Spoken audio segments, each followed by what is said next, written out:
Alex, have you ever done DMT?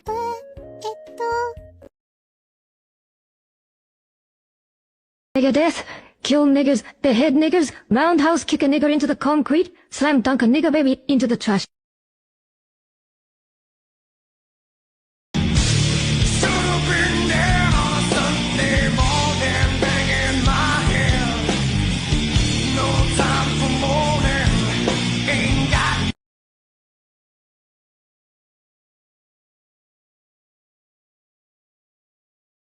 You look like a good choice.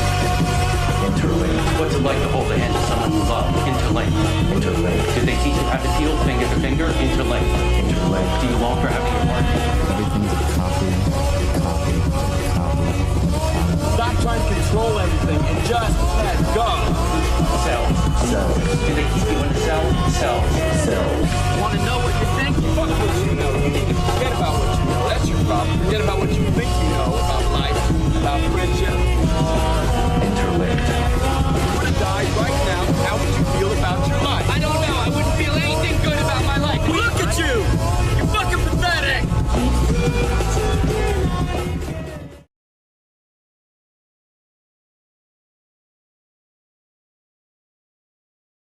A game of chess is like a sword fight. You must think first, right? Before you move. Style is immensely strong and immune to nearly any weapon. When it's properly used, it's almost invincible.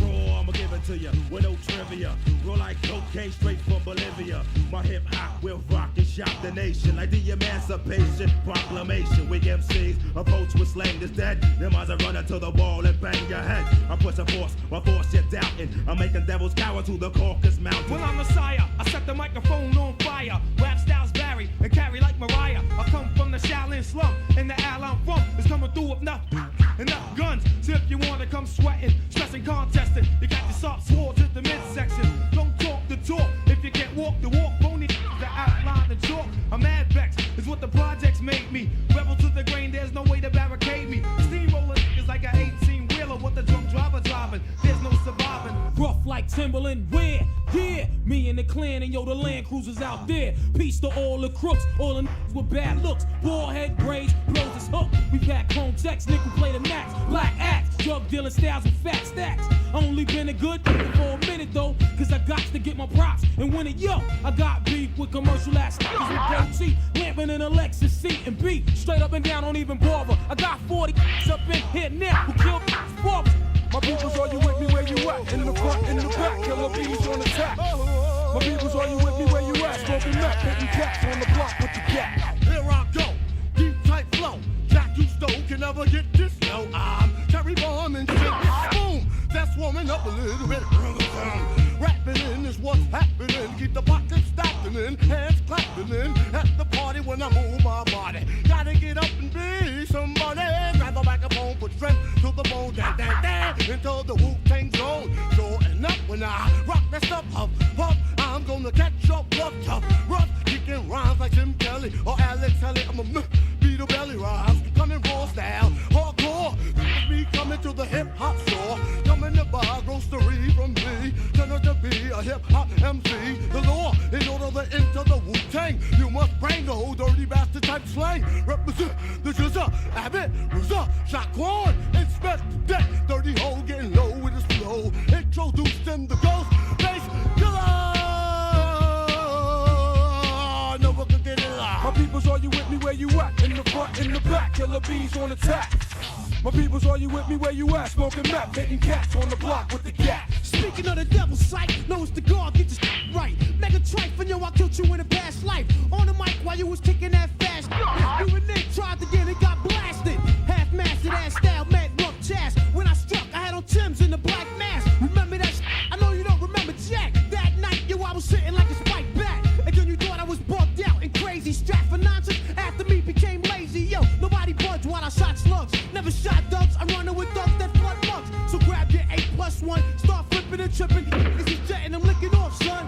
Wu-Tang, Wu-Tang, Wu-Tang, Wu-Tang. Homicide's illegal and and death is a penalty. One justifies the homicide when he dies in his own iniquity. It's the master of the mantis rapture coming at ya. We have an APB on an MC killer. Looks like the work of a master. Evidence indicates that it's stature. Merciless like a terrorist, hard to capture. The flow changes like a chameleon. Plays like a friend and stabs you like a dagger. This technique attacks the immune system. Disguised like a lie, paralyzing the victim. You scream as it enters your bloodstream. Erupts your brain full of pain these thoughts contain. Moving on with the speed of a centipede and injure.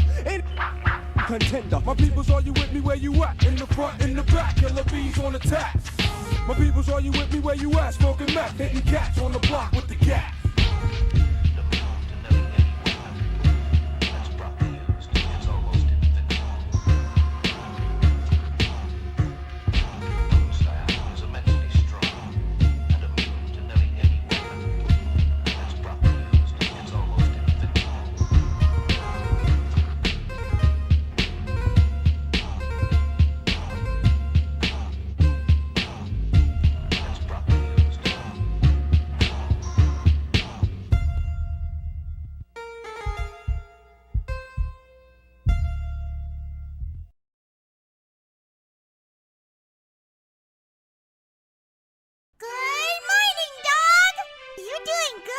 Wow, nice. You're doing good. Wow. I have something important to announce. Wow.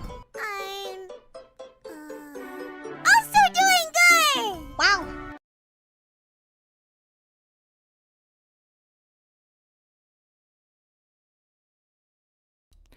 All right. Now we're back. Let me just... There we go. Tinker a little bit more. Yeah, you may have noticed we're about 30 minutes late. That is because our bro just had his wedding reception, and we all went to that, and it was really fun. It was really nice. Very, very, very nice ceremony. Yeah, very good on him. Very good on him. You know, the boys are you know, they're embracing real life, and it's fantastic. You know. All right. And me and Wu-Tang Clan do go together. Yeah, I like Wu-Tang Clan. They're one of the main reasons why I like East Coast better than West Coast. I just think East Coast is a better vibe. So our pro said hi. Yeah, I'll tell everybody. Why aren't you drunk? They didn't serve booze at the reception. Our pro doesn't drink. Our pro or his wife. They don't drink. Hurry for our pro. Yeah. Give me a poll. Was played tonight? No. FF9 won the coin toss. We cannot go against the coin toss. It is a sacred ceremony. So Alien Isolation 2 might be screwed. Word has it hit detection's involved, and well, most of the creative team for the first one aren't with Creative Assembly anymore. I think the latter definitely is a big deal because yeah, a lot of the guys after Alien Isolation they just left. You know, they bounced. Hit detection, they were involved with Silent Hill 2 remake, and if you play Silent Hill 2 remake, maybe it's because Masahiro Ito and Yukari Yamamoto are involved with it, and they were basically heads of it. They didn't do anything. Like they weren't fucking with it. There was no stupid changes. The scene everyone's trying to tout is like, oh, they're saying a fuck you to the original as Maria with the outfit, but we played that on stream, and no, that's not what that was. So it seems like hit detection's kind of just paid to do nothing. So I'll wait and see on Alien Isolation 2. That's one where it's like, I'm gonna wait on that one. Real question: does our pro drink gamer subs, and does he know how to use code TALL 10% off for checkout? Yeah. He actually does like gamer subs. He actually does. Yeah, hit detection doesn't develop. Yeah, hit detection doesn't develop. They seem to basically more so be marketing guys. They're kind of weird. So I can comment on Joker too. He said wouldn't even rape the Joker. He said the BBC went to confront a neo-Nazi and they found out, and when they found him, it turned out to be a black guy. That was amazing. Yeah, what's DEI in Silent Hill 2? Yeah, it's like they didn't do anything in Silent Hill 2. Is our bro another friend of yours? Yeah. We had him on stream once. We played Helldivers. Really cool guy. How much do you think of Karen Yamamoto being there was just hard wrangling? Him and Masahiro Ito. Ito was also involved. Creative Assembly is on Sega's chopping blocks. I have faith in it because of that. If your own publishing studio gets onto you for raising prices, you're fucked. Yeah. Been pondering on getting either Deep Rock Galactic or Helldivers 2. Deep Rock is more consistently good. Helldivers 2, it really depends on the game. Because like some matches, it's just everything's going wrong. You're angry at everybody. So hit detection is the same level as Sweet Baby. Well, they don't seem to do the same thing as Sweet Baby. Sweet Baby is just straight up like narrative consultant. Like they'll go in and write the script for you. Hit detection seems more like marketing guys. Same type of personality, but they don't seem to be able to fuck with as much. Flying Bowser $2. Well, Joker 2 sucks. Here's hoping Song 3 is good. Song 3 might be good. In case, what was that smug asshole Jacob Geller doing? Literally nothing. Yeah, it seems like he literally didn't do anything. It's like one of those things where I guess they hire them to pitch their marketing, and I know they also said like sensitivity consultation, but that means fucking nothing. So it really does seem like they're just paid to say you hired them.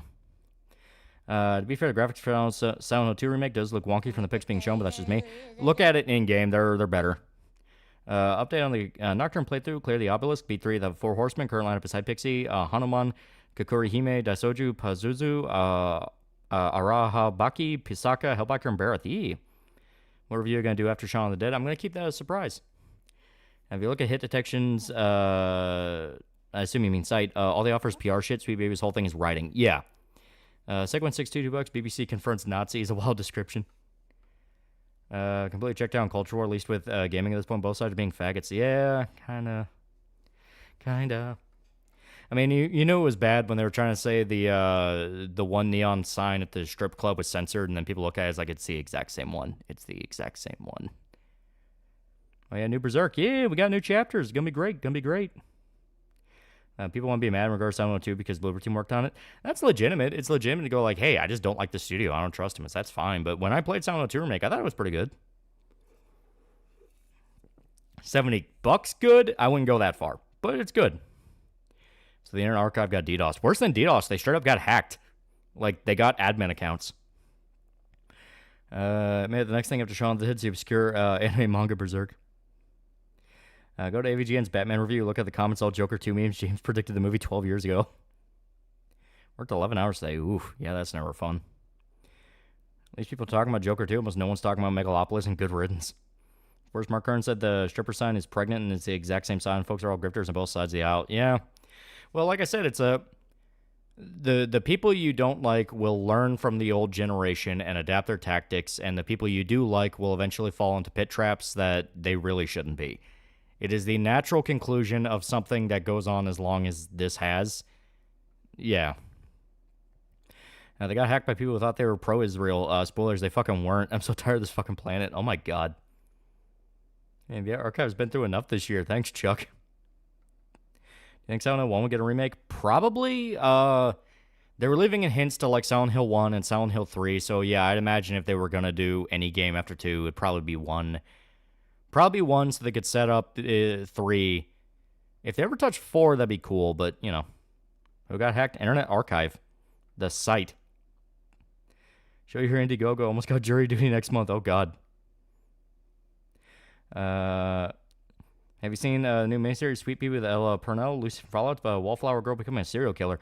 I've heard of that. Yeah, it's kind of... I keep hearing favorable comparisons to Pearl, so I'm kind of tempted to check that out. Don't think I can blame Chunk Weddick for this, but I can try. I was getting cut due to it getting cooler. Oof. Yeah, Sarah's murdered for protecting scumbag journals. Yeah. Lots of a Silent Hill 4 remake down the line. They're going to touch 1 and 3 before 4. I would like them to do 4, but yeah, 1 and 3 first. Liberty Team is also the reason Sphere Hunter isn't touching it because the End of the Owl led a boycott campaign against them, Jim Sterling, because of their medium. Yeah, which at least the medium you can go... You can criticize the medium for a lot of things, so that's at least something where it's like, yeah, I can understand going, hey, I did not like the medium, I don't trust them with Silent Hill, but yeah, trying to lead like an official boycott on it, it's like, that's a bad idea. I love Bone Tomahawk for the stream. Also, what do you mean we don't own Metaphor, Refantasio, Sega Atlas, even though people bought physical copies? Their EULA says otherwise. Freaking hell. Gotta love publishers. Those are the ones who push all this shit in. What's the medium? It's the game right before Bloober Team sat down and started working on Silent Hill 2 Remake. It's got problems. I can accept the designs for the girls, but if they touch Silent Hill 3, they better make Heather like she was in the original. They actually seem to have been pretty... They matched the vibe of Angela and Maria pretty damn well. So yeah, I would like to see them try to do 3. And Maria wearing original clothes and making it some weird Easter egg. Well, I was fine with her redesign. I think it still worked. And them including that little Easter egg is like, that's a fun little moment. she's teasing James and like trying to seduce him. It's like, yeah, the master's Maria. Also made Observer Rucker Howard. Yeah. Kamal's been fumbling a lot recently. She attended the Shota School of Fumbling. Do you like remake better than the original? Silent Hill 2? No. I fully admit my thing comes from nostalgia. I fucking love Silent Hill 2. I played a lot when I was a kid. So that could be impacting it, fully admit. But play the original before you touch the remake, because then you'll appreciate the little details in between, and you'll be able to see some things line up and see some things they pay tribute to, like the pizza scene and all that.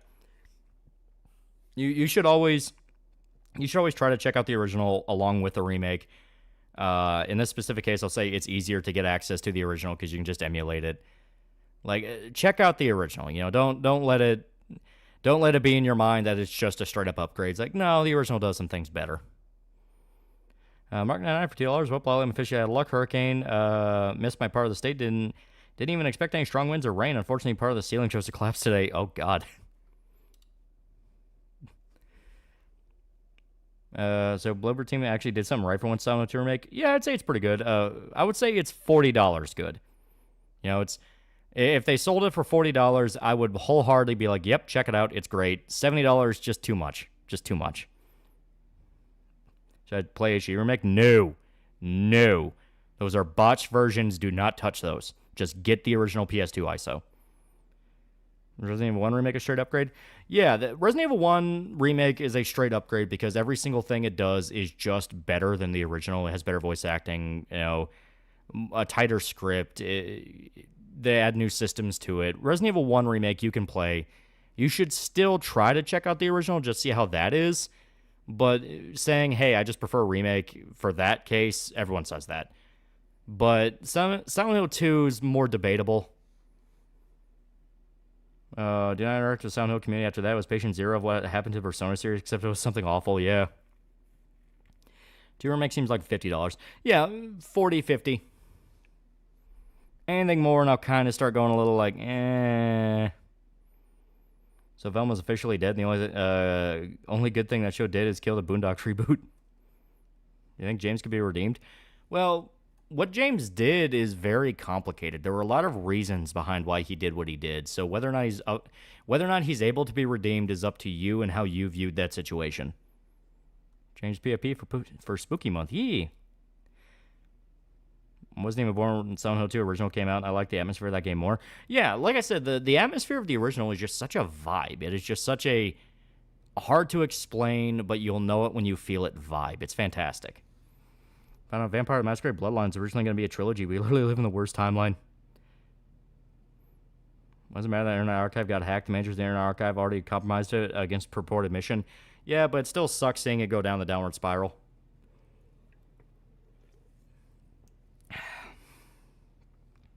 Considering what they did with the Silent Hill IP before the remake, I can't say I'm surprised people have been very iffy with any changes to the remake. Remember the bully girl? Yeah, but, yeah. I still say with full confidence, Silent Hill 2 remake is the best Silent Hill game we've gotten in over 10 years. So it's like, hey, at this point, I'm not looking to give a horse in the mouth here. Original outfit Maria is an outfit Christina Aguilera used in real life. Yeah. I actually played the original in early middle school. The remake, from what I've seen, feels like a loving tribute of anything. Yeah. I was going to try and nab the original from Internet Archive. Still a good idea. Well, you can find it in more place than that. You can find it on like Cool ISO and shit like that. Could make a Silent Hill game and go on the S2 route or 1, 3, and 4 route? I'll go with more 2. I like the personal hell aspect more. I know kill Joaquin Phoenix's Joker, but you're not going to like it. It was Melvin, brother of the Joker. All the acting in our remake is entirely forgettable. Everyone only quotes the OG. I don't view it as forgettable. I think the acting in the remake is good. The guy who plays Barry is great. But yeah, everyone likes the OG voice acting because of how funny it is. Konami's Pachinko Hell. Remember, hit the lever, yeah. After retelling Silent Hill 2 a story of 2 projects tells me they didn't learn from the pitfalls of Western developed games. My faith is shaky. Well, all they're doing is they have Silent Hill 2 remake, and then they have the movie coming out, which is adapting Silent Hill 2. So they're just trying to get back in public consciousness. You don't need to see the movie to go play Silent Hill 2 remake and understand the story of Silent Hill 2. So I think it's a thing of the movie's just going to be there is once again kind of a get the name out there. Like, hey, remember Silent Hill 2? You know, that kind of thing. Here, Silent Hill 2 is very different from 1 and 3 story-wise. Yes, extremely. 1 and 3 dips into the larger lore and the cult and the history of the town. 2 is a personal journey through hell. Some British YouTubers that all remake cringe, therefore Silent Hill 2 won't be good. Prefer the scene of Maria teasing James with the OG outfit as opposed to RE3 remake adding in Jill's OG skin as DLC and then censoring by giving her squirt. Ooh. You play Sparking Zero, TN's broken. No, I didn't have time. All I did today was work on Shaun of the Dead video, and then I had to go to the wedding reception. It was a fun day. It was a fun day. Honestly, what a fucking state of the game industry is when the objectively best remake is of a game where you're an alien probing people and seducing a Soviet spy. What a world. Jacob's Lover was a big influence on Silent Hill. Might rewatch that. Yeah. Remember when Heather Mason and Sybil joined forces to destroy Silent Hill? The Trump fraud case in New York appellate court ended with Democratic lawyers basically saying, please don't sanction us for this. Suffering feels like an actionized version of Silent Hill, much like Prototype similar to RE. Much different beast. You go to Waffle House? No, not very. Spring shows less than 30 gigs too, which honestly surprised me. It's almost like Japanese devs know how to compress their shit properly.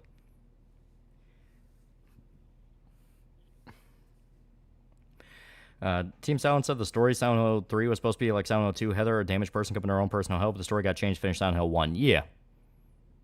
I think I actually like Silent 4. I like 4. Are you in Florida? No. I go later this month because the work function is still on. They just moved where it's going to be at. You can be fucking Rambo in Silent Hill 2. Silent Hill always had that option for you. Yeah. Honestly, I'm not convinced with the full franchise push. Silent Hill, it's arguably what killed in the first place. Honestly, hopefully Konami backs off during development process this time. Yeah. Oppenheimer went to Silent Hill. What would his Pyramid Head equivalent be? A bomb? Yeah, Elden Ring's a good example of how you can compress files. Yeah. All right. All I said to download Kingdom Hearts around 80 gigs. Yeah, that I still have no idea. About. I don't know what was going on with that. I'm just chalking that up to magic. Okay. Are there going to be apple fritters at the function? I don't know. I don't know what they're doing. Silent 3 is my favorite because it's a combo of the lore of the town while also being a journey through personal hell. Yeah. That and because Silent Hill 2's initial fan reception wasn't great, so they switched to a sequel to Silent Hill 1 to appease fans doing the new weird thing with 4. Yeah. Be vaguely fair, that was several games. Anything happened in politics? Any more of the news media doing more Orange Man bad crap? Anything stupid from Kamalis? I don't fucking know. I've been looking. One of the big reasons I haven't gotten any new games releases here is because $7 price tag. Yeah. That and just time. I just don't have time. I've just been going through Final Fantasy games. I've been enjoying them. All right, now before we get too distracted, let's get some stuff out of the way. A guy has been begging us to go through a video that was made basically as a parody. If anyone remembers the Jello Apocalypse vote video, where it's Jello Apocalypse, the famous shit pants guy who freaked the fuck out and ruined an anime dub, and possibly tanked that whole company, if we're being honest here.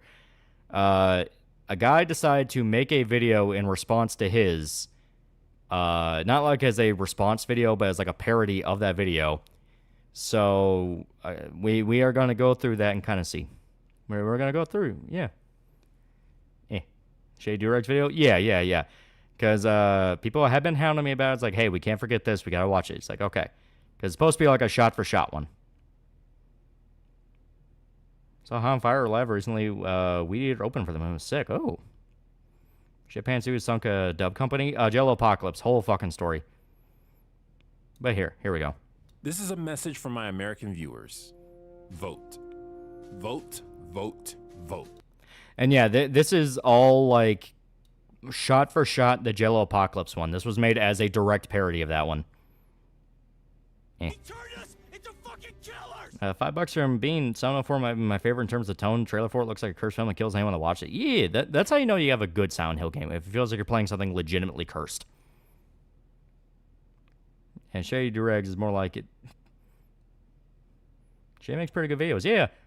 Can we get a link? Yes. Give me one quick second.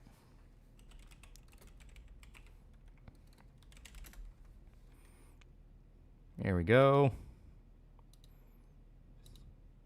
And like I said, this is made as a direct parody of the Jello Apocalypse Vote one. So there you go. This is the actual link to the video. Shade Direct School. Yeah, everything I've seen from him, I liked him. Found the UFO ending, a Silent Hill remake to be quite funny. Have you seen it? I have not seen it yet. See the Keylog lore girl get fucking onto shitting on us gamers. Felt so good. I always hate that bitch. I have no idea who you're talking about. All right. So we're going to go back through it. Vote on Tuesday, November the 5th. Vote now if you can. Vote yesterday. Vote last week. Get your friends to vote. Get your family to vote. Get everyone you know to vote. Specifically the ones who agree with you on politics. So yeah, as you can see, this is very obviously making fun of the Jello Apocalypse one, because anyone that does not remember the Jello Apocalypse video, he was very sanctimonious, very morally smug. He talked about like the synagogue shooting and like would try to hold it over people and like claim Nazis and all that shit. So this is Shady Do-Rags taking the piss out of the guy. See Dr. Dungus's parody? I've not seen that one. Remember Jello tanked company because he wasn't picked to voice a Ruby character? Yeah. Well, yeah, Rachel became president. Bad things. Very bad things. Cinnabon shooting? Synagogue. When a guy walked into a synagogue and shot a bunch of people. Vote even if it's hot outside. Vote even if you wake up and you're really not feeling it. Vote even if your homie asks if you're online right before you leave. Vote even if they make it hard. Vote even if you have to skip work. I'm a YouTuber, so skipping work is no big deal for me. Thus, I'm going to assume it's also not a big deal for you. Like I said, those little jabs are actually pretty fun. You know, those are, you can obviously tell there's some pointed jabs in that one.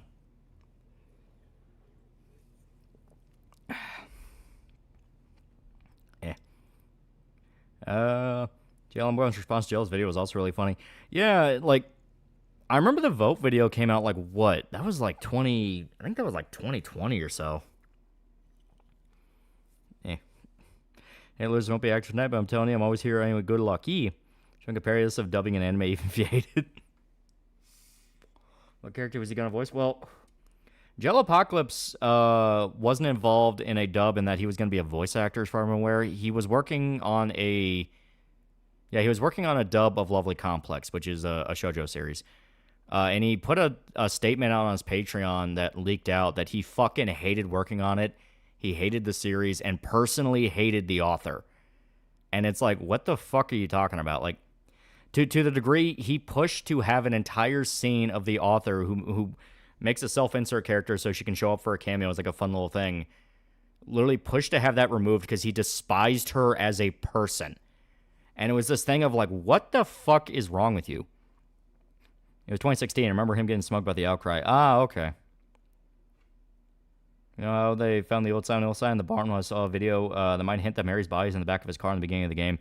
I don't want it to be an actual thing you can physically find because I like the ambiguity aspect of it. Of if you get the lake ending, you find out she was in the back of the car. If you don't, you don't know. I like the ambiguity. I don't like having set this is what happened for Silent Hill 2. What did the woman do? Jello was just fucking crazy. If you read through his whole statement, he just, for some reason, despised what he was working on and literally would, like, try to write scenes as if the main character was a psychopath because he couldn't understand basic humor. Jello's most likely blacklisted for that stunt, too. He should be. Author seems like a nice lady. Fuck Jello. Yeah. Yeah, he complained characters psychopaths and then purposely rewrote characters to be psychopaths. Yeah. He hated it so much, why was he even wasting everyone's time there, especially his own? Yeah. Headcanon's in his back of the car and he's there to kill himself, but the town itself wiped his mind and plants backstory in his head to further suffering. It would make sense for Silent Hill. Yeah, Jill also made passive-aggressive comments to Trump voters, but saying, boy, don't you feel stupid. Yeah, he's a retard. Vote even if you think you'll lose. Vote even if you think it's rigged. Vote even if you think your opinion doesn't matter. Because it does, as long as it agrees with mine. Like I said, these little jabs, fun little jabs there. You're not being explicit with it, just getting the joke out of the way and moving on. Very good stuff. I was really telling how other localizers are not chastising him for changing the dub, but they got caught. Yeah. Our archive has been hacked down by a hacktivist group in response to Israel versus Palestine. Some are calling it a psyop, but it seems legit. Yeah, it sucks. It is really sucks how stupid that entire fucking situation is.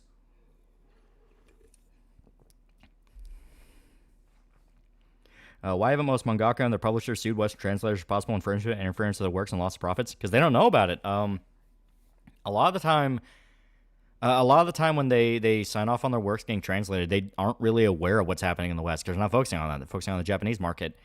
So it's only really been lately that a lot of companies have been made aware of what's going on, and they're getting pissed off about it. My friend found 9/11 The Experience right, and is trying to make a manga. He's making the dog pill part its own chapter called 9/11 9/12, where the phone call gets leaked on the news. I never understand people like Jello's willingness to go out of their way to make everyone miserable. Yeah, most Japs don't speak English. Yeah, they don't know what's going on. Jello and Discotheque's crap is where I refused to buy from Discotheque. Was looking forward to some of their releases until the woke localizers popped up. The one thing that kept them alive post that incident, because everyone was saying fuck Discotheque, was the fact they had the rights to Berserk 97. And they just released that and didn't fuck with that at all. Yeah, they know about it, and most of them don't care. American manga market's all still very new and very outclassed by every other major manga market. Yeah. So what happened to me? A guy explained to me what's happening. Got here late. We are going through a video of a guy making fun of the Jello Apocalypse vote video by doing his own parody of it. Yeah, they're starting to know about it, and the response is AI. Yeah. See people sparking about Silent Hill remake? Yeah. Democracy isn't about waiting for someone else to fix things. Democracy is about you and literally everyone else. Vote. Don't vote for a color. Don't vote for a party. Vote for the people who you want to win, because that's how voting works. Read up about your candidates. Specifically, skim all the fluff until you see buzzwords you care about. Headlines are completely trustworthy. So like I said, fun little jokes like that. Actually a very good, if you're going to parody a video as sanctimonious as the Jello vote video, this is a good one to do it with, where it's like, yeah, just pay attention to buzzwords and headlines. Don't look any further. It's like, yeah, that's pretty good. That's pretty good. Shay Durags, yeah, very good channel. Watch Dr. Zong's video afterwards. Is hilarious. He tears into Jello.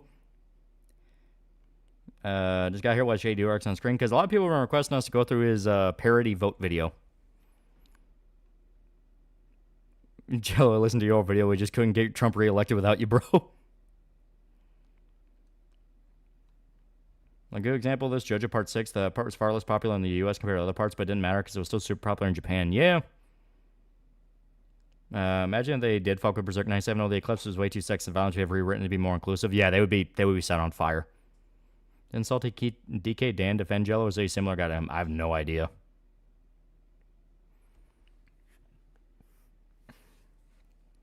What pissed me off about Jello is the fact he thought he could influence somebody's work even though he's just translating, and his opinion of it doesn't matter. Well, not just the fact he would try to influence the work, he felt so smug about it. That was the thing everybody picked up on. He was bragging about it. He was bragging of the fact of like, yeah, I pushed to have the cameo from the goddamn author of the manga removed because I hate her. Like, that is to a degree of like, what the fuck is your problem? Day off tomorrow, can't wait. Get my money tomorrow. I'm gonna restock on food. Yeah.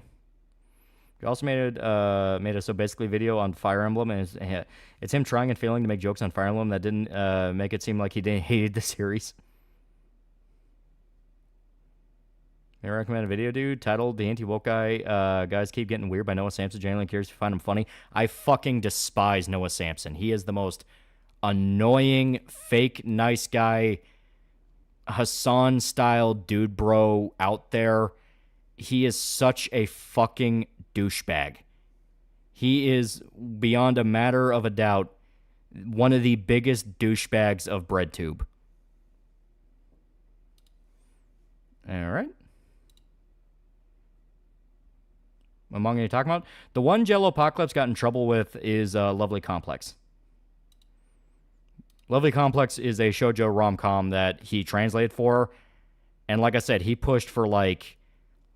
He literally pushed to where like, oh, we wanted to write it to where everyone's psychopaths and it's like an abuse thriller. And it's like, the fuck are you doing? And once again, it was something frustrating because I actually read through Lovely Complex. It's a fun little thing. It's a fun little rom-com. Every single point he made was wrong, and it was him being autistic and not knowing how people worked. What's all the localizers doing the same thing produced it Godzilla in the 50s when they cut scenes and started new scenes, English-speaking characters. Yeah. Try calling a black woman racist for not liking Little Mermaid. Yeah. Man, so smug and deranged it bleeds into every sentence. Yeah. If you voted for the current administration but you're regretting it, that's fine. You're not me, so you're gonna make mistakes sometimes. There's nothing wrong with having backed the wrong horse. There is something wrong with choosing vanilla ice cream when chocolate is an option. Unless, of course, you're getting a hot fudge sundae, then obviously it has to be vanilla. He's not wrong. I mean, you know, you have the fudge, you have the brownie, so you need something to contrast that. If it's just chocolate on top of chocolate, just, you know. Imagine if Jello got a hold of Berserk Dub. Yeah, right? Try to remind myself who Samson was. Thank you a lot for making me see how smug fucking mug it is. Even Jello popped up some vote. They accused Trump for mass shooting a Jewish synagogue. Another shooter who hated Trump who went for killed Jews. Yeah. Dark Iceman isn't that good. It depends on what you're mixing it with. Play Rogue Warrior. Rogue Warrior is weird. It's kind of fun, but it's also kind of terrible. Just read Lost Children first time, and I think it's just good, if not better than Golden Age. Yeah. Yeah, Jello would turn Berserk into a 4Kids version. Yeah, right? Vote. Vote like the PS5 Pro doesn't have a disk drive, because it doesn't. Vote like Zutara isn't canon, because it isn't. Vote like I've lost 70 pounds so far this year, because I did. Vote like losing 70 pounds is really difficult, because it is. Good on him. You know, not gonna lie, good on him. 70 pounds, that's actually a lot. You know, I'm giving him the claps. Giving him the claps. It's actually very impressive. Very good stuff. Very good stuff. Being $5 so only cuckold, seething as a successful woman, how ironic. My thoughts on Armor Core? Armor Core is fucking awesome. Yeah, I love chocolate, but too much I'm tapping out. Yeah. Stop it, Griffith. Stop tickling Casca. Guts, don't laugh. Love a complex anime is amazing. Comedic energy, and the manga's cozy. Yeah, it's just a fun little thing. And reading his rant about it, it's like, it's not that big a deal. What the fuck is your problem?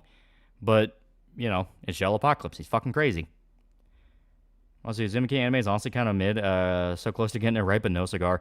Well, the fucking producer of it fucking came out and just directly said, yeah, this got fucked over. We're really pissed off about that. For no reason. Literally for no reason. Like, for some reason, they were just told, yeah, you have to change studios. And it's like, what the fuck are you talking about? You have to change studios. That's very kilo. There's a lot in here. Yeah. Yeah, just read Uzumaki, yeah.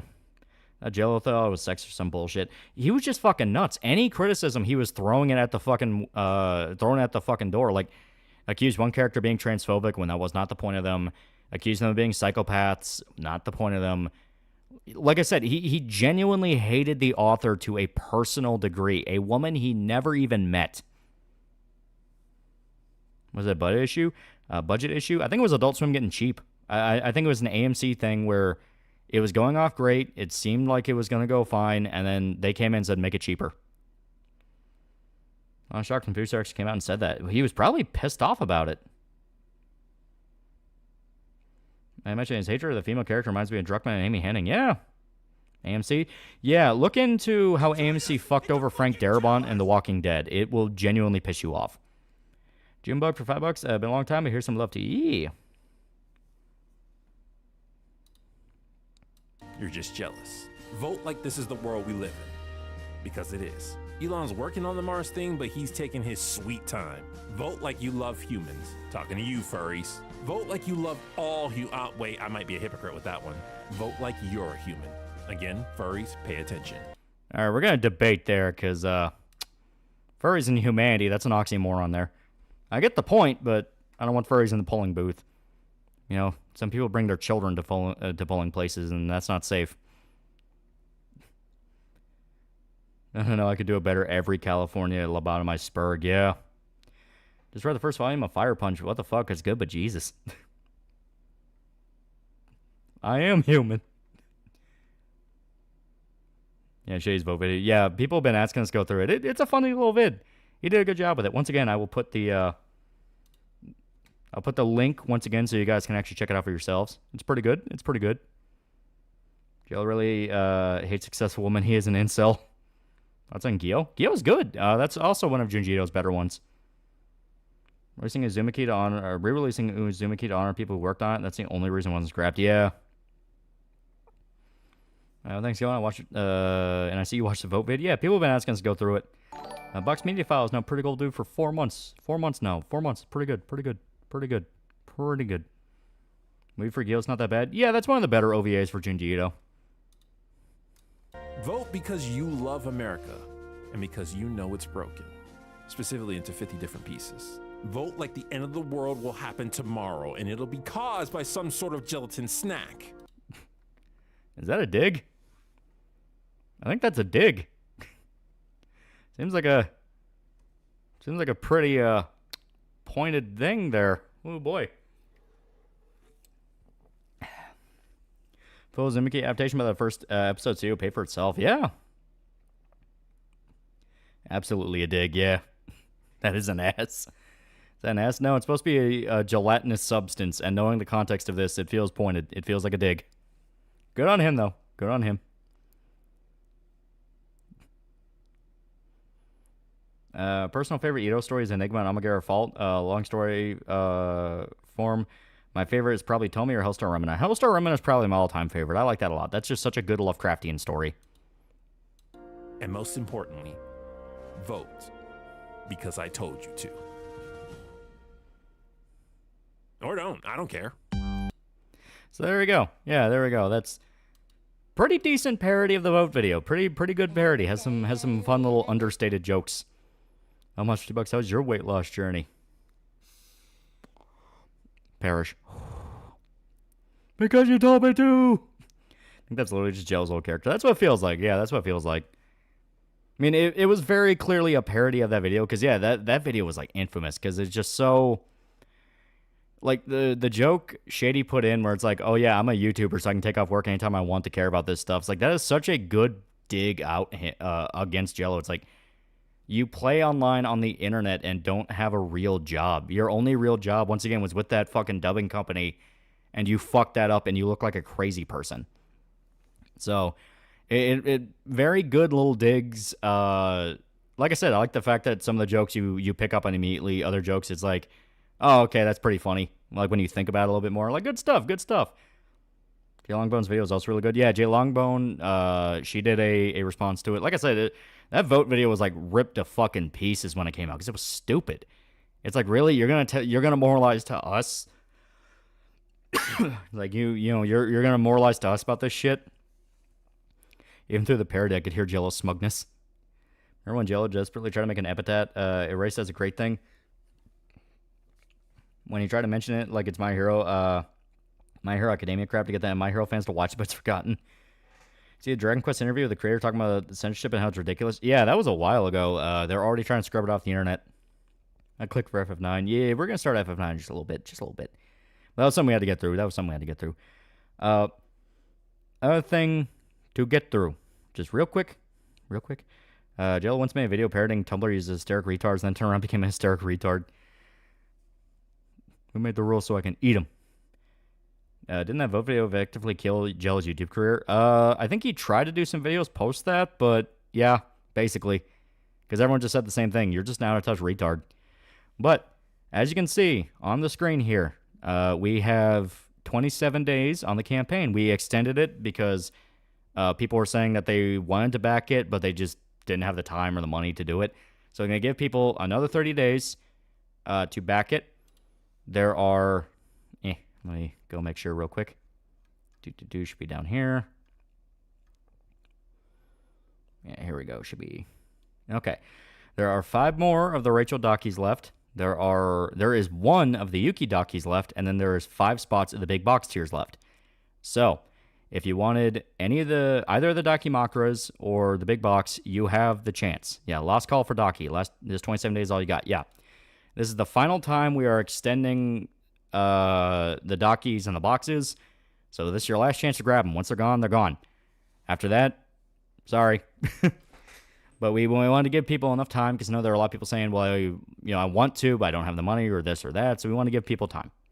So in 7 days, so I can order my pillow wife. Yeah.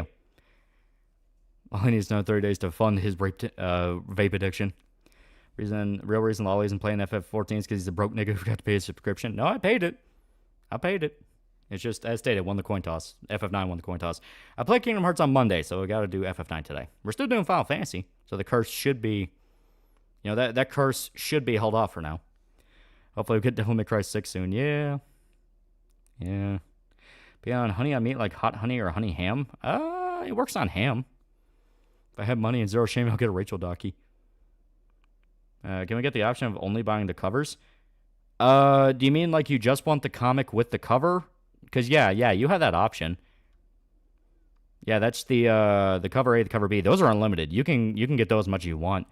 There's even like the both covers one that you can do if you want both covers. New hurricanes forming as we speak. So before you say you didn't hear about Keylog, she's an Elden Ring lore person on YouTube. He posted on X that she worked for the Ori game studio, and the Ori director called her out for not working there. Oh, God. Do people ever dislike you for your username? Yeah, but I don't really give a shit. Unless you mean Docky cover, in which case you're only selling Docky plus pillow. Yeah. We're looking into doing a cover thing for the Dockies, because they may save on it, but we have to find a place to do it. It's one of those things you have to set that up with a site, you know what I mean? Don't know why, but lately I've been really wanting to get into Yakuza. Start with Zero. Zero is a really good starting point for people. Growing like spam? If you fry it, it tastes pretty good. You gonna react to Jello's vid? Well, we already did the parody video. We don't gotta go through the Jello one. Basically, unless McCarthy calls the director a dickhead and he absolutely destroys her. Yeah, I saw that. Apparently, the guy that made SBI Detected is considering adding a woke rating to distinguish what is actually woke and what it says an SBI-like consultancy firm. That would be a good idea, to where it's like, hey, listen, sometimes there is a little bit of nuance here, but your name makes introducing friends to your content fun. Yeah. Watch campaign start stream while driving home from hanging out with friends, so that was a great day. Insane to see you getting fun in 2 hours. Oh yeah, that was nuts. That was nuts. Got a power to join my lineup after it was so persistent. Can't believe we made a whole comic to provide lore for pillows. Weird move. I need to suffer through the original. Exactly. Yeah, I think Jello took down the original. I'm pretty sure there's re-uploads. Like, here, give me 1 second to Google it.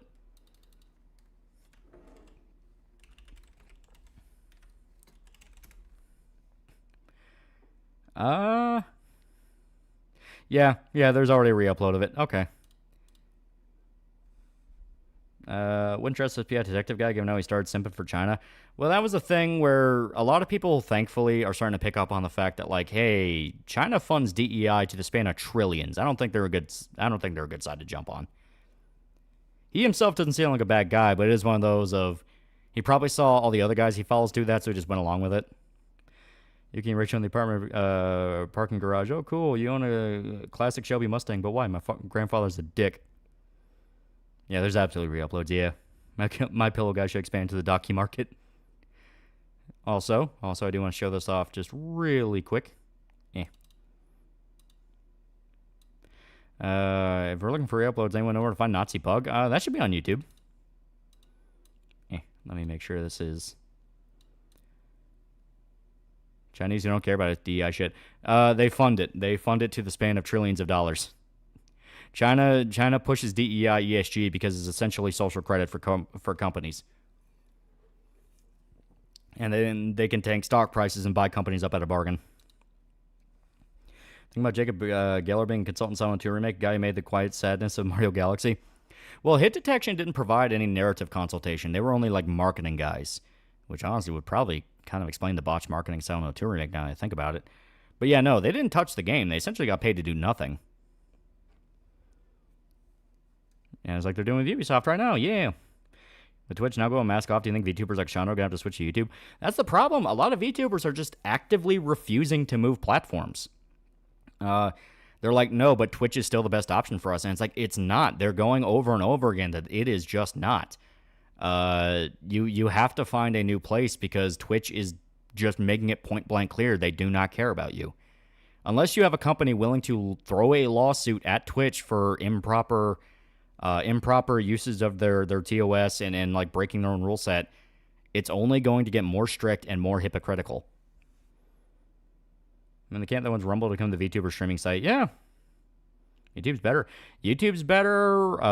Hell, they can try going to Rumble. Like, VTuber's a big enough genre to where if they start moving platforms, they could change things. Yeah, the marketing sound will sucked ass. Yeah. But here, real quick. Twitch sucks. You do legit make less money, and their moderation for VTubers is nonsensical. Yeah. Kick? Yeah, maybe Kick. Is Rumble still fucking unstable? Yeah, right. Remember when $90 got you a collector's edition of a game of cool statue? Kirsch made Bear get smart soon, and she better never use her chibi model on Twitch again. Yeah.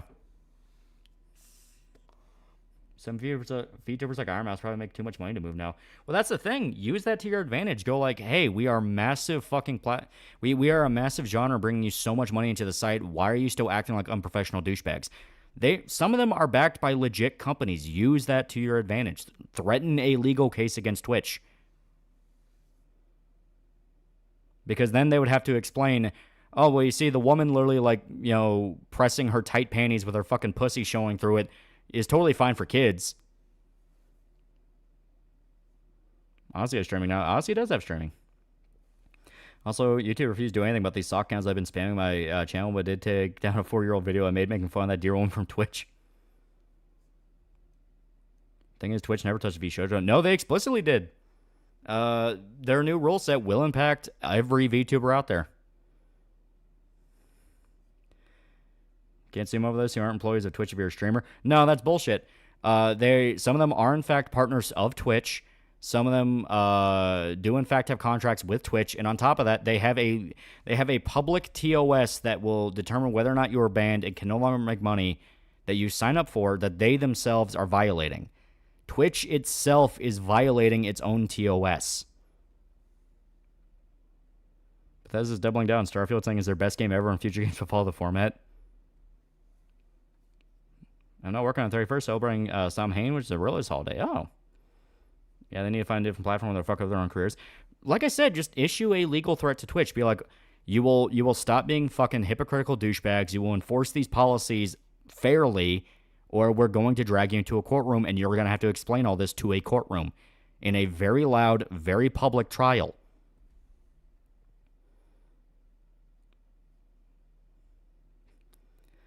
Just another video about the Resident Evil remake being remade again. A remake. Yeah, Twitch is such fuck, yeah. Yeah, Odyssey can only do like 4-hour streams, yeah. Don't these sites usually have some loophole in the fine print? They don't have to follow their own rules. Oh, they can try to argue that. They can try. But once again, once they're dragged into a courtroom and have to explain why a lady getting ass fucked on their site, which clearly violates TOS as it is intended for 13-year-old children and up, why that's okay and why that lady's allowed back on after like 2 days of being banned. Meanwhile, a VTuber who is in a fully clothed model gets banned permanently because it looks too much like a kid. Like I said, just call their bluff. Call their bluff. They are betting on nobody calling the bluff, and you are just going to complain on Twitter and nothing will happen. That's what they want. They want people just to go, well, fuck, if we just scream loud enough or if we try to move different platforms. They specifically do not like it when somebody actually calls the bluff and goes, no, fuck you, explain that. Fuck you, explain that right now. Talking about Shondo? Just in general. Like, the new rule set fucks over VTubers in general. Yeah, VTubers aren't going to go to Kick, though, because if it's rep, they'll come to YouTube. Yeah. And Leia showing her badge every few weeks and getting only 24-hour ban. Yeah. Suing Amazon could be difficult, most likely end in an out-of-court settlement. It doesn't matter if it's successful or not. You drag them into a solid year of bad PR, where over and over and over again, they have to explain why their admins could fuck Twitch thoughts and it's okay, the unprofessional conduct. It's not about whether you win the case. It's about dragging them into enough of a legal nightmare that they go, okay, let's not do that again. Terms of service do not apply in the eyes of the law. Yeah, basically.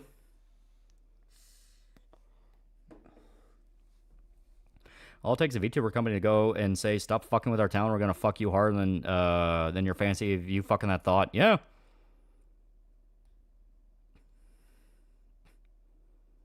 Yeah, humiliate them until they give you one you want. Yeah. John Smiley couldn't go back to Japan, so he tried to stick in Korea and got immediately kicked out of the hotel he was in. I think Elon should buy Ubisoft. My cup overflow with the leftist tears. So when Rumble is stopping known as the place where the homepage is political jagoffs. It really isn't that political once you get off the homepage. Yeah. This happened to Ina from Hololive. Apparently she was deported from Japan. What the fuck happened? Jesus. All right. SP Twitch gamers that lust over real shit but shoot down VTubers. Well, we 100% know that happened. In their new TOS, they now specifically say you are not allowed to accuse a Twitch talent, of receiving popularity due to sexual favors. That is literally in their TOS now. You can get banned off Twitch for saying that. Like, no hips exposed for VTubers, but some random bitch can wear something that barely constitutes a swimsuit. People were just spamming that post with videos of, like, chicks in bikinis shaking their ass or, like, showing their tits off. Like, it's a cam girl site. It is a cam girl site. And I had work visa issues, apparently. Oh. Remember Peppa filtering with the idea of moving to Twitch a while back? Yeah, don't do that. Twitch is awful. Beginning a career, apparently North Korean troops are in the Ukraine now, and surprise, surprise, they got reamed hard. All right. So before we get too distracted, I do want to show this off. I got to remember which one this is. Where is it? Where am I? Damn it. Where? Oh, there it is. Okay. So there we go. Oh, wait. No, that's the wrong one. There it is. Yeah, here it is. So as stated, we're now getting into the action scenes now, and it's getting pretty good. It's getting pretty good. Comic is still coming along. It's chugging. It's chugging. Yeah, Ian's Korean. I actually did not know that. It's not a cam girl site. It's a cam girl site that is easily accessed by children to learn the difference. Yeah. Yeah, it's getting pretty good. It's getting pretty good. Pillow Lore goes hard. And I'm not showing the full thing of it, but yeah, it's a guy getting shot in the head, and there is in fact brain matter. Manito understood immediately the amount of gore that I am looking for, so there is meat flying around, and it's great. Like a dude's whole head bursts like a watermelon. It's like, thank you. That's exactly what I wanted. That Ian was Indonesian? Yeah, no, that's Ollie. Chad Bronson, 5 Fake Mice, just found you. Haven't heard anyone talk about Wayne. Cheers. Yeah, it's a good show. It's a very good show. On Twitch, it's just people playing video games. Yeah, me neither. And people, for some reason, still come back to Twitch like a battered housewife. Because it's still the biggest name for... It's one of the biggest names for streaming.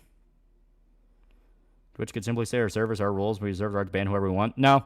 Once they're dragged into a courtroom and it's explicitly shown that they have interpersonal deals with talents they're not disclosing, that changes. Like, TOS does not make you immune to the law, especially if it's a case where you're basically allowing a porn site children can have access to. That is something that will very much get them in trouble. All it takes is, A, someone issuing a legal threat, B, a journalist getting bored one day, or, you know, any number of things could happen. Any number of things. And it's something that has been brewing for a long time. It's like the YouTube Kids app. This very exploitative, lowest common denominator shit that is highly unethical is being pumped out and pushed towards kids. And the company is doing whatever it can to shield that content and not allowing anyone to criticize it. You can't defend that. You can't just go into a courtroom and say, well, our website, our rules, because then people just go, well, what the fuck are your rules then? Like, TOS is not something to where it's a binding contract that you can never break. You know what I mean? You can't sign a contract and I know where the rights holders have the right to murder you. Yeah, not to mention selective enforcement. Yeah, if they can prove there is a trend of selective enforcement, it gets even worse.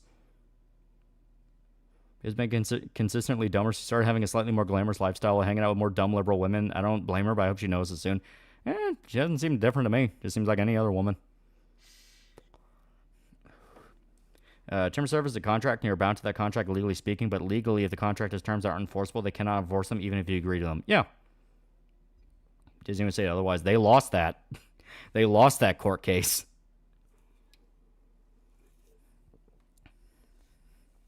When the VTubers popular, don't they make Twitch money? Why hurt them? Because they're stupid. Because the admins at Twitch have sex with the ethos who whore themselves out at TwitchCon and then ask for favors to prop them up on the totem pole. That's why they do that. That's why they go to the conventions, to make connections and network. Ooh. Yeah, no contract can legally be enforced if it's illegal. Yeah. Apocalypse Server $2 metaphor is so fucking good. It needs all the sales. I keep hearing it's good. I'm waiting on it though. Like I said, I just don't have time to play anything. The little bits I get to play Final Fantasy have been keeping me going. right to murder, but I'm not a CIA agent. Right, what rules does say kids can have access unfiltered content? Yeah, it is actual law in the U.S. that if you have, and I think it's actually just a global law, well, except for like very third world places. In the Western world, it is a law that if there's any kind of adult-oriented site, pornography or things like that, you need to have it set to where only mature people can access it. That's why they have the are you 18 question on those sites. It's not just for, shits and giggles. It is a literal legal requirement. You have to acknowledge that you are 18 in order to access those sites. That's why in my state, they push for that thing of, no, you need to put in your entire fucking ID in order to prove you're 18. That's bullshit and a massive invasion of privacy, but that's why they did that, and that's why they're able to successfully push for that. Yuki, the innocent murder machine. Yeah. I still remember my first contract. Secretary was legitimately surprised I was actually reading it carefully. You can get nudie packs and sex from the thoughts, but VTubers have agency. You can't get nudes and sex from them easily. It's about who they can get control and favors from. Yeah.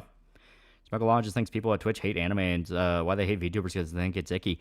I think that's the way too simplified explanation. I don't think it's a matter of they just hate anime. I really do believe it's just a matter of why aren't you having sex with the Twitch admins? They feel that level of, I don't know if ownership's the right word, but it's basically you're not part of the club. You are not part of the club, and here you are barging into things and disrupting the natural order. Get the fuck out. They're trying to be like, no, this only belongs to Amaranth. This only belongs to Pokimane. You're not allowed here. It's like the Mean Girls Club. Most companies, TOS, now have mandatory arbitration clause, meaning a private trial where discretion and time are their goal. Very expensive, and location and trial is up to those who drafted the contract.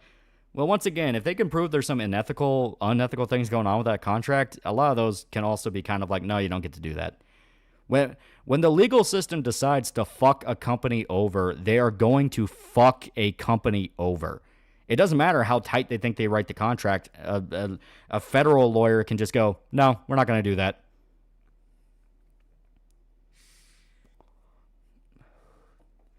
I think the ethos hate that the VTubers took their young male audience. They're trying to sabotage them. Yeah, that's what I think. All right. Once again, I'm trying not to get distracted on this point. I have more hype things to talk about. I don't want to just bitch about stuff. Here we go. This would be cool. Yeah, this would be cool. Okay. You get one more panel. One more panel, and then we got to move on to, do the whole other thing.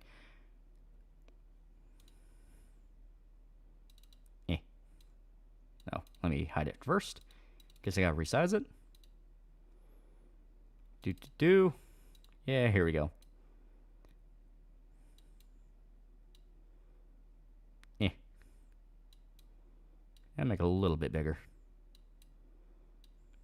So, like I said, for the where the comic is at right now, where Manito-wise is, he's working on the first actual big action scene. And there's a fun little joke in it. That I thought was really clever. That I included. At least I gotta take some credit for it. I gotta take some credit for it. Manito's carrying, and I gotta steal a little bit of glory. But we also have this. Kind of a fun little nod to video games, I would say. I think it's pretty good. But yeah, you get a fun first-person scene. I like a lot of little details that Manio included, like she just killed a guy, so it's like 100 plus XP. It's like, oh, that's pretty good. That's pretty fun. Seg162, $5. They hate VTubers because nearly none of the model makers are making buttholes they can flash on screen to kids. Love the Yuki icon. Yeah.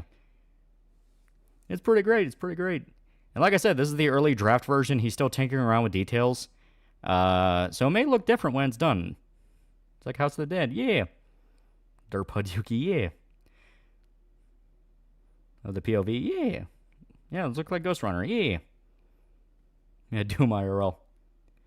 Some Nomad Jack crossover. Yeah, his Yuki arm was next to her head.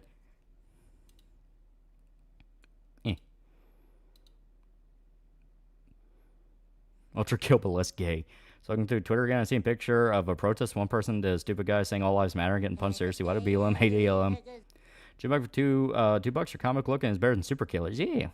With Yuki's high score. That'd be kind of a fun little running gag of like high scores for every single fight she gets into.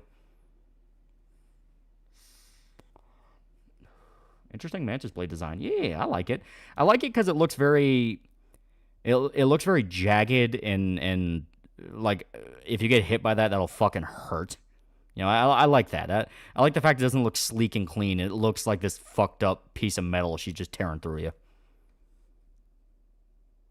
Is Yuki actually psychotic and unable to tell reality from fiction? She can tell reality from fiction. The question is, what is reality? You can try and get S rank at the end of the levels. Her HUD face is cute. Doesn't look and get bloody like in Doom. Yeah, Yuki Blade reminds me of Predator Blade. Yeah. Seeing Joker 2, I was thinking of doing a rewrite. Some people may hate it though. Try it. You never know. Remember when being nerdy was in vogue? I remember. Shut up, Mom. Playing my cybernetic wife. Is Rachel mad Yuki stained the floors in blood? She's horrified right now. She is horrified. Selling your comic on Amazon, right? We are definitely thinking of listing it on there because that'll make shipping easier for some people. But right now we're doing like Indiegogo. This is when you back Indiegogo, you are getting the Indiegogo version, basically the backer version. You know, it's a special kind of unique one. I'll crack. Fuck me. I meant to say, does it look and get bloody like in Doom? We're not thinking that far ahead. This is mainly just a fun little gag. This is just a one-time gag, setting up the fight scene, just as like I said, a fun little nod to video games because you know I love video games, and B, kind of an interesting way to kind of set up the fight scene because as you can see, this is after she's killed two people. And now everyone in the room's kind of leaning back and going like, "Oh fuck!"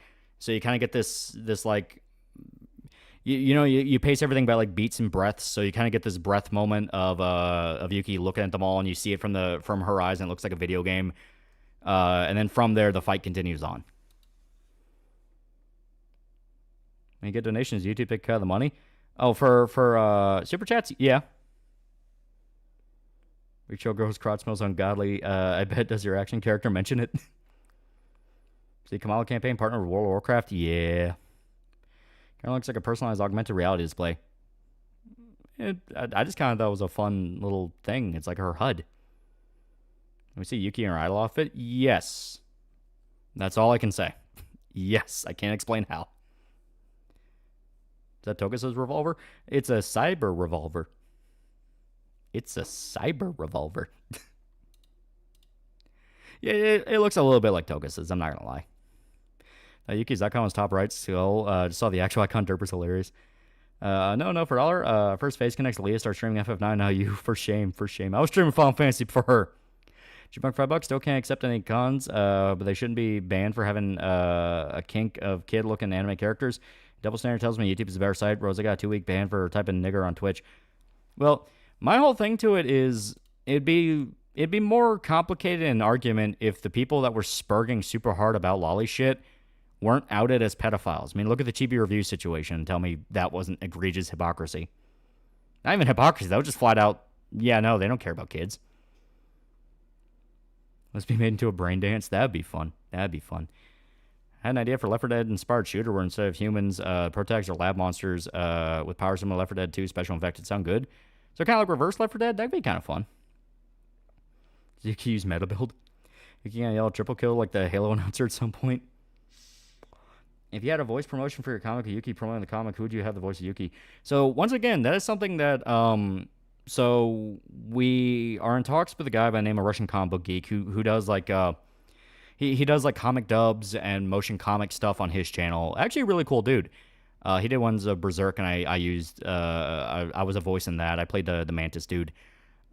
Really chill dude. He has been begging to do something for the comic. Literally begging. He's like, you gotta let me do something. To the point that he is actually like, he is so excited for it and super excited for when we actually send him over pages that are done and he can use to like promote it. We're thinking when it's closer to being done, we'll let him do that and get stuff lettered and sent to him because, I mean, at that point it's like, fuck yeah, why not? You know, free promotion right before it comes out. But yeah, he's been super excited. He's already been auditioning people to play Yuki and Rachel. I'm not even lying. He's been like sending me DMs about it, and it's like, hey, do you think she would sound good? And she would sound good. It's like, god damn, man, he is you know, crawling up the walls excited about it. What are you talking about? Guy by the name of Russian Comic Book Geek, channel on YouTube. Funny gag, almost everything Yuki uses, she puts cyber prefix to, cyber knife, cyber mug, cyber toothbrush. Is a revolver an 8-shot 50 cal? It's not 8, it is a strict 6, because that's just easy to remember, you know? 6 shots, revolver, you never had to think about it. But yeah, it is like a big gun. It's like a 50 cal. Like I said, the one I showed earlier, let me, yeah, here. The one I showed earlier, I'll hide this one, and like this one, she's doing the pose as she's like got the gun against somebody's head and pulling the trigger. You know, she's kind of doing her like action pose. You see the entire side of a dude's head fucking blow up. Like his brain's like fucking all over the place. More between your job, video streams, and comic book stuff is keeping you from what's important, which is keeping up with internet drama. Get your priorities straight. 8's hard to remember. Well, 6. You know, revolver, 6. It's just easier. And it's more fun. Less ammo, but more powerful. It's fun. Yeah, check out his recent Craven Last Hunt motion comic. Yeah. Guess she has a dark past. It is explained, yes. Not in this exact issue, but there are hints towards it. What are your favorite arms, cyberware? Mine are mantis blades. Me personally, I kind of prefer the Gorilla or the Mono Wire. Those are the ones I like to play with on like my actual builds. But yeah, for Yuki, I've been trying out the mantis blades, kind of get a feel for them, be like, all right, so how would I pace this fight in Cyberpunk if this was her in that situation? It's kind of fun. Yeah, you can do some pretty sick executions. Yeah, that's Russian Comic Book Geek. If he'd let me voice a random backdrop character, I want to get into VA. Ask him. He's a really cool guy. He'll be willing to give you a shot. You can use futuristic guns, normal pistols, revolvers. They're normal guns, but they're a little bit more dressed up to be more cybernetic to look cooler. You know who doesn't have a dark past? Gamer subs use code TALL. Yuki's gun's like an RS-12, but 6-shot, not a low-bore axis barrel. Yeah. Yuki name her guns? If so, what should she call her arsenal? That's something I've been kind of thinking about. It's like, on one hand, it would be fun. On the other hand, it's like, maybe. It would have to be one of those where I'd come up with it. You know what I mean? This new comic you're working on? Yeah, we're currently in the middle of getting it done. It's great shit. Great shit. And here, just so you guys can like fully see the point.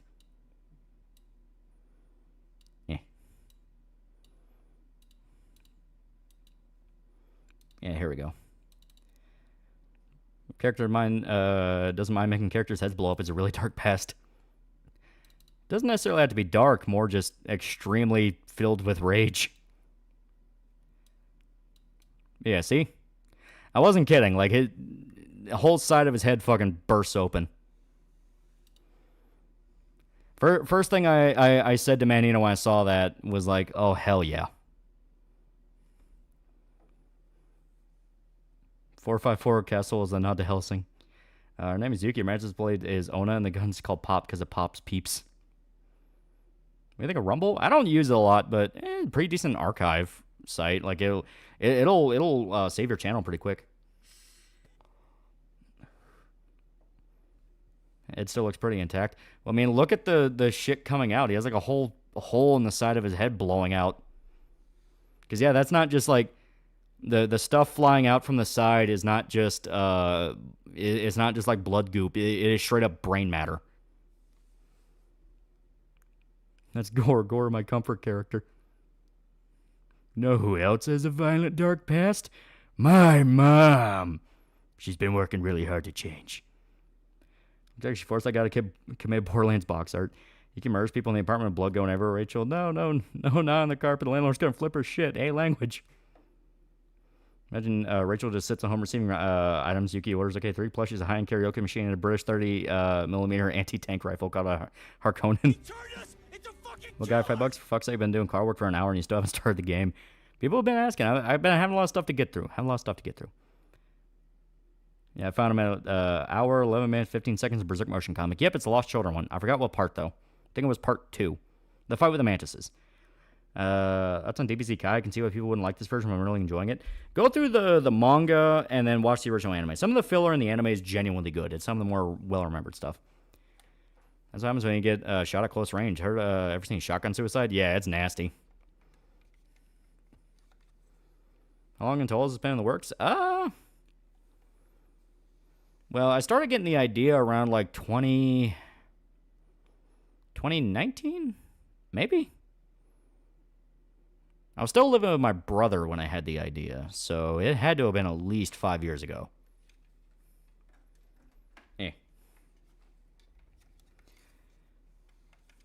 There we go.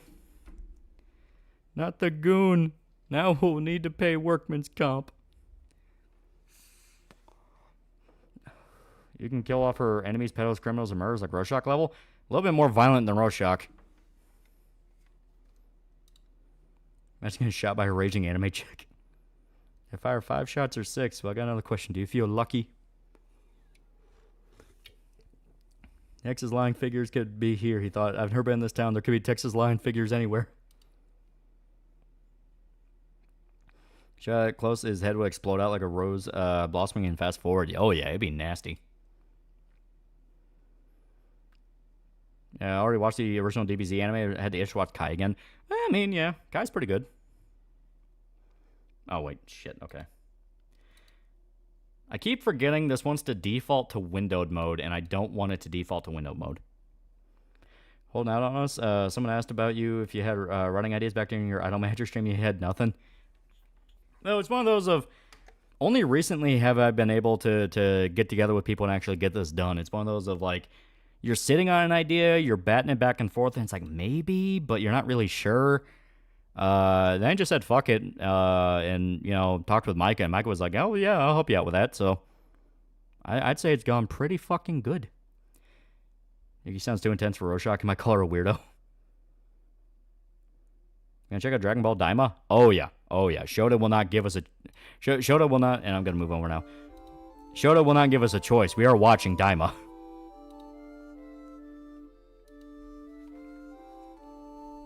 That's understandable, yeah. Just like me, for real, I'll probably die if I had to go against Psycho Pixie Idol Broad. Yeah, I'm happy I can actually show off some of the action stuff now, because it looks really fun. What roles do you think the chosen people like Larry Fink actually playing DEI stuff, actually doing the dirty work by running these companies, getting paid by the CCP to do it? I think they play their role just as much as any other player on the board does. They're all gunning for their own little slice of the pie. To be honest, I think that Rachel Daki sells better than Yuki because Yuki's not cute. She's not moe. Well, the whole joke with her, she's not moe. She is kind of fucked up and terrifying. Oh, there we go.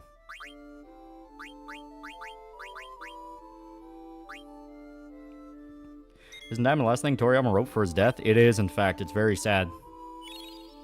Once saw a FLIR thermal video from a helicopter that was following a guy. The guy decided to French a shotgun. He went everywhere. Yeah, it's nasty. It is like... People kind of underestimate the power of a shotgun, you know? When it hits you in the head, it will blow up your head. Your head is not going to be there. What do you think Daima will be about? Daima seems to be kind of like bringing it back to the Journey to the West style, where it's more like fantasy. I know they like made everyone kids again, which would be kind of weird, but like, as long as they make it a fun gimmick. All right, I forgot what we were doing. I think we go back to the... Yeah, look at Kurt Cobain. Yeah, I think he's capable of being cute until he pisses her off, then you're dead. Yeah.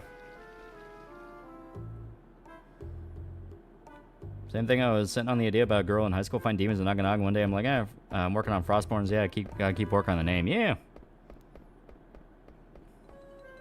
Yeah, shotguns are terrifying. Get shot up close. Yeah.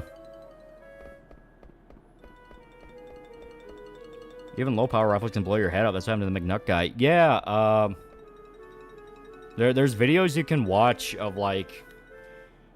There was like a kind of a famous cartel execution one where a guy is taken out to a field and a guy has a fall, like, you know, an FAL, like what I got.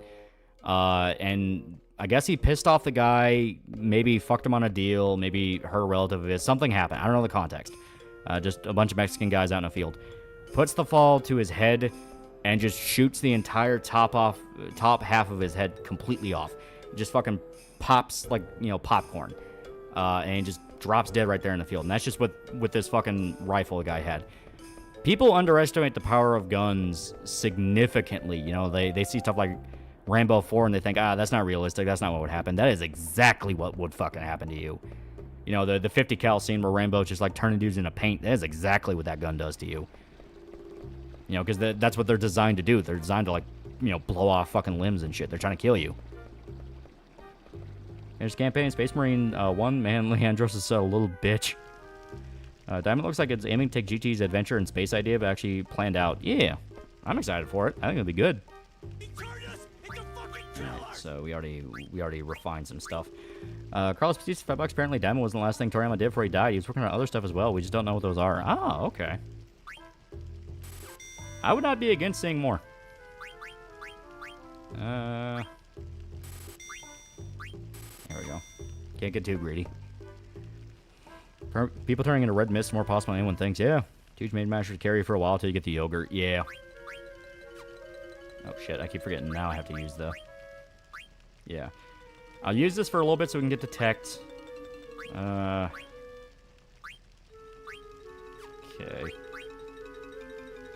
Okay. Yeah, I'll hang on to this right now. Yeah, shotguns just destroy you. Yeah.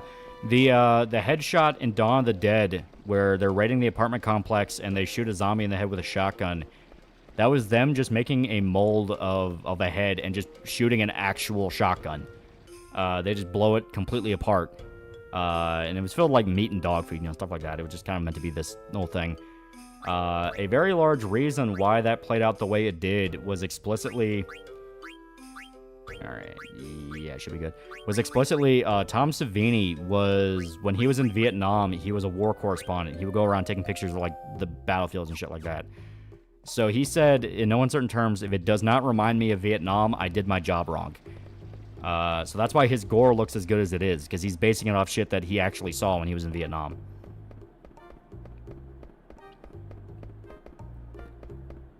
Yeah. Did you watch Jello's video? I want those moments of my life back. Yeah, 50 cal goes through 1 buy, 2 buys, 3 buys, 4, yeah. In fact, they're civilian-grade scars and saws, yeah. Yeah, they're in the theater district. What movie is this? The scene I was mentioning specifically with the apartment complex, that's Dawn of the Dead, the 1978 one. Tom Savini's a fucking man, yeah. Yeah, head explosion and scanners was a real shotgun, yeah. Remember the Germans who used gas in World War I called the Model 1897 a war crime, yeah.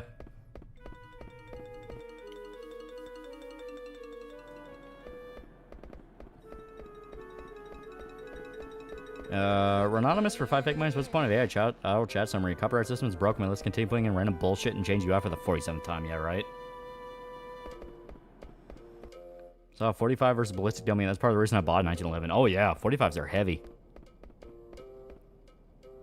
Let's wear a shotgun or rifle. The rifle is stronger in Silent Hill 2. Alright, so we already had the scene here.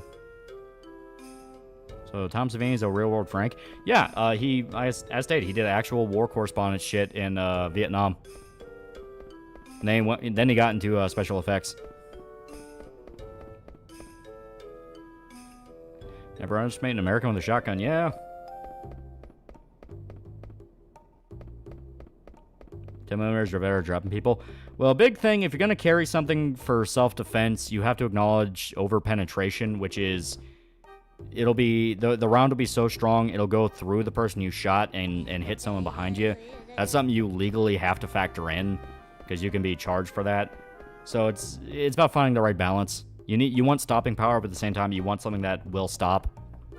March for $2, I finally figured out how to emulate games. Eee! You're in for a whole new world. M2 50 cal machine gun was intended to defeat World War I tanks. Its round was an anti-tank round. Yeah. Tom Savini seems like he loves to do what he does. Yeah, everything I hear about Tom Savini, he is just like one of the nicest guys you could ever talk to. He just loves what he does.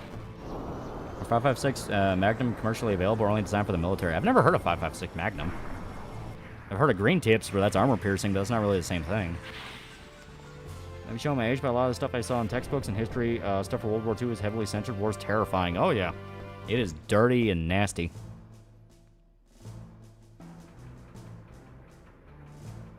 I prefer 45 and 10mm, but 9mm is a good round. Yeah.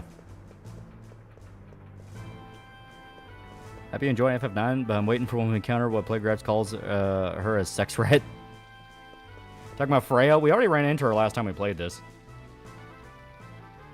Oh. Worst Gore video I ever saw was merely disabled Russian guy blowing his brains out with an old AK at point blank on his parents' couch. Couldn't sleep for a week over that. Jesus. Yeah, that's not pleasant. I like fun gore, you know. I like fun Evil Dead type gore where, you know, you can go, oh, it's great, you know, it's fun. There's got an M1903 A3 shots. Fucks. Ooh. Reason I fear Civil War, that shit gives people nightmares for years. Yeah.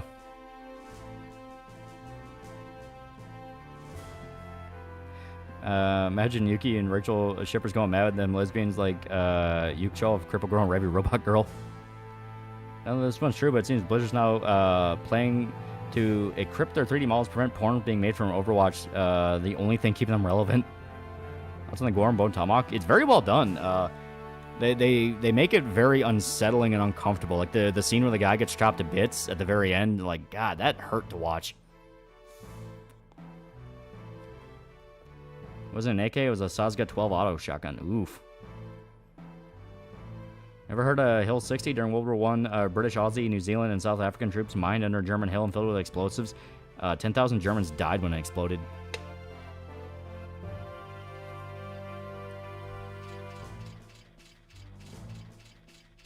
You rather use 1911?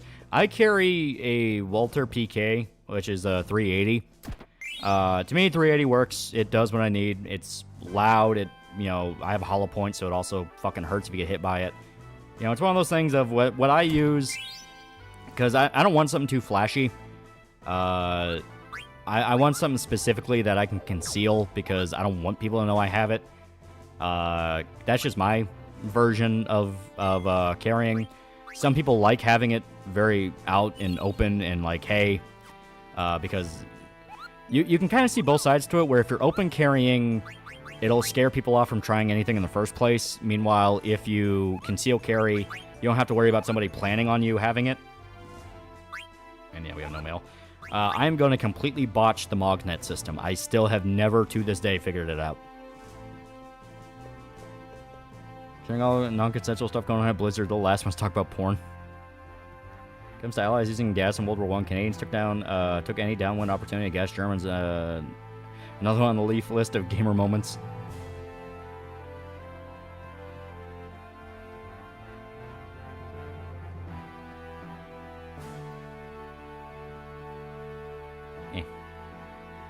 That's some dwelling in the Franks. I didn't care for it. Does PPK is good. You just have to watch for the slide bite. Yeah, PPK is like to bite, especially if you try to like take it apart. It bit the shit out of my finger when I tried to clean it one time. Wasn't 5.56 Magnum mentioned in your Generation Kill video? It was around the low stopping power. That's not Magnum. That's just 5.56.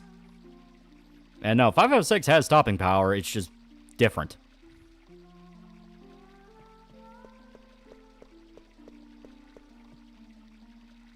How many rounds for 1911? They're about 8. Like, 7 in the magazine, 1 in the chamber. They're about 8.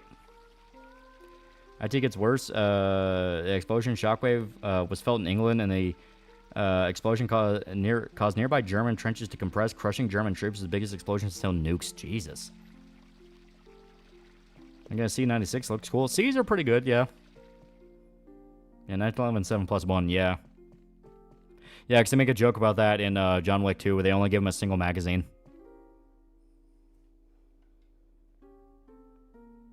What's the worst animal attacks you've seen? Look up bears. Bears will fuck people up.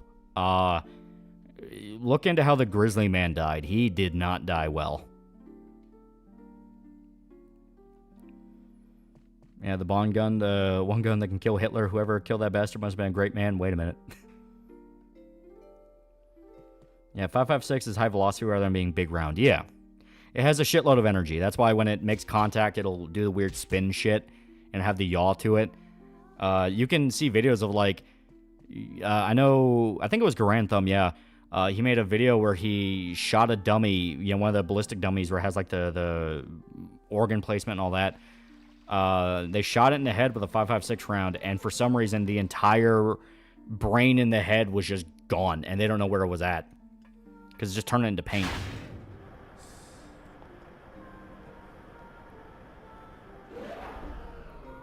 Yeah, letting get attacked by multiple pit bulls in Brazil. Oof.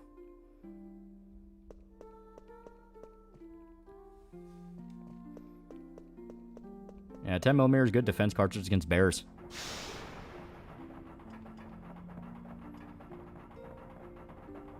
Imagine getting killed by a spinning gun. What is Murdoch Mysteries? Are those the Sargon Needs More Dopamine guys? I think I remember them. That's on a 19mm. 1911 pistol. That's pretty good. I have one. I like it. I don't really use it because, like I said, I like my conceal, but I like it just because I wanted to have a 1911. Not as much back then. I watched a video getting attacked and killed by a bear on Live League is not pleasant. Yeah. Favorite Del Toro movie? Pan's Labyrinth is really good, but I gotta give it Pacific Rim. Pacific Rim is just such a heartfelt movie made by a guy who was just like, this is all the stuff I love as a kid, isn't it super fucking hype? Rock Mystery is a Canadian early 20s mystery show.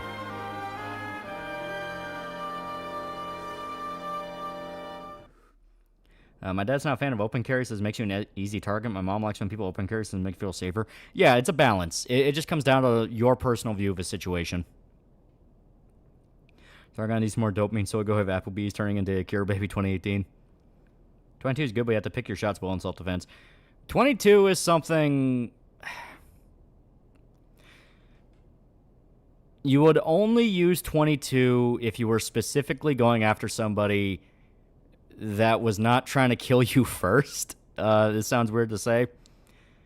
You would never use it in a self-defense situation because you need that snap and you need that stopping power. It needs to be loud. It needs to feel like it hit them. There is a science behind a proper self-defense gun. 22 is something to where, like, you're introducing a kid into shooting, or your wife, or your girlfriend, somebody that is not used to it, and they need to kind of learn how to handle a gun and get used to the feeling of just a gunfire in general. 22 is ideal for a zombie situation, though. Like a brick through a plate glass window, Major Boothroyd on the Walter PPK, albeit chambered in 32 ACP, Dr. No by Ian Fleming, yeah. Yeah, 22 or no is the perfect quick bullet. Yeah. You like the Smith & Wesson SD40VE? I don't think I've ever seen that one. That's in Pacific Rim Black. I have not watched that one.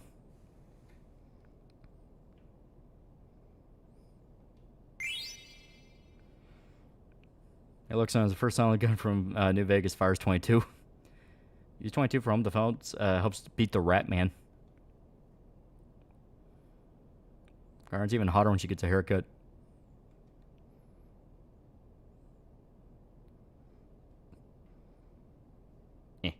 Chocobo. Is new Berserk chapter coming out this month and next month? Yeah, October and November. Fuck yeah. Ever think of owning a lever gun? I've been thinking about it. Yeah, getting like an old Winchester rifle. I think that'd be dope.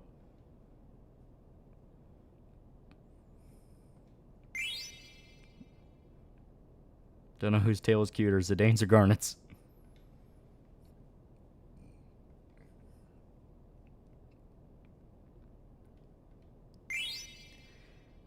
At least anyone using 22 for self-defense isn't stupid enough to use Snake Shot for self-defense. Yeah, that is true. Wish my godfather was that generous. He dragged me to an illegal range and made me mag dump an AK downrange my first time. Shoulder was sore for a fucking month. Oh, yeah. Germans during World War II apparently really liked the 1911 and prized it heavily when found off dead troops. It's a well-made gun. Have you ever checked out Devilman? I watched a few clips and gotta be honest, some of the jokes land really good. It's one of those where Devilman was made as an unironic attempt to introduce like a superhero for, you know, kids who are into like Sunday school and shit like that. So there is kind of that heartfelt aspect of, people call it like the golly gee whiz thing, where it's like it's trying so hard to be a show, you know. But anyone else with a little bit more of like a cynical outlook, it just looks ridiculous.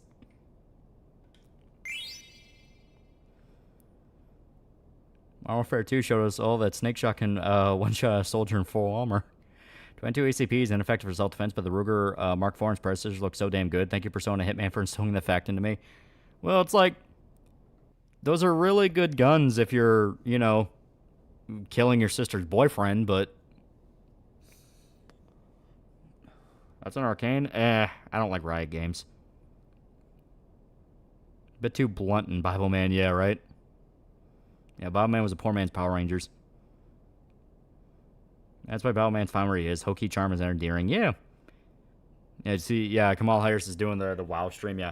I'm fully expecting people are probably going to rate it and fuck with it. You know for a fact they will. Is this Disc 2? I think we're a little bit before Disc 2. I think Disc 2 ends at the Village Raid.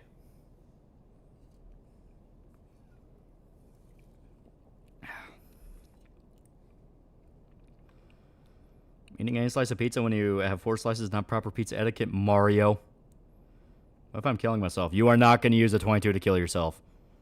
You are not going to do that. If you try that, you are going to want... Most I'll say is, okay, the Bjork Stalker guy bought a 38 special to kill himself when he planned on, you know, doing the whole bomb thing with Bjork. 38 special is a heavy enough round. Look up when he shot himself and how long he was still alive after that. 22 is significantly weaker than that.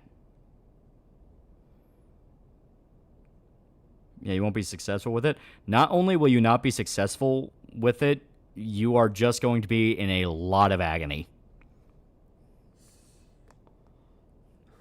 That's on Hardcore Henry's over-the-top first-person action movie. I love that movie.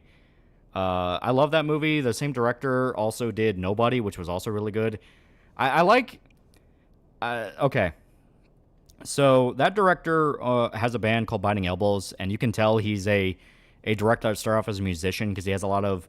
He puts a lot of emphasis on music in his movies. Hardcore Henry has a really good soundtrack. Nobody has a really good soundtrack. So not only does he have this appreciation for more underground songs you wouldn't really hear, because most other times of music, unless for a movie, is like top chart shit. Like how many times you've heard fucking War Pigs in a movie? War Pigs or Rolling Stones. You know what I mean? I like the guy who directed Hardcore Henry because since he is a musician, he has all these like different little obscure music choices you wouldn't even think of. I mean, Hardcore Henry, he used some songs from his band. Some of them are actually pretty good too.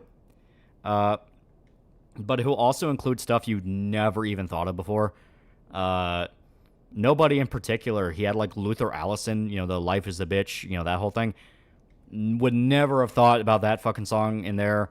Nina Simone, like these very like, oh shit, yeah, that kind of works because it wasn't just shooting for the first choice possible. It was trying to have a different vibe and a different style. Yeah, many people survived 22 suicide. Yeah. Hear me out. Hardcore Henry was zombies instead of Russians. I like Nobody, but I think it needed a little more. Yeah, it's a decent little low impact movie. Yeah. I know they're trying to do a sequel. Baby Driver 2. Yeah, Baby Driver. Edgar Wright's the same way. Edgar Wright also did a lot of music stuff before he got into media, more different media production, where he did like TV and movies and all that. So because of that, obviously music video editing and different song choices, yeah. Nobody's basically a superior remake of John Wick. I wouldn't call it superior, but it is definitely going for a similar style of John Wick and painting it as more of like So, the original John Wick is a tribute to, like, 90s era thrillers. 90s era action martial arts thrillers. Maybe also mid-2000s, because a little bit of Collateral is in there as well. You know, it's about the 90s. Nobody is more in line with, like, the 70s. You know, that's why there's some moments that directly feel like they're taken from, like, a 70s thriller. Which also explains, once again, the music choices. So it's a thing of, it's just kind of a different vibe. Like, nobody, honestly, I didn't feel like any stakes during the final fight. Yeah.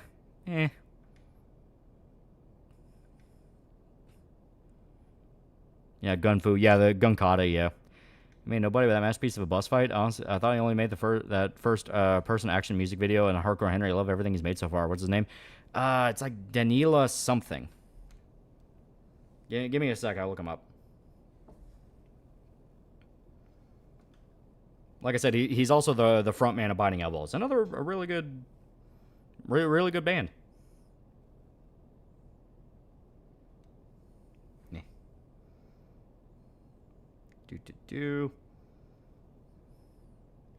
Ela Nashuler. Yeah, it was Ela. Sugar $5, Lolly. You literally taught people how to shoot themselves in the beginning of your Cool Cat video, and he stifled your creativity. John Wick was originally supposed to be in the 70s. In his 70s in the original script, so nobody's close to the original script. Yeah, which is funny, because I think Keanu Reeves and fucking... God, what's his fucking name? God, why am I forgetting it? Bob Odenkirk. I feel like, aren't they, like, similar in age? It's just Keanu does not look it.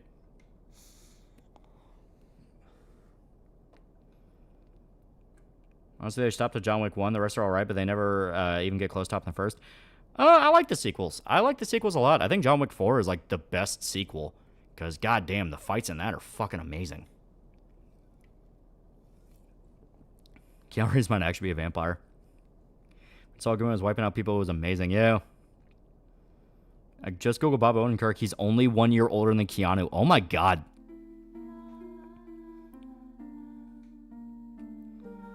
Yeah, there's a difference. Keanu's an immortal being. He's a race car driver now. Keanu Reeves is in professional race car driving. Yeah, nobody's rewritten John Wick. Instead of dog and wife, he has family and friends. Continental Hotels replaced with CIA. Russian Mafia son dies, replaced with Mafia brother. Kino movie, yeah. Like Dirty Harry movies? Oh, hell yeah. Keanu's secretly a pillar man. He's the Redstone of Aja. 4 is my favorite. I love 4. NASCAR? Not NASCAR, but he is in Formula 1 racing. He just did a race in, I think, Japan. And he got, like... I think the whole race was, like, 35 cars, and he made it to, what, 25? Favorite John Wick movie? The Killer. Keanu Reeves is Keanu Reeves in Keanu Reeves sci-fi action movie. At age 6, he decided to get into NASCAR, you know, like most people. Yeah, Keanu is also a motorcycle maker, yeah. Yeah, Keanu is partly Asian. He has anti-aging genes.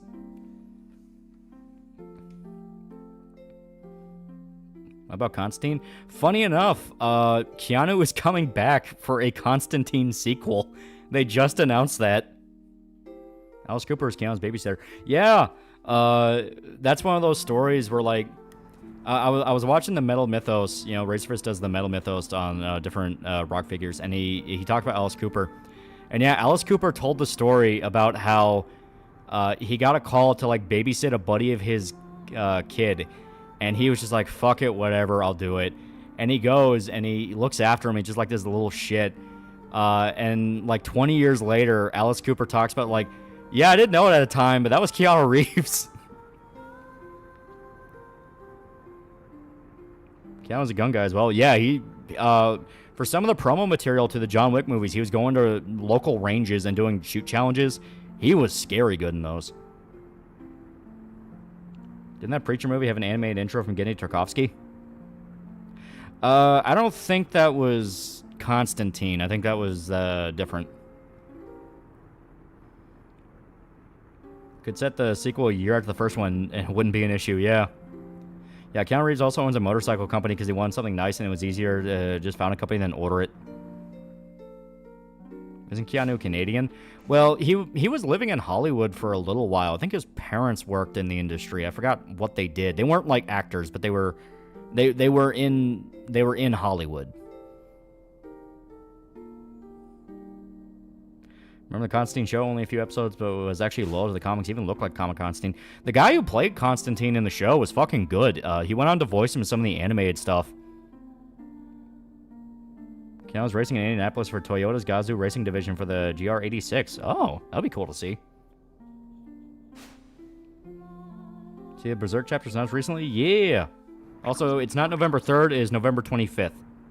But still, hell yeah. Priest the Vampire Hunter movie got an animated opening. Oh.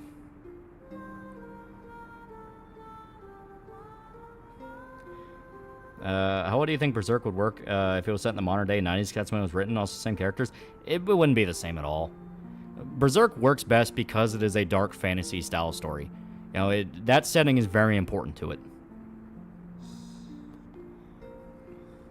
Yeah, Keanu's mom works as a costume designer. Yeah.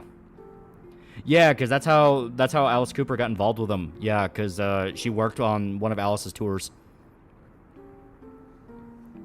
Is there Matrix 5 coming soon? No, Matrix 4 made sure there was not going to be a 5.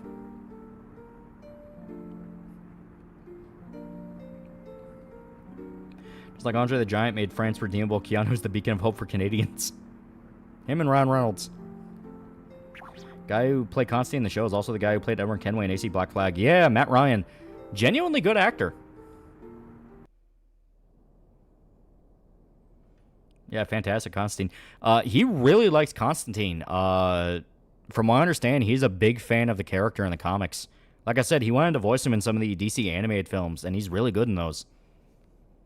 Favorite Alice Cooper song and album? I'm not the biggest Alice Cooper fan, but I like some of his older, like, 70s stuff where he still has kind of that punk edge to it. I like that. Modern Dragon Slayer would be something like the Southern anti-tank rifle. Yeah, and it's like that to me at that point. It's like that's kind of removing the identity. Playing Old Republic as Sith Warrior, went to kill a Sith. Sith Lord's son. Instead, I spared the son, killed the Sith Lord, and slept with the Sith Lord's wife. You got Ryan Gosling, Canadians. That is true. Brutal Plan's a pretty good album as well. Yeah. In fact, when I saw Claymore years ago, I described the Silver-Eyed Witches as some historical babes. No one's doing Matrix 5. No one even wanted to do 4. They couldn't even get Hugo Weaving and Lawrence Fishburne back for that crap. Yeah. Angel was my introduction to Feed My Frankenstein. Yeah. I liked his Easy Action album, but yeah, outside of that, I never really listened to too many Alice Cooper albums. It's one of those where I like a lot of the people inspired by Alice Cooper, because he went on to inspire a shitload of people. Wasp, obviously. Wasp makes their Alice Cooper connections very clear, where, like, they love Alice Cooper. Like, Blackie's a massive fan of Alice Cooper, and you can tell that. And I really like Wasp. Shame Rush isn't around anymore. They're one of the few good things going for Canada. Well, to be fair, they were really getting old by the time they called it. They did the South Park 25th anniversary tour. I guess because, like, Matt is a really big Rush fan, so Trey secretly talked to Geddy Lee and I think the guitarist, the other guitarist, into performing at the anniversary show as a surprise for him, and Matt played drums with him. It was actually a nice little segment. And Geddy, you could kind of tell Geddy was getting older. He couldn't get quite as high pitched, but it was still a pretty good show. Alex, yeah. Is Bill and Ted coming back soon? Maybe it's a Netflix series? I don't know. You know, Keanu and Alex Winter fucking love the characters. They did the movie, and the movie was actually pretty fun. The new one, where it's with their daughters. I actually liked that movie. I thought that was actually pretty fun. What happened with Rush? As stated, I think they've pretty much been retired for a while. But during the South Park 25th anniversary show, I guess Trey secretly, without Matt knowing, talked Geddy Lee into showing up, and they played a song with as a surprise for Matt, because Matt's a really big Geddy Lee, I guess, Rush fan. So he got to play a song with him. Yeah, Neil Peart's dead. Yeah, Neil Peart died. He died like 2010? I know Neil Peart's been dead for a little while now. 2020, really? He died that? God, it feels a lot longer. Like how Constantine depicts demons as unambiguously evil, no shying away from shit that happens when one tries to summon demons. Yeah.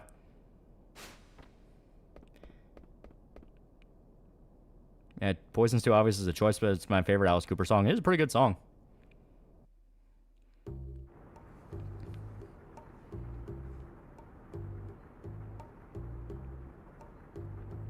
Yeah, basically retired the band after Neil Peart died in 2020. Since their other drummer died in 2008, there was no point in even continuing. Oof. Neil was the drummer, though. Oh, Neil was the drummer, no? Yeah, Neil Peart was the drummer, and he ended up being extremely popular due to the fact that, like, Neil's whole thing is he can come up with, like, these really complicated drum sets for songs, and he would have, like, very gimmicky stuff where he'd be like a Jumbotron spinning around, and he could play a whole drum set like that. Like, dude was crazy talented. If you ever watch the Aqua Teen Hunger Force movie, he has a cameo where he plays just drum solos and they cast magic.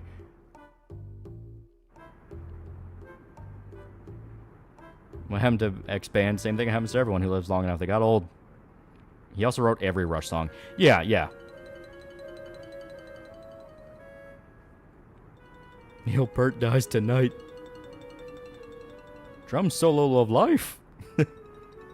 His name Blackadder, specifically Fourth Season Dark Humor, and that's hilarious. Yeah, Blackadder's pretty good. That's one where if you're gonna watch it, go in as blind as you can. Yeah, they also got Zakk Wylde. Yeah, they got Zakk Wylde. They got a bunch of musicians. Flavor Flav, they made jokes about him. I don't think he ever actually showed up, but the rap band that does the intro is an actual rap group, and they're friends with the creators. Schoolie D. Yeah, it was Schoolie D who did some of that. Yeah, Aqua Teen has had a bunch of musicians on, because that was all the old William Street guys. They were all musicians who just ended up becoming friends together. Which Blackadder is your favorite? I love the World War I one. World War I season is really good. Did Neil Peart inspire that one episode of Regular Show where Benson plays an overcomplex drum solo that sets people's skeletons on fire? Yeah. That's, once again, a joke about, like, some of his gimmick stuff. Random Greek from, and I can't say the rest because it doesn't show up, for $5. Hey there, been a bit curious. What's your favorite original Robert E. Howard story, ranging from Conan, Solomon Kane, or more obscure?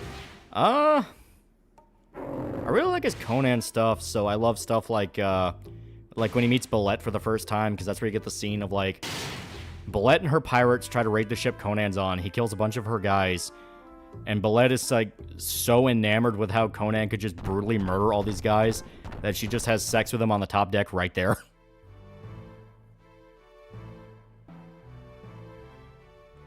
Isn't Blackadder played by Atkinson? You think he hates most will remember him as Mr. Bean? No, he loves being Mr. Bean. He seems like just a genuinely cool dude. I think Geddy Lee also had some jokes in the same episode Zakk Wylde appeared in. Yeah, they made reference to Geddy. They obviously couldn't get him as a voice, but he does show up. They do make reference to him, I mean to say. Do you know Berserk chapters for years end? The Reaper would take me for the series ends at this rate.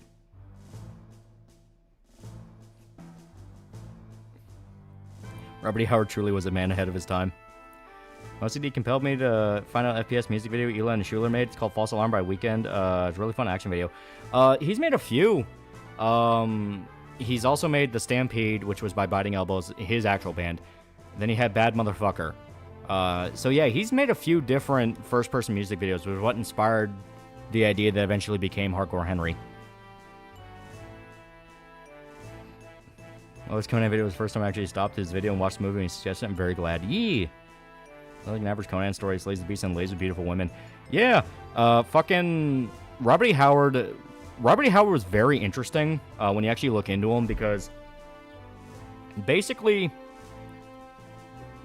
he was writing 1930s, 1940s. I think he died a little bit before World War II. Yeah, it had to have been a little bit, because he never made it to the 50s. But Robert E. Howard, when you actually look at some of the concepts he had, they are genuinely weirdly progressive. And I mean that as like an actual compliment, where he really loved the idea of like warrior women and like badass women. And whenever there was a woman who was meant to be like a badass, they would always stand like shoulder to shoulder with Conan himself. So it's this thing where in the 1930s, everyone just kind of assumes it's like the stern-chinned guy who takes care of things and the damsel in distress and all that shit. But Robert E. Howard actually kind of pushed for the opposite, where it's like, no, I like the idea of like badass chicks fighting shit. Like I want to include that. And it ended up becoming like kind of a famous aspect of Conan. Robert E. Howard's interested in strength because he lacked it in life. Suffering makes good inspiration. Yeah. Yeah, it's good kind of progressive. Yeah. Yeah, Robert E. Howard died before World War II. Yeah, I think he died somewhere in the 30s. Like, I'm trying to remember. It was like 1935, I think. Writer's personal fetish gone right. Yeah. Well, that's why there is such an emphasis on like the human form in Conan. He always makes reference to the fact that Conan, despite looking like a brute, is actually like kind of conventionally handsome, and why all the women are beautiful. Because basically he was like, well, I'm writing fiction. Fiction's supposed to be as idealized as possible. And yeah, June 11th, 1936. That's when he died. Okay, so I was a year off. But yeah, he liked the idea of people at their prime and at their strongest, mentally, physically, whatever. So that's what he always write about. That story mentions a lot like when you meet Layla in Final Fantasy 2, though I'm now a bit disappointed she never cut down dirty with Farron. Yeah, Robert E. Howard was also close friends with Lovecraft. Yeah, they would include references to each other.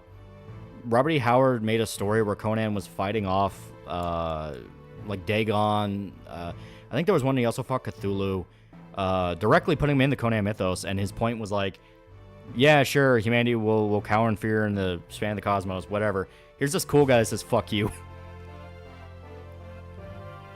Tits or ass, why choose? Saying fuck you isn't enough anymore, and I'm just waiting for the moment where I can say to someone, I hope every hentai you watch is dubbed by a Canadian studio.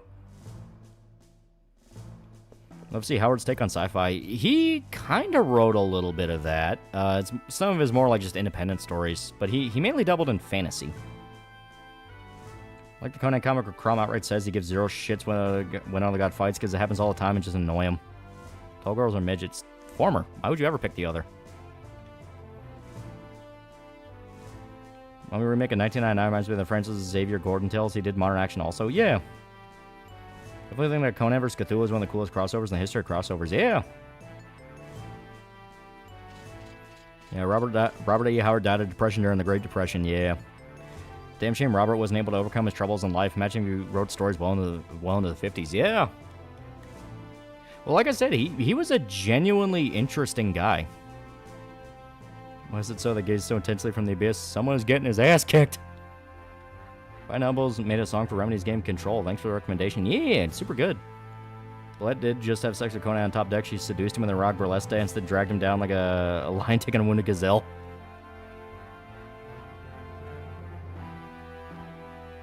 Short stack or giantess? Why would you ever pick the former?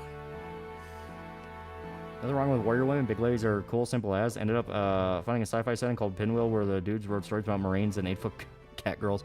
Well, he wouldn't go that far. It's like, if you ever look at like the poster of Conan the Barbarian, you see the chick in like the bikini or something like that, or ever played like an older style fantasy game like a World of Warcraft when it first launched. The visual style of like the chainmail bikini was something explicitly popularized by Robert E. Howard. He pushed for that. I talked about it in the fuck. Why am I dropping the point now? I talked about it in the actual Conan video. Tolkien popularized the idea of high fantasy, where it's about this entire world and its culture and history and all the different magic and deeper lore shit and all that. Robert E. Howard popularized sword and sorcery, which is different. Sword and sorcery is a lot more pulp, a lot more fun, a lot more rule of cool. It kind of does its own thing. It's not trying to be like a real world. It's trying to be this over-the-top setting. Is canon Cthulhu mythos a race of snake monsters got genocide by regular humans? Cosmic horrors are freaking gay ancient humans. Imagine Robert E. Howard living long enough to guest right on TOS Star Trek. That would actually be kind of cool. I would like to see what he would come up with. Have you ever heard of Vermis? I have not. Favorite Conan artist is Marvel Conan John Buscema, who is an artist in Stan Lee and How to Draw the Marvel Way. Oh.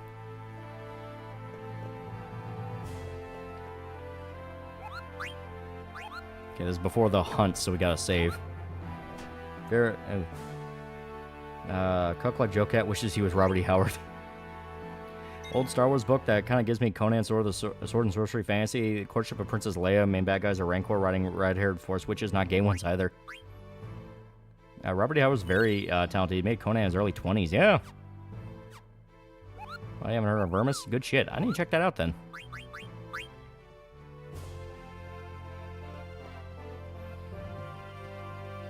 Howard would call Tolkien a nerd. Planet Mayfield, Robert E. Howard, favorite Star Trek chicken loincloth. Howard's ideal girl was a frontier woman. He grew up hearing stories about Old West gunfires. He even met a couple of them. Yeah. That was a big inspiration behind his writing.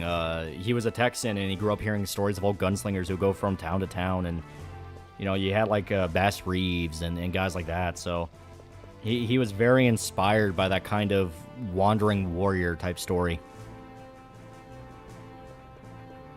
Vermin's a dark fantasy setting told through game guides for a 90s dungeon crawler that never existed. Oh. Oh god, Radius is chasing after me. Tolkien actually read some of Robert Howard stories and found them very neat. Yeah. Yeah, Ranger with a big iron on his hip. Yeah. Like I said, that's kind of why the Conan formula became what it was, where it is almost like an Old West serial, where Conan's going from town to town. It just so happens to be in like this Dark Ages, not even Dark Ages, like pre-Dark Ages type history. You know, the Hyboria Age.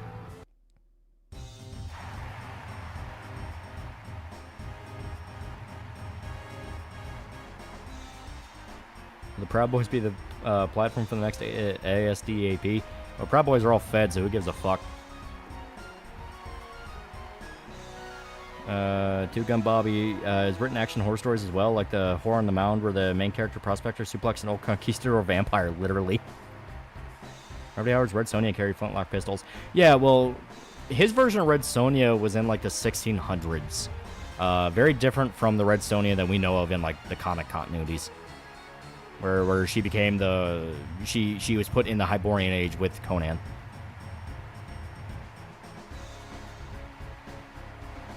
Yeah, Robert E. Howard writes about Klingons, but mostly strong Klingon women, and they don't have the head grooves.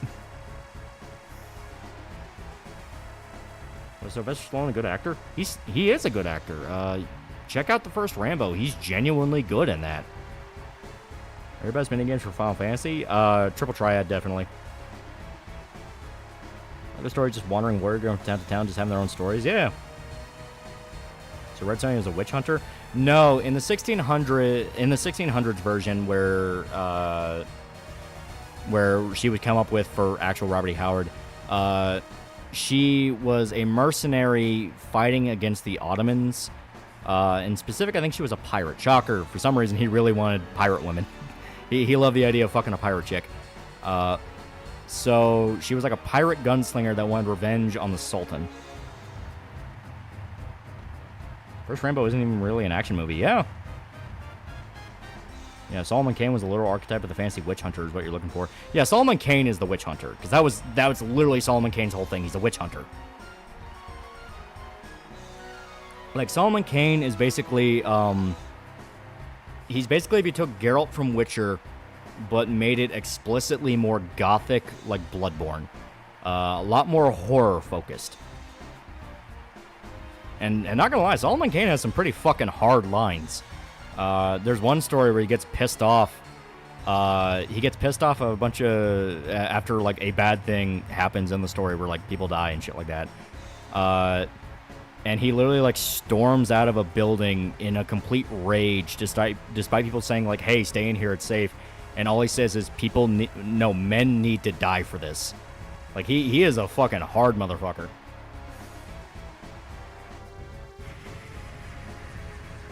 A strong woman has her hair exclusive on one side of her dome and colors in neon purple. She ain't shit. So Robert E. Howard would probably be a Whole Life Marine fan. He probably would have been the biggest simp. You make a TV show, what would it consist of? Well, I mean, I like my Sour Pop idea. I think it's pretty cool.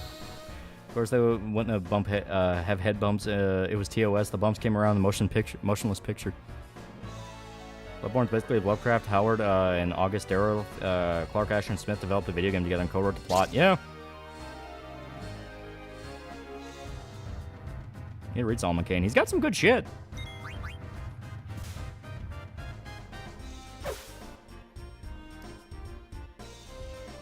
Strong Klingon pirate woman in space.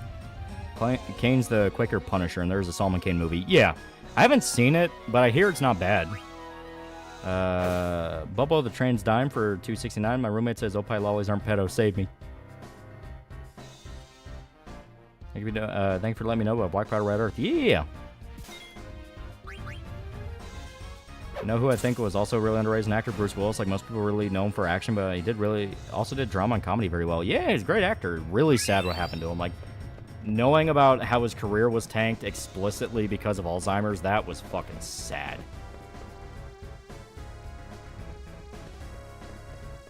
Ahoy, Japanese women. Here's my illustration. Conan Adventures with You. Marine, please notice me.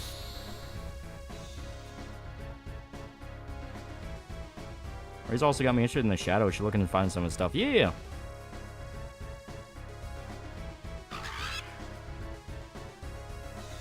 The Helsing movie is basically Solomon Kane, all but name. Yeah. But there is a literal Solomon Kane movie that, like I said, from what I hear, is actually pretty good. In fact, they did the fight choreography in Solomon Kane movie to the tune of Ace of Spades. Oh, that's kind of cool. But yeah, the Solomon Kane movie exists. You can kind of count this as a Solomon Kane movie, even if it's not really, but Brotherhood of the Wolf, the French movie, that's kind of a Solomon Kane movie, and it's also pretty dope. I think strong women are attractive when they get emotional. It could be physique, strong will, or both. All they need to do is actually, act like a human.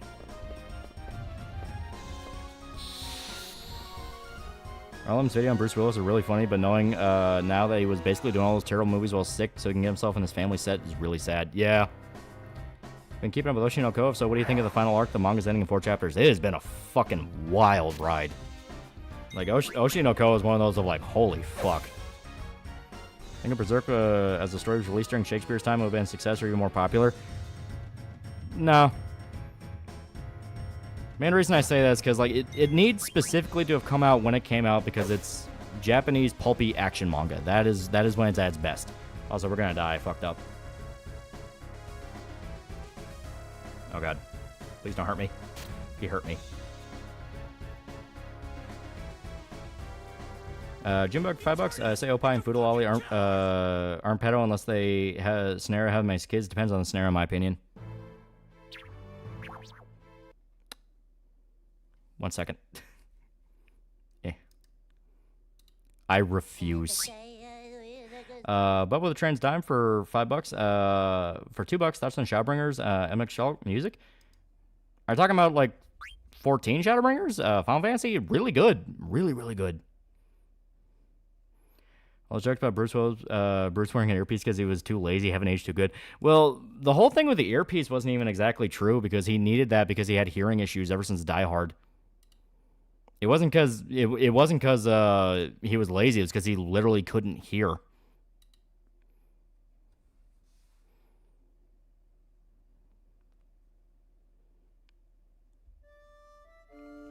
And yes, I am safe coming this because fuck you.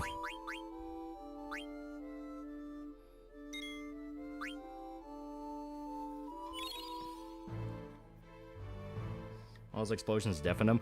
No. Specifically what it was the scene where he's under the table and he shoots through the table to kill the guy. That is what did it. Because he was right next to that gun when he was firing off blanks, and even though they were blanks, it's still a fucking bullet going off, so it deafened him.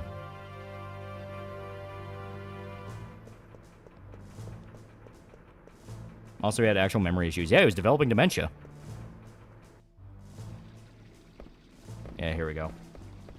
I refuse. Honestly, this also was kind of my fault. Usually I spend an hour or two grinding outside the city to make sure I'm ready for this one, so, you know, kind of on me.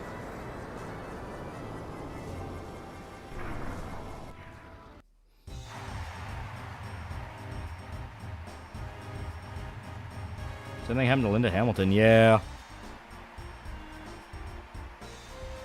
Why couldn't Bruce Willis hear it? Because that's the scene in Die Hard when he's firing the gun under the table, that fucked his hearing up. Shame Bruce isn't even in his 70s yet. Sometimes dementia hits hard and it hits early.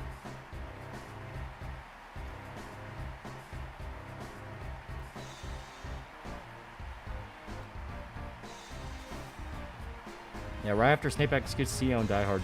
No, it was specifically when he's under the table. That literally is the scene where it happens. He's under the table and the guy's shooting at him. He has to fire through the table to kill the guy. That is what fucked his hearing up because he was right. The gun was like right next to him because he had to scrunch under it and fire it off multiple times. So it just fucked his hearing up in one of his ears.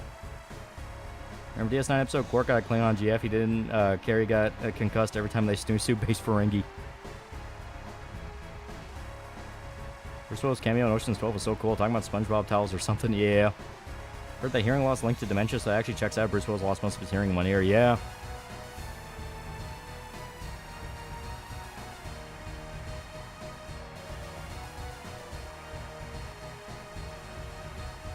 When did he wear earplugs? Well, he did, but it was still right next to his ear. There's only so much they could do. Acoustics must have been similar to what happened in rut tunnels. Yeah. And various reasons are switching to green gas airsoft guns for movies. That and light guns. The Penguin, the second episode of Penguin, they talked about that where they had light gun style to look like Uzi, so they didn't have to risk having like actual guns on set. I'm fine with that, where it's like, hey, we don't see it. I don't care what they use for props. And it is sad that a lot of it's probably inspired by the Alec Baldwin shit. Different sides say different things, but boost your chance to get dementia from 60 to 200%. Yeah. Brother in Christ, need your help. Should I watch Big Trouble in Little China or Hope with a Shotgun? Need perfect action movie since I accidentally doubled on Adderall. Big Trouble, 100%. Seen Elon's introduction to the Optimus robots? I have not. It's better M16 or M4? M4. It's just upgrade M16 and you can do a lot with it. Or how much you plug your ears, you will receive hearing damage if you're too close to gunshots. Yeah. Should I have someone who shot a gun while wearing earplugs promise you they do not help as much as you think? Get you some noise canceling shooting earmuffs, though shit will treat you right. Yeah, it's about all you can do. And hell, if the caliber of the bullet's big enough, it's not even going to help with that. I remember when I would go to like Knob Creek, and there'd be dudes firing off 50 cals, and it didn't matter how good your earphones were. When those 50 cals went off, your entire fucking body shakes. Like you can feel your bones jittering. They fucking concuss so much. Ryan said Louis body's dementia, literally the worst form you can get. Yeah, a lot of people theorize now that's why he committed suicide, because he knew he was developing symptoms of dementia and he did not want to get it bad, because he didn't want to burden his children with that. Here, I'm gonna take a potion real quick. You got Knob Creek, best bourbon, yeah. Playing the Legends of Hero games. I've been playing through Trails from Zero, and so far it's blast, yeah. Was Alec Baldwin's career over before Rust? He wasn't really in a lot of stuff, yeah. Gone living, but he may fail slipping shot to match the Baldwin with the big iron on his hip. I think scenes that are indoor make sense to use green gas and light guns, but if doing outside scenes should be reasonable to use blanks that can heat. Well, all it takes is a director that knows what he's doing and is very careful and is like, we are going to make sure this is done right. Because famously, the reason why the gunplay in Michael Mann movies is as stylized as it is and why it's accurate as it is because Michael Mann is friends with a legit SAS veteran that he has school all of his actors on how to handle firearms before they get on set. That's why in Heat, the bank shootout is as close as it is, because that SAS guy that he's buddies with schooled every single actor who was involved with that how to handle the guns. There's a reason people who are part of the artillery units cannot be here for long. Yeah. Also the Shadow in the old film. Yeah, Alkbon was also the Shadow. Apparently all Windows PCs are now bugged if you install this update. Funny enough, because my PC's screaming at me to update it, so... He's all-time best shootout. Yeah, one of them. That's for damn sure. Yeah, fuck it. Yeah, we'll kill that one. Alkbon was the shitty stepdad and Cat in the Hat. Fun watching him seeing him get messed up after learning how shitty he is. Hate the way those guns cover each other in a gunfight. Yeah. Like that's why I like Michael Mann. He genuinely cares to get the details right of what he's talking about. He covers a lot of really good details, like the gunfights and the tactics and shit like that. People note all the time how the cops are using semi-auto guns. Meanwhile, the criminals have the automatic guns. Very, very good shit. What will the trains dime for $5? Ever heard the OC's psychedelic punk band? I recommend their songs Thumbbuster, Toe Cutter, and The Dream. Crazy shit. I might check that out. That sounds dope. Talk to Canadians on a daily basis, and they'll hate Americans $300,000 a year on gun is all they talk about. Sounds like a skill issue, frankly. Okay, business district. Collateral's just as good. Collateral's also just as good. People who man the heavy machine guns and airships are in real danger to getting cancer due to chemical exposure to gunpowder and stuff from the rounds. Yeah, it makes sense. Then real Tier 1 operators learn how to shoot a certain way because they were watching Heat. Yeah, for a while, when people would get recruited into the army, they would show them the scene from Heat where they get into the gunfight to show them how you move around in a gunfight, how you communicate with each other. Because like I said, there's a lot of really good details. Like whenever the criminals would move upwards, they would specifically call out they were doing that. Their buddies would cover them. Then they would call back to their buddies that they made it to where they were at, and they would cover them. A lot of stuff where like, yeah, that is actually trained in dudes to this day. No Kingdom Hearts. We played Kingdom Hearts on Monday. I had to pay everybody back for skipping out on Final Fantasy 9. Valkymer's reload is basically a perfect combat reload. Yeah, that was another thing where dudes would literally pause the clip and go, this is stuff that like guys who were in the army flat out came out and said like, yeah, they do this. They would literally pause whenever Val Kilmer would do the reload and say, that's how you do it. Because Val Kilmer took enough time to practice how to reload that gun that he did it like perfect. Yeah, he used the bounding technique flawlessly. The only flaw in that entire sequence is the actual weight of the bags. For those that don't know, the criminals were carrying, what, $20 million all around? That was the take. 20 million or 10 million. The whole point is like the weight of the paper they were carrying, the amount of money they had, was way too heavy for how agile they were. They would have been weighed down a lot more. But they had to kind of skirt past that because then they wouldn't be able to show off all those techniques and show how they're able to move around in that gunfight the way they did. Yeah, the money would be heavier. Yeah, that's something that like every single gun channel that has talked about Heat mentions. They would be moving a lot slower.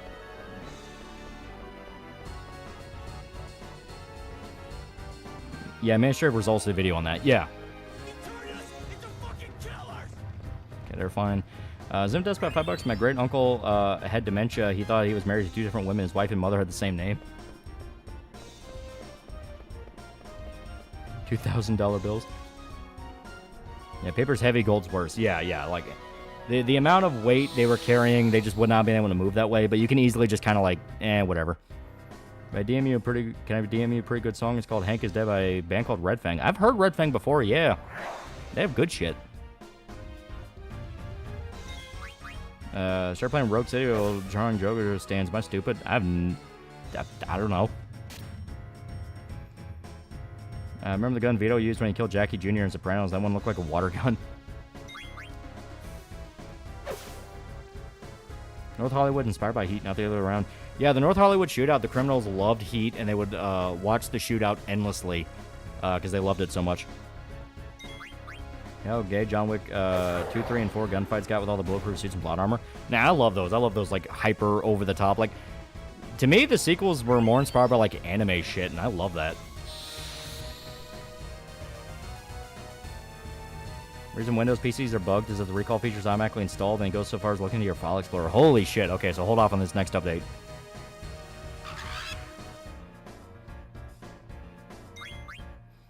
What's the game everyone else hates that you love? For me, it's Mafia 3 and Gungrave Gore. I like Splatterhouse, the 360 Splatterhouse. That game was awesome. North Hollywood was in the 80s? No, it was the 90s. It was the 90s Hollywood shootout. Because like I said, it was post-Heat, and Heat was like 94. The shootout, I think, was like 2 years later. Because, yeah, the criminals famously were like really big fans of the movie. Here, I'm going to heal. So don't update Windows 11? Yeah, right? Yeah, you're right, 97. Yeah. Oh, BB's getting chased.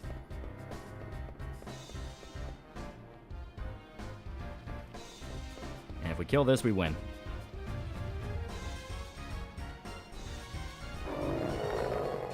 One from the 80s, the Narco shootout. Yeah. How much money would they need to be holding around as good as they did? It would have been about a quarter of the amount. Because in the movie, they were carrying about 10 to 20 million. We'll cut it even, say 15 million. They're carrying about 15 million. To move as well as they did, it probably would have been like 1 or 2 million altogether. Like, they were weighed down, but they were still able to move very quickly and very efficiently.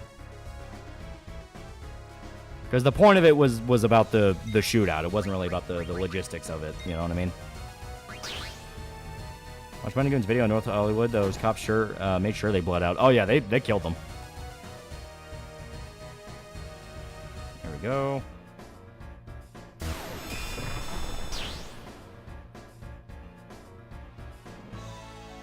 Yeah, Recall is designed to operate in the background. Capturing screenshots of user activity in PC. The fuck? Yeah, it was really cool logic. Yeah, it was really cool logic, and it was genuinely cool, so, you know. It worked. You weren't really thinking about the weight of the bag. It's just one of those fun little things. Please start carrying armor-piercing rounds after that because cops didn't have anything to get through body armor. Yeah. Lonnie Williams, $2. What does toxic masculinity mean? Means you don't rape women. Cops tried for blood. Well, I mean, the North Hollywood shootout, a lot of people got shot. They were pissed. We were watching Broadcast JR's videos recently. I finished your one in Rittenhouse. Feel bad for him, guy. Yeah. Sometimes I have to make an amazing exception for amazing scene. Amazing subway shooting scene. Joker shot one more round the revolver could carry, but it was exceptional worth it. Yeah.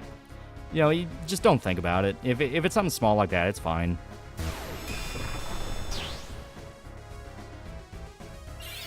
You know, North Hollywood's why cops have ARs now. Yeah. Oh, Sedane's going trance. That's pretty good. Megadeth even made a song about the shootout. It's called 44 Minutes. Yeah.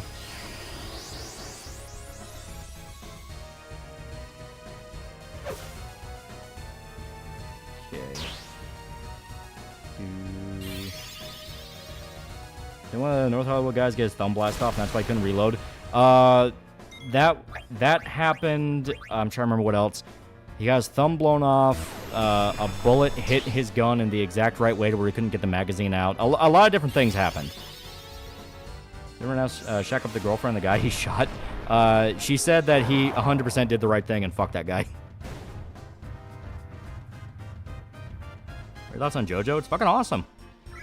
Yeah, thumb blown off and gun was jammed. Yeah. So yeah, we won.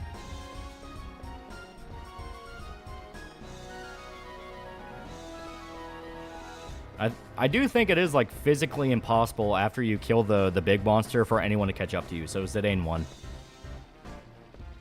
Yeah, bullet hit the mag release on his HK91. Yeah. Is that the one that blew his own head off? People think he might have just been trying to reload. No. The guy that blew his own head off, he was cornered by police and he was bleeding out, so he said, fuck you. Oh, she did give Kyle her number. Oh, my God. Yeah, cops raiding gun stores just unloading on him. Yeah. Would you make an educational show for a general older audience and keep it animated? I mean, if it's an educational show, you can get away with a lot. Adults are pretty willing to, you know, accept cheesy humor as long as the point's made. Just keep it more to the point.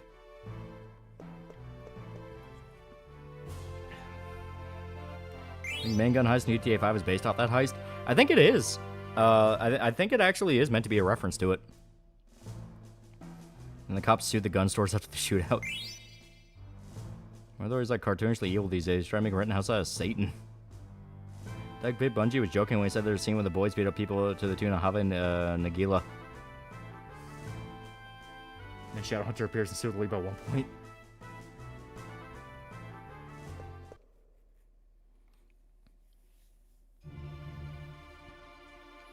Yeah. When we get to Burmesia, I can never figure out how to fucking say its name. That's the end of disc 1. Was a martial arts film you feel doesn't get the recognition it deserves? There are some pretty great ones. There's a pretty underrated one called Accident Man that I really like. It stars Scott Adkins, who you may know from like John Wick 4. He was the big fat German guy. He is a really good martial artist, and he has some pretty sick fights in that. It's kind of like a low budget little action thing, but what they were able to get done with that low budget is genuinely pretty fucking sick. Every time someone mentions JoJo, I must remember that Pippa had to be the type that enjoys it the wrong way. You can get away with a lot of it. Look at what Old Nature documentary showed. Yeah. Kung Pao's the true answer. Scott Adkins, Bruce Wayne. You joke. He unironically could probably be a pretty sick Batman. He would just have to hide his accent because he's English.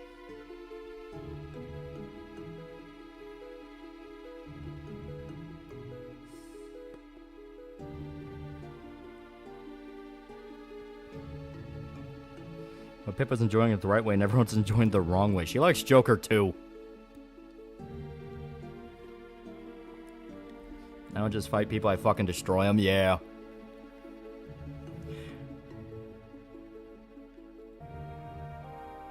And expand toxic masculinity.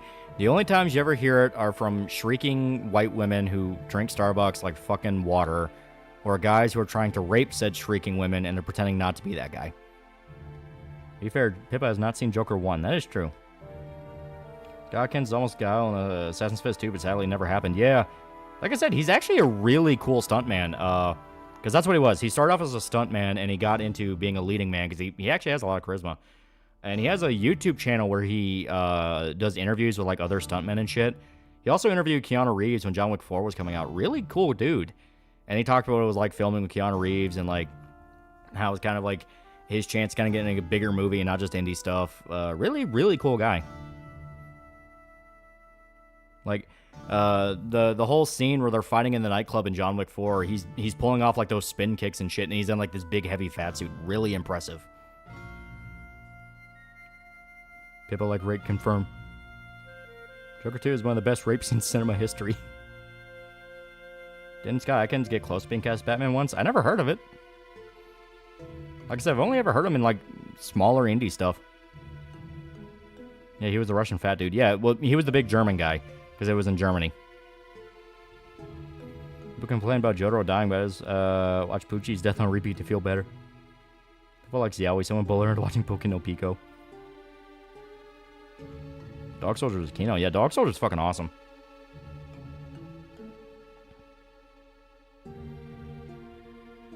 Even said, it's cool if Keanu being able to keep up with him with shit they didn't practice. Yeah. Yeah, that was a thing. They improvised some of the fight scene choreography, and Keanu was able to keep up with him in the fight scene choreography. He's like, shit, that's impressive. That's on the Walking With documentary series. I like it. It's chill to watch nature documentaries sometimes. I love animals. He was got Doctor Strange kills in the first movie, yeah.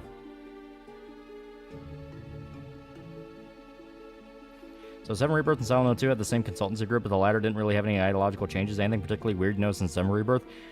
7 Rebirth was a different story because Sweet Baby was involved with Square Enix. The guys who did Silent Hill 2 Remake were Hit Detection. They were different. And yes, there are some weird dialogue choices in 7 Rebirth where characters start quoting memes. Like, Tifa says during one of the side quests, let's get these gains, and all I could think is, like, that's not Tifa. In fact, Scott Adkins was inspired by Muscles from Brussels, Jean-Claude Van Damme, who he played right hand to in Expendables 2. He also an evil Navy SEAL in some Chinese film. Yeah, that makes sense. He does have a very Jean-Claude Van Damme vibe, where it's more about the martial arts than any kind of, like, towering physical presence like an Arnold or Sylvester Stallone. Is there a World War II story where both sides team up to fight off giant wolves? Did World War II have werewolves? I never heard of that. Like, Dog Soldiers takes place in, like, relatively modern day, because it was, like, 2000... I think it was just dead on 2000. So should I get FF7 Rebirth or the original? If you're just getting into Final Fantasy VII, play the original. It's the full story. Rebirth is the sequel to Remake, which is just Midgar. Bro, one of the outside cats just got in the house, so it took a few minutes to get her out, so our big boy cat doesn't try to hit her, though he didn't, his tail was puffy. Go back from watching the shootout scene from Heat. As someone who has never touched firearms, I'm impressed how accurate they handle firearms while holding bags. Yeah. There's scenes of mixed race couples in Rebirth, but I don't really care too much about in a vacuum, but there are a few black major side characters about it.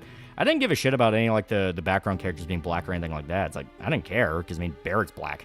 You know, one of the main characters is, and, you know, there are sprinkled around people like that. What I cared about was the fact that, yeah, you can tell some of the dialogue was localized and trying to sound too modern. And it was only in the side stuff. The main story stuff is fine.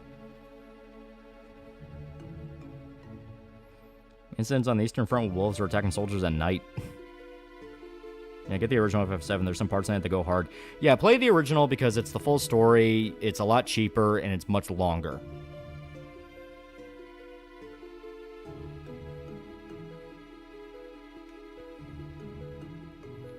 Looking at a shutdown recall, just in case I ain't giving Microsoft free shows. Yeah. You know about the Waffen SS? They were fucking dicks. Hey, Barrett's black. Minus 10,000 out of 10. Garbage woke shit. What was that movie about Unit 731 zombies? I never heard of that, but I fully believe it exists. If we had a stray cat, most of her tail missing, she adopted us and learned how to use the dog door. We can't adopt her because her mom's allergic. Aw. Hellcomber's Reload and Heat was so good. Yeah. Original FF7 also has better pacing. Yeah, like, the reveal of Sephiroth and OG7 is a million times better than Remake. Just walking through that hallway in Shinra HQ and everybody's dead and it's like, what the fuck happened? You just see his sword. Operation Bloodhunt's a new film that follows the Spec Ops team in the Pacific and World War II who have to deal with werewolves. Practical effects appears to be similar to Dog Soldiers. Okay. That could be kind of cool. As long as it's better than Overlord, where you get to see the Nazi zombies for like 5 seconds and the movie's over. That kind of annoyed me with Overlord. As much as they hyped up the Nazi zombies, there's only like 2 in the whole movie.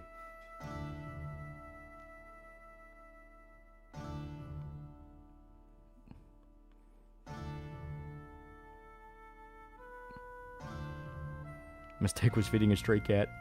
Never forget, Tifa became an Italian Sander during COVID. Fucking hate the ghost sperm and Sephiroth is thrown in your face from the start, and goddamn does Rebirth love its fucking minigames, yeah. Neil Marshall's underrated. He makes fun movies. Fucking, what was it, like, Apocalypse, or the not quite Mad Max, not quite 28 Days Later, not quite, like, a ton of different fucking movies all at once. That is a genuinely fun movie. I think it was called Doomsday. It might have been Doomsday. Yeah, Doomsday. That is a genuinely fun movie. I actually like that quite a bit. Yeah, Overlord's more Wolfenstein than COD Zombies. Yeah, which I'm okay with, but it was sold on COD Zombies, and I wanted to see more. I wanted to see more zombies. Speaking of martial arts, Mike Tyson once tried to pay a zookeeper to have a box match with a gorilla. Wormwood? No, it's called Doomsday. It's, so, the best way to describe it is take Resident Evil, put it in 28 Days Later, and then there's Mad Max. It's about a Spec Ops team trying to find the cure to a virus that's going around ravaging England. And they go into the infected zones where everything is devolved into, like, Mad Max Armageddon shit. And it's genuinely really fun. Yeah, Doomsday with the Wall, yeah. I can't promise you it's like the greatest movie ever, but it just has so much fun with the concept. Like there's a scene where they set one of the teammate guys on fire in like a big barbecue, and everyone starts cutting pieces off them and eating them. Like it is a very fun movie. Yeah, great acting all around Doomsday. Yeah, it's this cheesy action movie that knows exactly what it is. Yeah, Doomsday with the Underworld chick. I don't think it's actually Kate Beckinsale, but she is very, like, Kate Beckinsale-like. Yeah, it's not great, but it's something worth watch. It has tons of gore. That's all you need. You know what? Mike might have won. Remember the crazy cannibal chick with the face tattoos? Yeah, she was great. I love the way she dies. Never got all the hate for Doomsday. I like it. I think it's a lot of fun. Want fun Nazi zombies? Gotta finally watch Dead Snow too. Oh, I've seen Dead Snow. Dead Snow's great. My issue with Dead Snow is it does kind of the same thing Cross does, where it'll build a character up to be genuinely really cool, and then they just die. They just die out of the blue, and it's like meant to be a joke, and I just kind of go like, okay, but I kind of want that guy though. Mike Tyson said he was considering joining UFC, but when it came out back then, but didn't join because he found out people can hit his toes, so he gave up.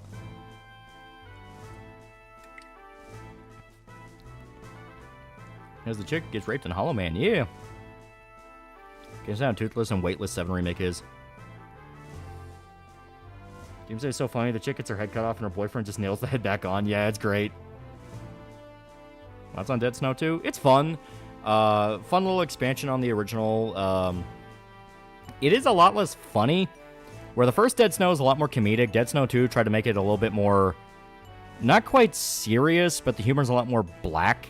Like the paraplegic who gets left behind by her friend, and then she tips the chair over and the Nazi zombie, she starts stomping her skull in. That was kind of funny, but it's mainly just funny as, like, how quickly the lady fucks her over. Moodang was just sniped in Chicago. It's Jover.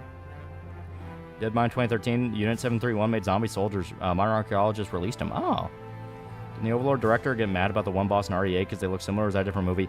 That was Frankenstein's Army. And to be fair, RE8 did just kind of lift the design, but it's a really cool design. Neil Marshall also directed the best battle episodes in Game of Thrones. Yeah! Whereas nobody's made a fake EAS alarm for Raccoon City during Resident Evil 2 or 3, even during 7 Years War and Half-Life 2. Monster $5, Scott Adkins, Michael J. White, and Jean-Claude Van Damme. Who's the best American martial arts movies to date? No, Steven Seagal, he sucks. Scott Adkins is more English, so he wouldn't count. Michael J. White has some really damn fun underground stuff you would not expect to see. He's also Black Dynamite, so you know. Van Devilman Crybaby? Yeah.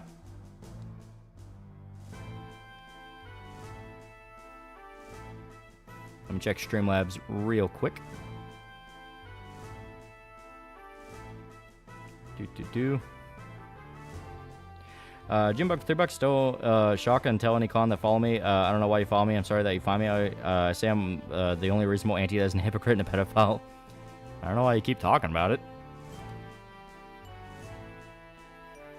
Yeah, Van Damme's Belgian, yeah. So the only American's Michael J. White. A nickel for every clip I've seen of an anime show where kids get raped by aliens. I have 2 nickels. It isn't a lot, but it's weird to happen twice. Devilman's classic seinen, yeah.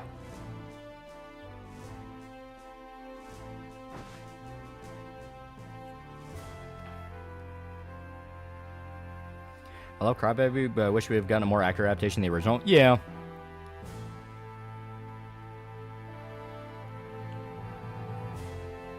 Also, yeah, Dagger poisoned everybody.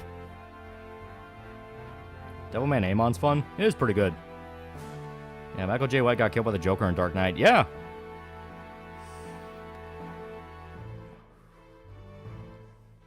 Like I said, I still love him as Black Dynamite. That's still like his best role. It's so fucking fun.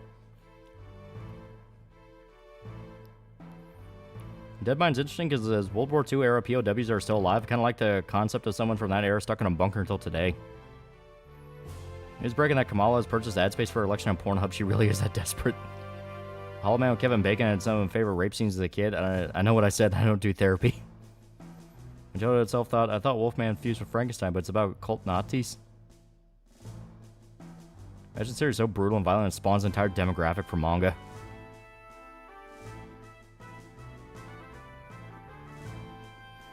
Crybaby really just stuffed multiple seasons into and did a decent job.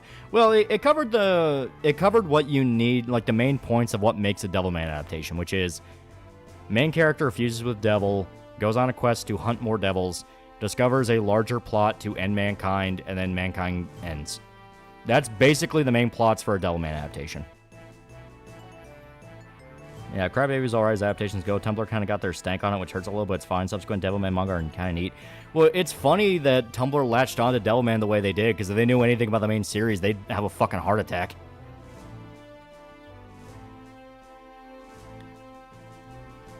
Yeah, Crybaby should be looked at as a modernization. Yeah, there's nothing wrong with Crybaby. It's pretty good, especially if you do want to include it in the timeline. Because, you know, you have the whole Devilman timeline. Like, it works perfectly fine. I just kind of prefer Violence Jack, because I like having... I like how different the ending of Violence Jack is compared to another Devilman story. I like having that, like, no, fuck you, we're gonna win this time.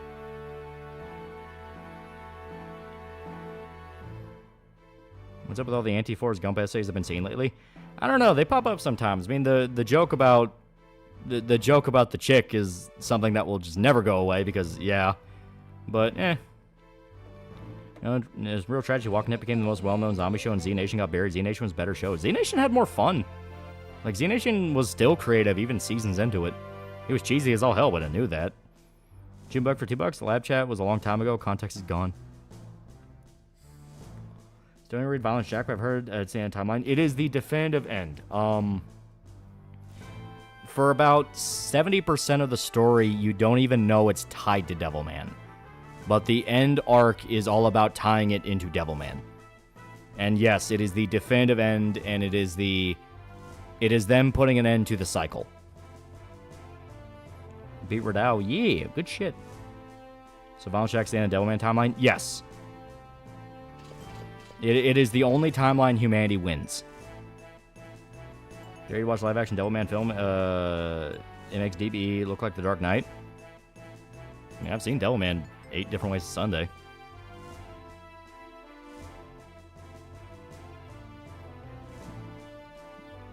What was the joke about the chick? So the entire movie, Forrest Gump is simping for a lady. That lady emotionally manipulates him, ignores him, later cucks him, and only once he is financially successful and she has AIDS does she want to be with him. Yeah, Jenny. I like to believe that Devilman Apocalypse takes place after Crybaby and leads into Violence Jack, because the ending of Apocalypse had that fuck you feeling. Yeah. Need to read Devilman Violence Jack then? Yeah. Favorite Psycho Jane design? Funny enough, I like the one in Crybaby. I think it's really cool. It's very creative. Violence Jack was progressive too. It had Troon rapists. Alright, I'll raise the heads, baby. Yeah, Jenny was the worst. Yeah.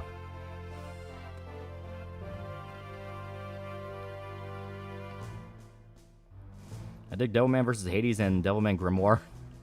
Well, the funny part is when you factor in the Cutie Honey aspect, because, like, there was a crossover event with Devilman and Cutie Honey, so now you have to think about, like, alright, how does she tie into Devilman now? Still would Psycho Jenny human form. Can you check out Violence Jack? Would love a more optimistic Devilman. Okay. To call it a more optimistic Devilman is not really accurate. Just start Violence Jack, you'll know what I mean. If you're thinking about Psycho Jenny, that she's the only one that remembers the time and resets. Yeah. Be fair, she tried to be with him before he was successful, but wouldn't let herself. True self-sabotage because of a reminder of her home. Yeah. I can imagine Jenny was fully aware of how undeserving she was of Forrest, like she felt like shit the entire marriage.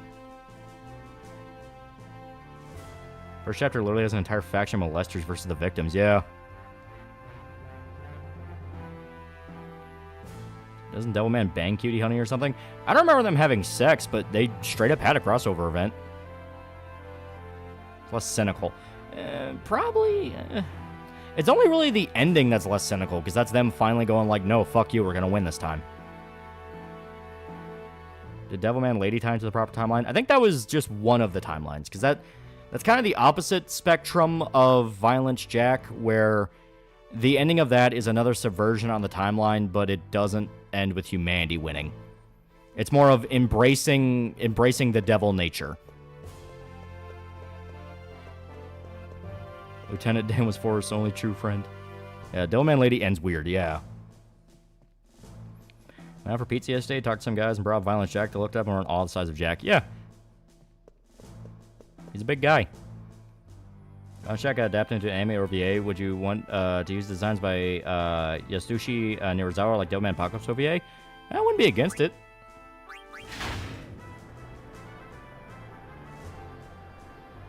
Anime new cutie honey hints at Honey and Akira banged. Oh, that's funny.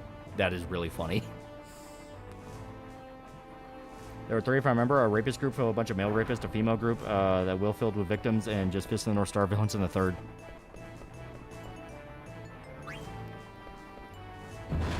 Yeah, sister becomes a man and bangs Devilman baby and gives birth to Akira. Yeah, it's fucking weird.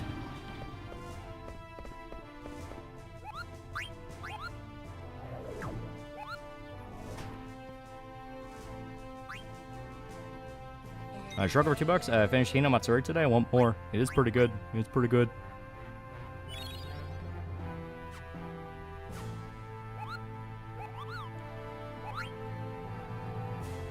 Might be worth mentioning, Lady Devilman was serialized in a Yuri hentai mag. That is not surprising. Also that Cyborg 009 versus Devilman thing. Yeah, that also happened. Yeah, Akira's like, well, shit, guess you got me good, Rio. Yeah. Okay, we gotta look for... There it is. Yeah, Devilman Lady gets weird. I don't like Devil Lady that much. I like Devil Lady, but I will admit, it is the black sheep. It is fucking weird. It's not even bad, it's just really weird.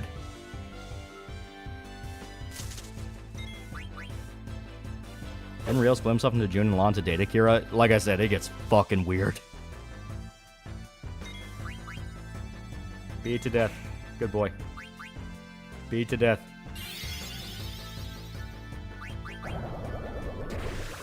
Oh god. How the hell did humanity lose when there's timeline of supersonic cyborgs? Because shut up, hell. I found Iron Virgin June and Keko Kamen in a com one year. So much rape, so the descendant I stew it. I just want to see cool action. I don't care about rape scenes. Battlefield 1 multiplayer still fucks. It's pretty good.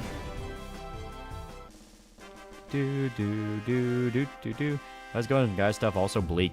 It's just what he's into. He's into occult shit. He's into, like, you know, black metal, Satanism shit. Like, he just has fun with what he does. And it's weird because, like, you look him up and he seems like the chillest dude in the world. But, you know, the whole start to his career, start to his career is even a little being a bit of an exaggeration. His main inspirations were, like, old horror manga that he would read as a teenager. Because there would be these, like, horror anthology mangas that he would buy from the store and read, like, all the fucking time. So basically, he just framed everything as, like, a horror story. You know, that's where, like, Demon Lord Dante comes in, which is proto-Devilman, and emphasized a lot more, like, the demon horror. Then Devilman, which got a lot more apocalyptic.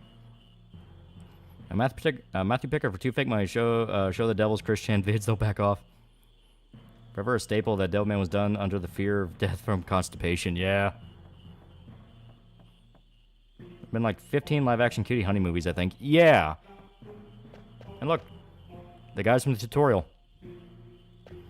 Are these sticks are in kiwi farms? If the stuff I heard is true, oh boy. Feeling the guy's work was better in later adaptations. The guy said he thinks adaptations would further his work. I say Devilman OVA, Shin Mazinger Z, Cutie Honey Re. Yeah, he's really good about allowing... He's really smart about who he lets adapt his work.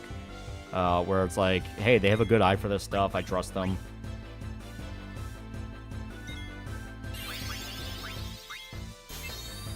Gona Guy also did a straight manga adaptation of Divine Comedy. Yeah!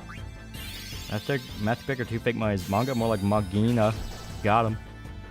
I think it's applied Rio is aware of the timeline resets in 009 vs. Devilman, which explains his more I don't give a fuck attitude. Yeah. There's some where they kind of imply he knows, others where it's like he's completely blind to it. Is there any Final Fantasy you don't like? I'm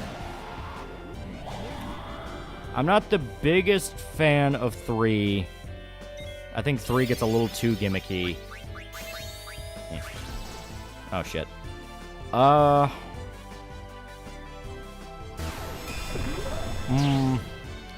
15, I have a very complicated relationship with, because I don't completely hate 15.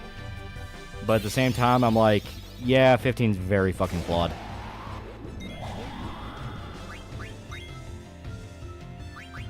Steal from the frog. It's got the part in 702 remake where Eddie stuffed in his face with ice cream. Shit's hilarious. So, upset Getter Robo never got his definitive ending. Yeah. Ironically, Devilman Hades, Akira revives after the apocalypse and basically acts like Black Swordsman. Think about it. Yeah, well, that's one that could once again tie into Violence Jack. Your thoughts on 16, aka Final Fantasy meets Game of Thrones? 16's not bad, but it definitely has an identity crisis where it just does not know what it wants to be. It doesn't know if it wants to be an action game. It doesn't know if it wants to be an RPG. It is very confused as a game. When it gets going, it's fucking great. The problem is it's when it gets going. We head straight north. Hey, Kina.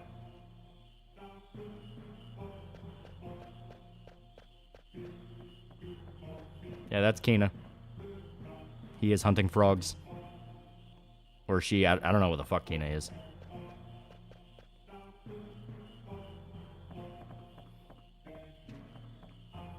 Almost $5. Best action Asian movies between Jackie Chan, Bruce Lee, Donnie Yen, Jet Li, Tony Jaa, Iko Uwais, also Joe Tall Sim, and Wu Jing Wu fought Donnie.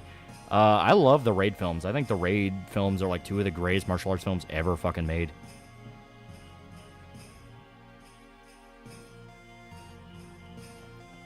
You assume Kina's gender? I don't know if it even knows what gender is.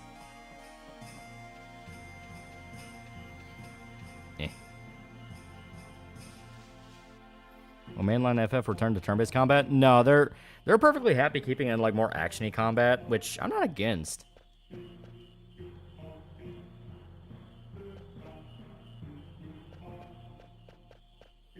I guess you just want to eat frogs. Yeah, 16 tries to be two very different genres at once. It doesn't really satisfy either. It's kind of how I feel. Ken Ishikawa should be up there with Miura as the GOATs. In my opinion, Ishikawa's work is so ambitious and well-made. I truly think Getter manga is up there with Berserk, how great it gets. It is pretty fucking good. There we go. I will give you this frog. Also, yeah, Chow and Yun Fat to the list of 80s John Woo Hong Kong films like Hard Boiled are some of the best action films ever made. Very true. Octopath has turn-based, and those two have done all right. Yeah, but when you're talking about mainline Final Fantasy, Square really wants to push how stylish and flashy they are, and it's hard to do that with turn-based.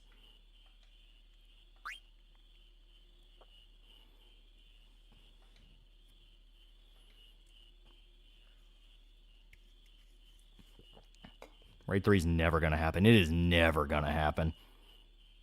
Hard enough getting Season 3 of Gangs of London.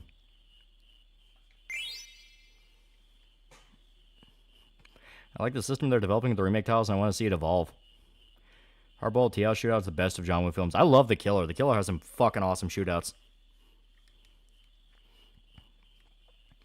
I realized Anime Matsuri came and went, and I heard nothing about it. I wonder how big an effect Rekida's issues had on their numbers since he was a big reason a bunch of YouTubers went. That's a good point. The OG Texas Chainsaw Massacre has been labeled as #1 best scary film of all time. I don't think it's that scary. It is an awesome fucking movie. I went to go see one of the anniversary showings a few days ago. Really fucking good movie. Really good. It just doesn't scare me. But there's so many great scenes in it. The scene where they pick up the hitchhiker's great. The dinner scene, like, you go the entire movie just waiting for that fucking dinner scene because it's so good. And yes, once you play Resident Evil 7, you will not stop thinking about Resident Evil 7 during it. It is just such a great film. I have several problems with MK 2021 movie. Joel Tall Simmons Sub-Zero is not one of them. To me, it seems Final Fantasy 15 was a victim of Square constantly trying to force a repeat of 7's success. Square wants to make every Final Fantasy into its own separate franchise. Yeah, you're not wrong. Can I ask a regular non-meme trick question? You just did. Anime Matsuri, so as friends went there a few years ago and said it was a disappointing and boring place. Octopath was likely never expected to do well. So remember, Square was surprised how well Bravely Default was received. Yeah. Better off looking to Square's other games for turn-based JRPGs at this point. They're taking Final Fantasy to action RPG route to evolve the franchise better or worse. Yeah. Are there any horror films that do scare you? Oh, yeah. Like I said, a lot of J and K horror freaked me out. Gonjiam freaked me out. Ju-on the Grudge still gets under my skin. Stuff like that. That freaks me out. Ghost paranormal stuff. That's a ghost movie is like the easiest thing to get under my skin because you always have those moments where you're like laying in bed in the middle of the night and you hear something creak in your house and you just immediately jump. After you watch a ghost movie, it's like that kind of natural system, a natural instinct to freak out at a creepy sound. I always thought RE7 took more inspiration from Evil Dead. The dinner scene in the beginning of the game, where Ethan's tied up with the family, that is directly a reference to Texas Chainsaw Massacre. Ringo isn't really scary; it's more depressing. I much prefer Ju-on to Ringo. I think Ju-on freaks me out way more than The Ring. Why do you call some ghosts in movies and video games a line man? Well, it's usually kind of the way they work or the way they move. Like in Gonjiam, I called that one the line man because he literally had a line down his back, and he kind of moved like the line man from Silent Hill 2. Because that's where I get the term from. It's the line man from Silent Hill 2. That kind of, holding its arms close together, kind of just moving with its torso. It's like a line, 1984 fucking sucks. Brave New World's the shit. Yeah, Ju-on's my go-to if I feel spooky. Yeah. I think there's all a bit of influence from Deliverance and RE7. Maybe. I don't really see that. The action combat's not really that good, but it does add to the style of dungeon exploration. Yeah. Both are creepy but oddly cute to me.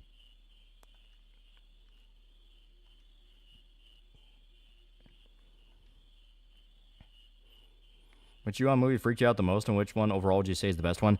Original. The original movie never fails to, at the very least, unsettle me. The sequels aren't bad, but it's just something about the original. It just feels like such a classic ghost story.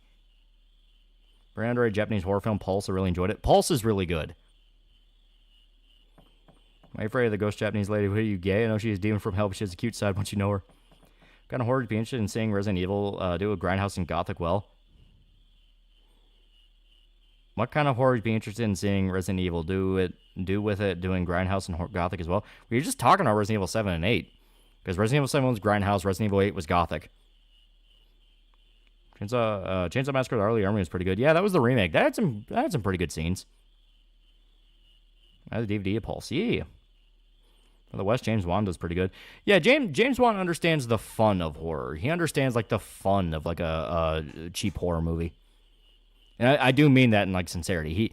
He very clearly loves like very schlocky type ghost stories and horror movies. That's why Malignant is the way it is. It's just a remake of Basket Case. I think about what type of style do you want them to do for the next game? Oh, I don't know. Maybe something more in line with like original, like the original Resident Evil. You're stuck in a big location and have to, work your way past monsters. Dead Silence unsettles me to this day. It doesn't really freak me out, but I'm not gonna lie, there were some pretty good scares in it. The only difference in Texas Chainsaw is there's no magic mold. Yeah. American horror tends to be more overt than J-horror. Japanese horror tends to make my skin crawl more. Well, like another movie that kind of gets to me sometimes is Audition. Audition has some like really good scares once it starts getting into the actual horror movie stuff. Your thoughts on monster and slasher movies? They're fun. Pulse is really good. I watched it on Kier's Discord. It's pretty good. Yeah, Pulse is great. If the Final Fantasies are done thinking about doing the Persona games, that'd be really fun.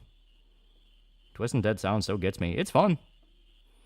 Like for an RE game taking place in either the Appalachians or in abandoned ghost town in the western U.S. or a tropical island.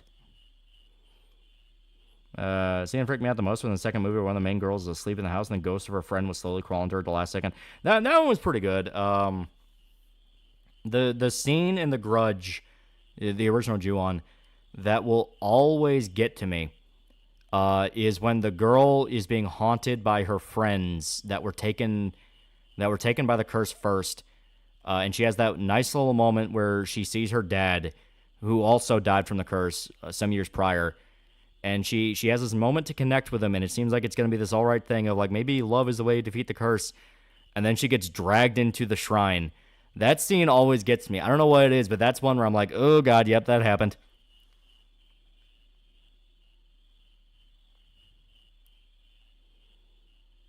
What about underground gore horror from Japan, like Sewer Mermaid? I'm not really into those. Those don't freak me out. To me, I just kind of go like, yeah, they're fun. Remember, Loli, a wise man once said, "Horror's about kindness, horror's about love." You die and become an owner, but your death rattle is just repeatedly saying use code TALL for 10% off your gamer subs order. That's on Carrie 2013. Just watch the original. I'm not even the biggest fan of the original.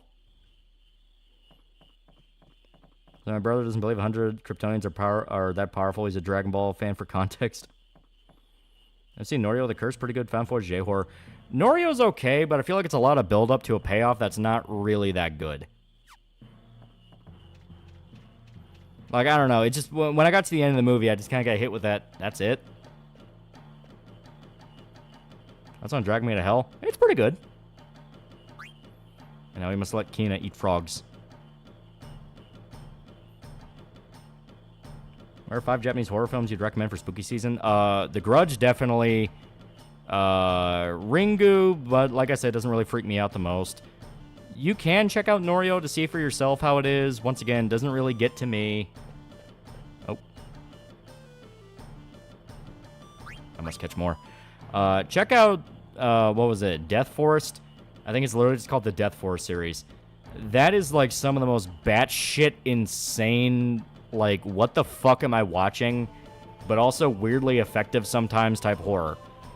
Like, when you look up just the villain of the series, and you just look at how fucking weird the face is. Out of context, it looks fucking stupid. Then you actually watch the movie, and it's like, you know what? That actually is kind of fitting.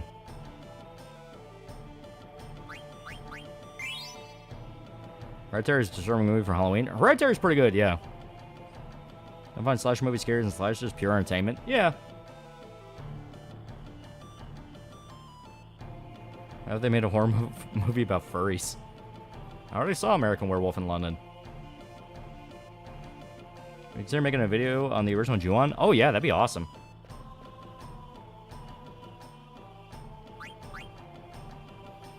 Android, a horror film, Carnival of Souls. One thing to keep in mind with these marshes is you want to keep them one male and one female around so the frogs respawn faster. Yeah.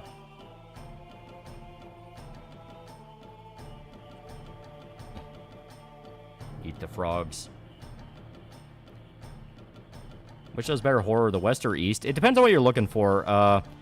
The East has some really good, like, supernatural horror, like, you know, ghosts and vengeful spirits and stuff like that. The West, we have really fun, like, kind of sci-fi horror, like Alien and The Blob. The Thing.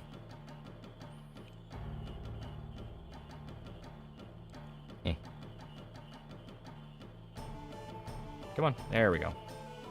Come on. Big floating head coming to eat you, and then naked Japanese man that's white coming to bite you off a shitty video game from early 2000s. Yeah, like I said, Japanese Death Force, fucking weird franchise.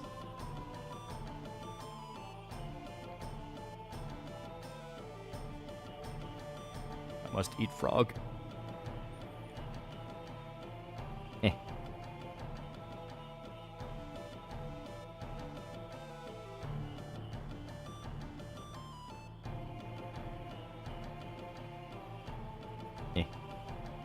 Second movie is the best for all the people who die or women.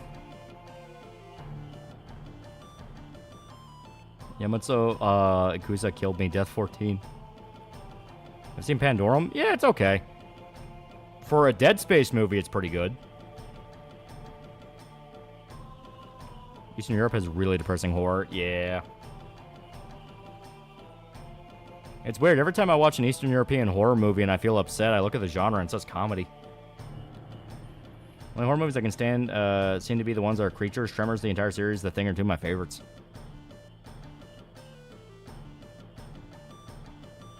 And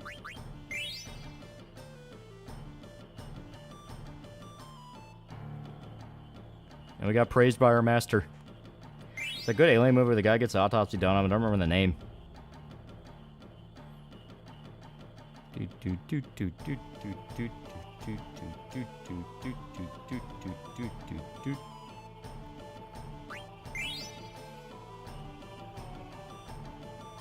Favorite horror comedies? Shaun of the Dead, definitely. Tucker and Dale vs. Evil.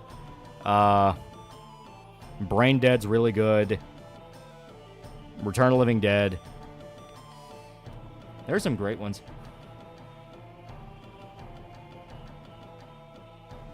Fire in the sky? I think it was fire in the sky, yeah. Here we go.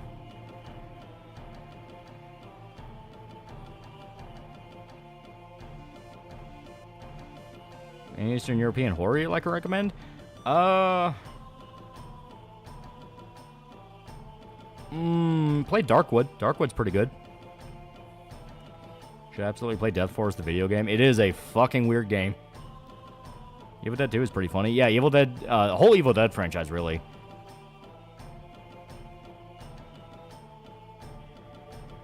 Eh.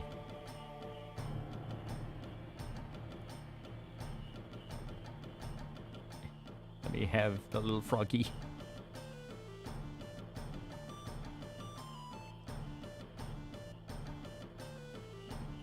Yeah, it was fire in the sky. Yeah. For the guy getting autopsied. Alright, now I need to... I will just leave these last 3 frogs alone because I don't know the gender of these frogs. So I may have just absolutely destroyed this ecosystem. Though I do think the golden ones are more valuable. Like, they're rarer. I will try to eat this one. Meth Picture Figma is the new girl who's in a Darkwood, not the game. I've seen Bedeviled as a real messed up Japanese horror film. I have not.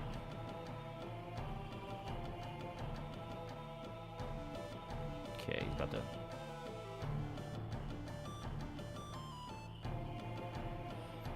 Turn the frogs gay. Kina eats frogs.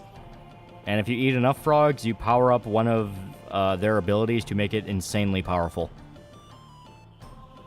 I can't destroy the ecosystem. The scariest thing I ever watched was Montage, the anime. Feminists ruined Earth's government, so men went to Mars and quickly made it better than Earth.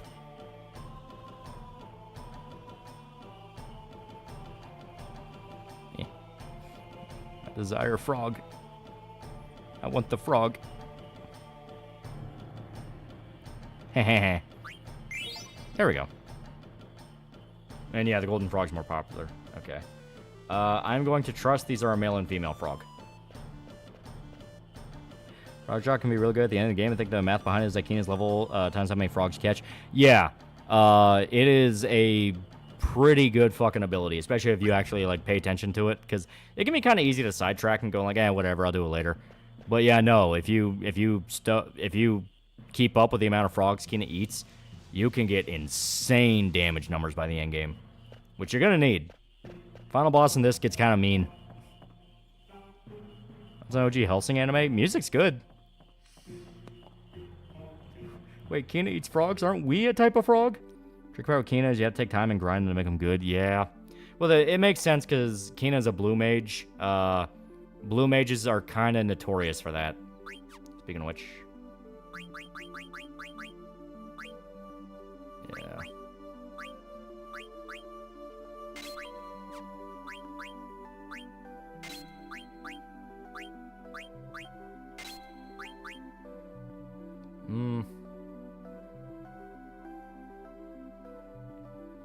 Yeah, for right now. Thought they actually just collect them. No, Keena eats frogs. That's like their whole thing. And we're gonna take a little bit of time to grind. Like, Keena's gimmick is that it is a creature that wants to be a chef. So it joins Zidane on the quest to learn how to become a better chef. Tim Waltz is going to play WoW on Twitch. Don't you love modern politics? Rockstar Quest is best done bit by bit over the story. Each continent has its own marsh. Yeah. No more games like have now skills from equipment. Yeah, well, it's kind of a fun little remix on the job system where each character has their designated job. You know, like Zidane's a thief, Vivi's a black mage, Kenya's the blue mage, all that. And yeah, each equipment item will have its own unique set of abilities that the characters can use. I really like the system. I really think it's cool.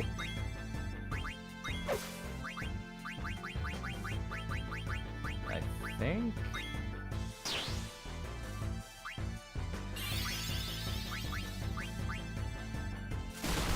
Frog. Oh yeah, real.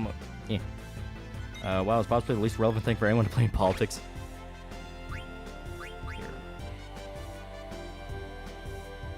Yeah, Kana will try to eat, but yeah, can't eat till it's weaker. Oh, BB's dead. Yeah. So, early game of FF9 is a little bit of a dick. So, there are a lot of moments in FF9 where the party would be split up into different chunks, different people in different places. So it can be kind of hard to keep up on everyone's level. That's why there will be dedicated grinding zones that you want to take advantage of. So you can get people up to a certain number before certain events in the story happen. Sometimes it'll just flat out be like, hey, you should really go over there and do this. Okay, it should be close to death. Okay, no, still fucked up.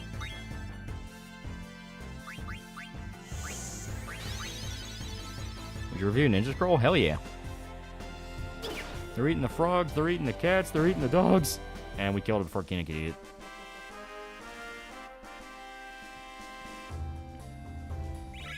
Yeah, so Kina obviously is Blue Mage. The whole thing of like eating an enemy allows it to learn a skill. Kina can kind of become an impromptu White Mage if you get the right ability, which is White Wind, which is you heal the party.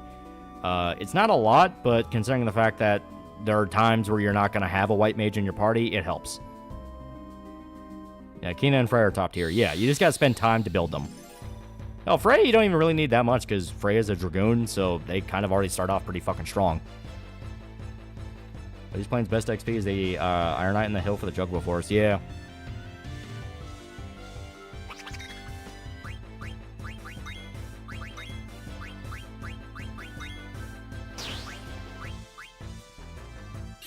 Yeah, White Wind heals party current HP of caster. Yeah. Nerd RPG Maker is almost always on sale, and older versions are still good. Yeah. Raves gets max damage and endgame for free with alt weapon. Yeah, it's like seriously. You pretty much get everyone's ultimate weapon in the end game except for a single exception, because it is a bullshit condition to get that weapon. So, on paper, Steiner's ultimate weapon is Excalibur. It is a holy sword that does a shitload of damage, especially in the endgame area where most every enemy is either demonic or some variation of undead.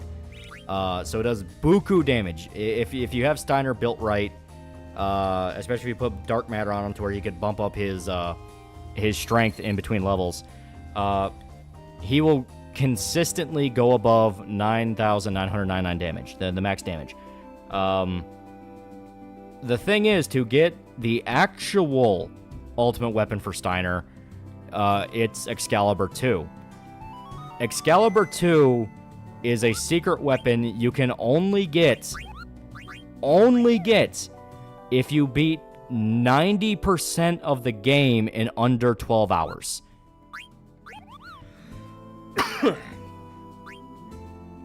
So you have to make it all the way to the end of Disc 4, about to beat the final boss and go to the final area in under 12 hours.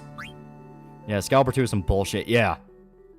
Again, it's my favorite version of Blue Mage. Reminds me of the Kroot from Warhammer 40k. Eat something, gain the traits of it. Yeah. Yeah, it's bullshit. Yeah. Not exactly. It's impossible to 100% the game, if, but it's not done by sane people. Yeah. So speedrunner weapon? Yes, it's a speedrunner weapon. 9% or 12 hours of JRPG, it's impossible. You have to rush through the story. You have to skip every line of dialogue. You have to know exactly where to go. You have to have your party built in a way to where they're not going to die because you're not going to have time to grind. It is a fucking bullshit challenge.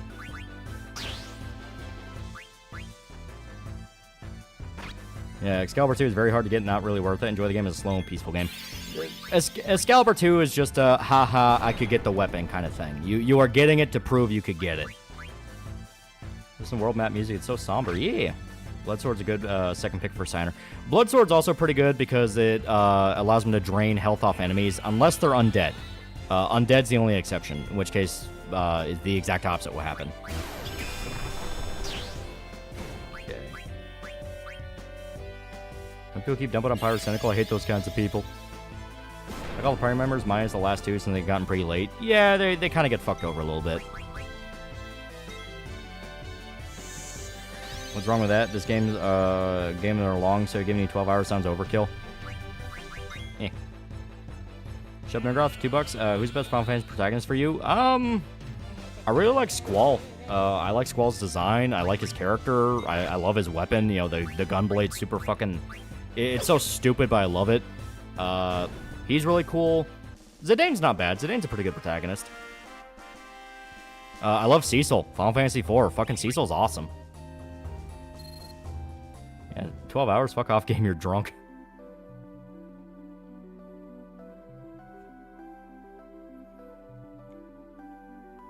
Look for the Serpian right here for Mighty Guard. Yeah, that's a good idea. Squall, you mean Leon? See, the Blue Mage is like the Omnitrix. Fuck this. I'm never playing Final Fantasy again. How do people even find out about this? People just scour through these games bit by bit. There's people who break them down to the fucking code. And these we can just kill. Yeah, as you can see, Kina has learned Vanish.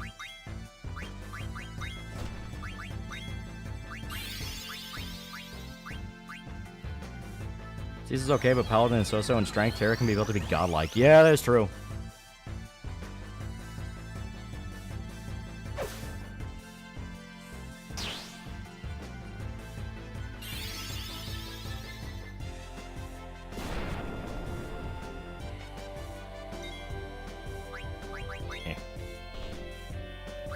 Man, fuck you. So the Air magazines printed guides. That too, yeah. You'll buy a magazine at like GameStop or something and it'll flat out say, hey, beat the game under 12 hours, get Excalibur. Excalibur 2 is something easier to do on the second run because if I recall, the Steam version, not sure if this is the new remastered, you double tap, talk, interact, skip FMVs. Yeah. That's like no-name Keyblade from Birth by Sleep level bullshit because you get it after you game on critical mode and fight the young Xehanort. My favorite's still VV, love the little guy. He is such a good little character.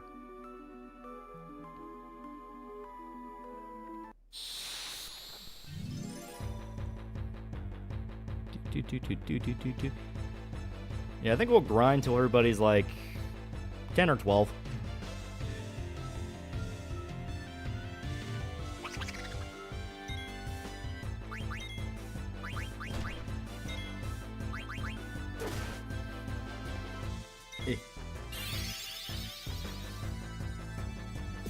I like the rat. Freya? Yeah, they're pretty good. Rams always have a special place in my heart, dude. He's just trying to uphold justice in a very political, fucked up country with everyone trying to kill him. Yeah.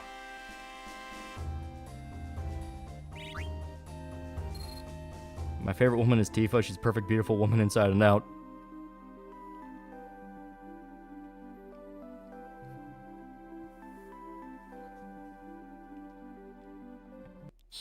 There we go.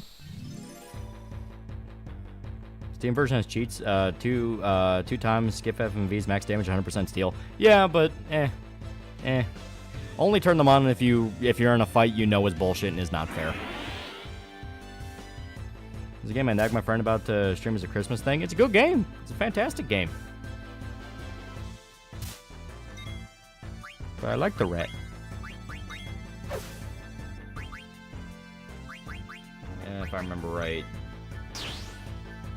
I don't know if this will kill. It's a lot of damage stacked onto it, so it could kill. Favorite protagonist is Cecil, but favorite FF is 5. 5 is good. Yeah, I play the game too much, but I can't really think of any fight that's unfair. I'm talking in general, if you're going to use like the cheat modes in a Final Fantasy game, just be like, save it for like a super boss or something like that.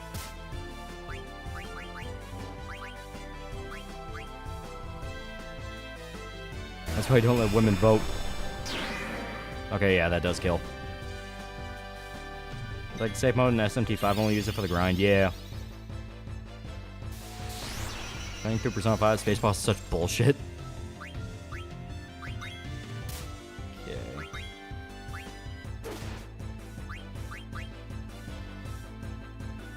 Or Excalibur 2 trophy. Yeah, once again, you're getting it to prove you can get it. That's kind of how, you know. Okay. Man, the half hour, $5. How do you think the high wind will work for FF7 Remake 3? It update make it just fast travel menu, but fully open map is unfeasible. I don't think they're gonna do that, no. There we go, we got Mighty Guard. Abomination's coming to DD2.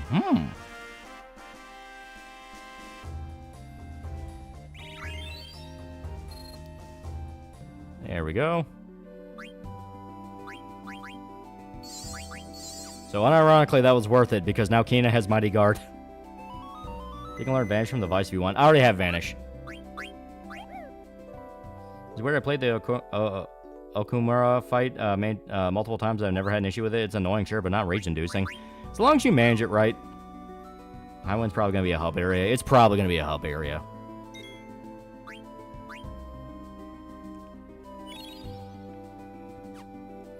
Yeah, so now we have Vanish and Mighty Guard. Once we get to the Griffins, we can learn White Wind, and at that point, Kina will be our mage. Our White Mage, I mean. But I think they're in the next region over up here. Say, Celeste from Final Fantasy VI, her story is very interesting, and she's very central to the story like Terra. Yeah, Final Fantasy VI is a great cast. Keep getting these damn fucking Last Wars ads with Anthony Starr. Yeah, my favorite non-Tifa Aerith girl. Yeah, Celeste is great. The opera scene is really good. Especially in the remaster when they actually add singing to it. That is such a pretty scene.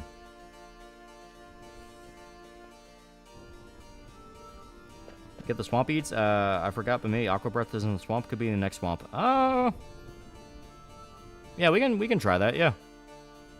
Freya's theme is so good. It is very good. Like, every Final Fantasy game has good music. It doesn't matter... It doesn't matter if it's even like one of the weaker games. Final Fantasy music is just good.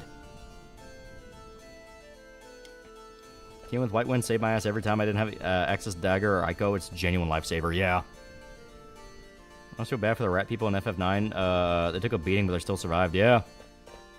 Does it feel like a Pokemon version of FF? So, Final Fantasy VIII was them kind of experimenting around.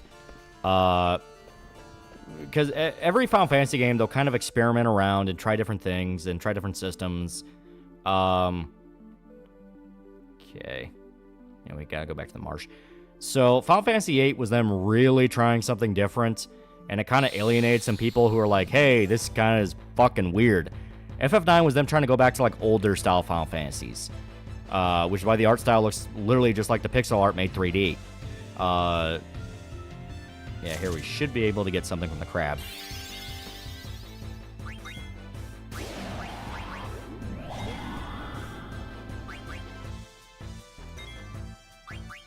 We once again, we should probably grind up a bit anyway.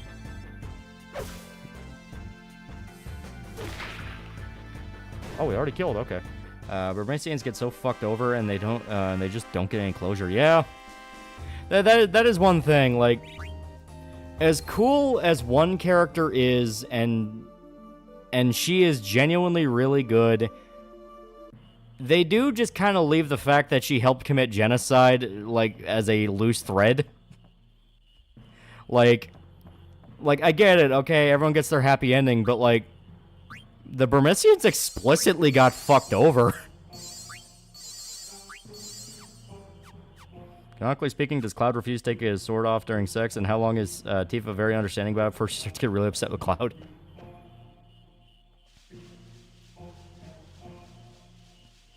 Yeah, just walking around the marsh for a little bit till we fight something. No one remembers the Burmesians. But I mean, it's like, okay. It's why I said, like, oh yeah, if I remember right, the FF9 script had, like, the queen was brainwashed or something. That was something I thought was true, but then people were like, no, she was just evil. So it is one of those things of, like, knowing that people just kind of willingly went along with it and they weren't being controlled by a master third party does kind of bring up that thing of, like, I mean, you all do kind of need to be punished for this. I mean, they do actually punish the city for it because you had the shit that goes down. But it is one of those funny things. I guess no enemies want to pop up. Okay, fuck you too. Seeing Billy gave Tifa, she probably enjoys it. Oh, here we go, okay. And they did get massacred, but some of the people did survive, and I think at least Prince Rat survived. Yeah, it's like... it is a thing where, I don't know, it definitely feels like a little bit of kind of a loose thread of, but you did some pretty fucking evil shit, dude. Almost had Hacksaw Ridge DVD, yeah. Think about it, FF9 is one of the darker FF stories. One of them, yeah. I mean, the entire theme is death.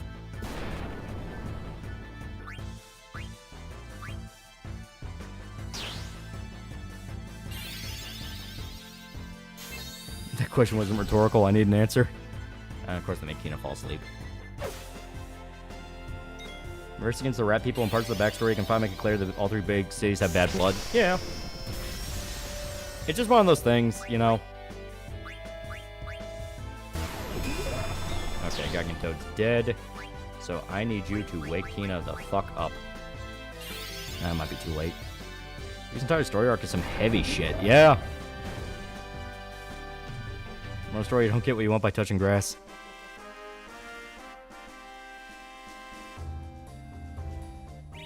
Yeah, at least they leveled up a little bit. Death is central to the theme of FF9, facing the inevitability of death, but also the importance of what you do in the face of death. Yeah.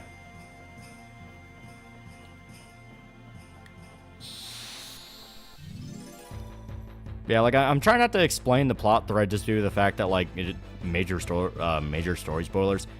But all you gotta know is there is a scene where an underling for the main bad guy just directly helps murder a bunch of civilians.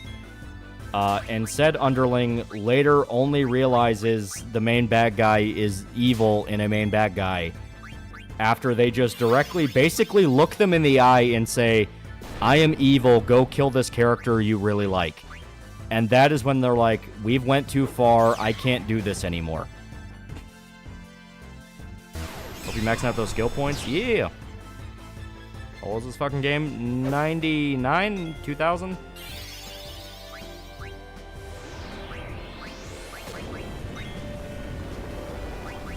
Eat the axolotl.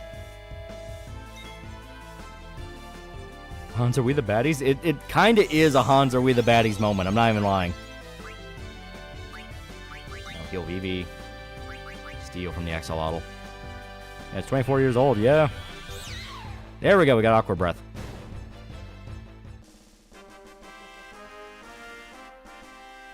I just found the core message of FF9's life worth living. Yeah, that's basically what it is. It's like, we're all gonna die, but what you do in the face of that is what defines you as a person. Murder was okay before, but now you want me to kill someone I know? That's too far, yeah. I mean, it's one of those things that you see they were having doubts, and it's just your specific perspective on certain events. But it is one of those things of, like, you kind of need an ass-kicking. Like, an actual humbling ass-kicking of, like, oh my god, what have I been doing? Yeah, eventually some people realize they're doing bad, but only after a lot of people die. Yeah. And we just saw an entire village get burned to the ground. Yeah. Heavy about flying galleys, not futuristic with 17th century boats or rockets slapped on. That's basically airships from Final Fantasy. Those are great. Underlying, sadly, a large part of cut and unfinished content. She was intended as a future party member. That makes a lot of sense. I mean, hell, you play as her in a certain one part, yeah. So I imagine it was probably a lot more. It was probably a lot more fleshed out before I had to get cut for time. So that makes sense. And like I said, I like the character. It's just one of those where it is a little weird of like, you kind of need a little bit of an ass whooping. At least the queen comes to that realization. Yeah. What's going on with AFK? We're playing Final Fantasy 9. Still sad Tifa didn't call Barrett retarded in the remake. Yeah. Yeah, now we have Aqua Breath. Aqua Breath's a pretty good ability. Morning from across the pond. Have you heard of the claims coming out of insiders of Ubisoft about how SBI ruined and held them back? I would love for them to make that public. I want them to make it public and be like, we legitimately feel sabotaged. Because if companies start coming out and saying, why are we hiring these companies? They're sabotaging us. That will be very interesting. Because, yeah, that's been the claim for a while. These consultancy companies directly drag you into bad PR.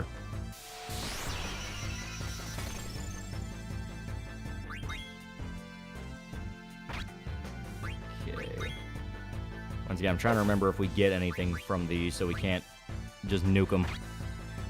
You know, Ubisoft could have just told SBI to go fuck themselves and go back to Canada and get hit by a train. Motherfucker, Assassin's Creed Shadows, you know, Zoro's 3, from One Piece's 3 swords, Ubisoft used them as marketing material. Yeah, they used them at a con. And a bad good night. Yeah, an eye-opening sight too, yeah. I've seen others say they like how gear gives skills in the system and grinding out the skill to always be available, you always grind levels. Yeah! Like, you grind for one objective, and then you just so happen to be getting other objectives done along the way. Those are great. Speaking of SBI stuff, apparently they recently locked down their website and are in total hiding. Good. Fuck those assholes. Like, I want them to get dragged into a bunch of boardrooms and have CEOs scream in their face and go, what the fuck were you selling us? So the insiders claim they risk blacklisting when they go public. No, fuck those assholes. Like, who are they going to blacklist? Like, what are they going to blacklist you from? They're the ones who are in the fucking companies. It's like, what, you want to make your bet on these assholes? The ones that just cost you, like, untold amounts of millions of dollars? Fuck those assholes. Make it realistic, and TFB dropping the N-bomb all the time in the sweetest way possible. She's spent so much time with Barrett.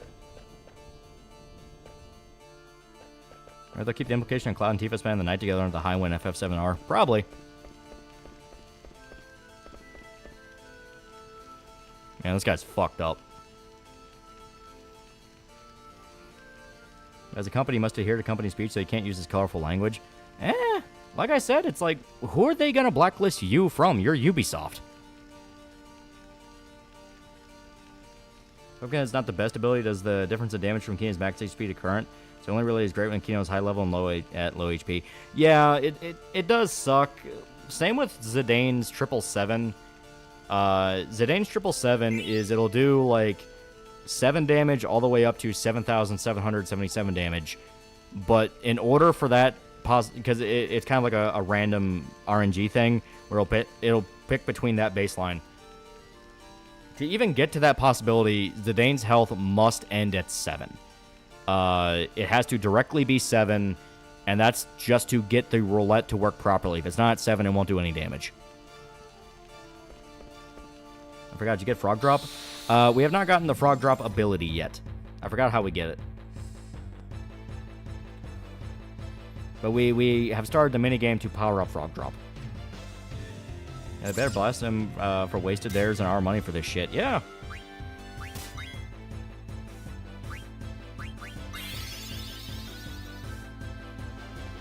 Yeah, you eat any frog encounter any stop. Well, yeah, there we go. Then we already have it.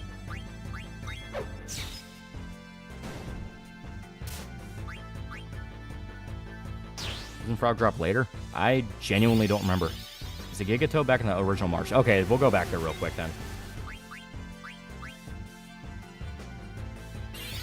See, Dustborn booth from Tokyo Game Show. No one was interested, so the lead developer was just left playing the game by themselves.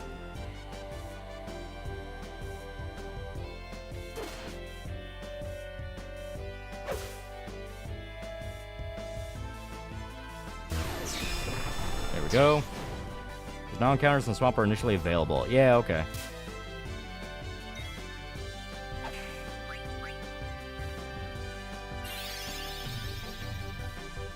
Might want to check and see if you got the ability on Mage Master so you can go back and synthesize Beastly Weapon. I think I already have the Ogre. I'm just waiting to see if I have the ability unlocked. I'll check his inventory in a second. God, Dustborn, that's some heinous propaganda. Like, that is crazy. It is insane that I thought that would work. Like, it's like when you see like an old 90s kid show where they're trying so hard to appear all modern and pander to kids, and it's just like, why did you think this was a good idea? Or some new games you find interesting? Like I said, I'm going to check out Silent Hill 2 Remake in full. Sparking Zero, want to check out Metaphor? Those look dope.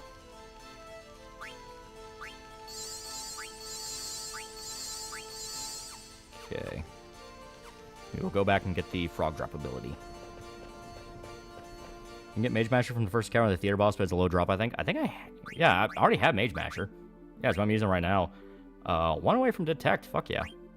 And yeah, I have the Ogre. Okay. So after that, I'll swap to the Mithril Dagger and get Bandit, then Butterfly Sword, then Soul Blade. I'm more ability hunting than like stat hunting right now, because you want to stock up everybody's stats abilities as early as you can in early game. I'm to Diddy, your thought? Probably dies in prison. And hearing that one of the SPI DEI consultant firms was involved in Silent Remake but didn't get to change much, now they're trying to use that as proof. Yeah, hit detection. They explicitly were not involved in narrative consultancy. And yeah, if they're going to try to hold it up and go like, well, haha, narrative consultants work, it's like, they didn't do anything. Like, they explicitly didn't do anything. They just, they basically got to put their name on the game. That's it. Looking forward to Slay the Princess update, and it's released a console in the game for a while. It's a good game.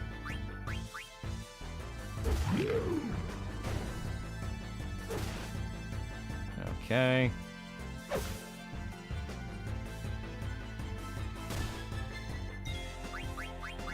This shouldn't kill, but it should open them up to be eaten. You need Soul Blade for the next boss. Yeah. Oh no, that's just straight up killed. Their shitty consultation companies don't ruin products based on one game, completely ignoring the fact they didn't change much. Yeah. Well, that's what I'm saying. Like, if their proof is, haha, you know, nothing was wrong with Silent Hill 2 Remake, it's like, yeah, congratulations, you didn't do anything in Silent Hill 2 Remake. This guy is definitely being pushed by the higher-ups who are their friends. 100% some companies are realizing what are happening and heads are rolling in regards to cronyism. Yeah. When people that hit detection, specifically a PR firm, they're not a narrative consultation company. Yeah. You know, Zillblade just need a tent. Yeah.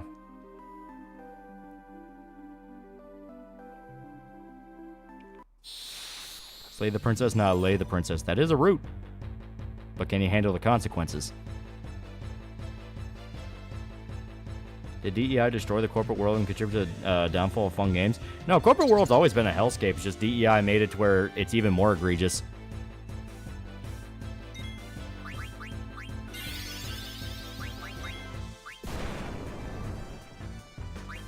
Okay. Yeah, Hedgehog Pies get Pumpkinhead. Oh, okay, so they didn't matter. Oh, and these guys also get Pumpkinhead. Clap the princess. If it's the demon one, yes.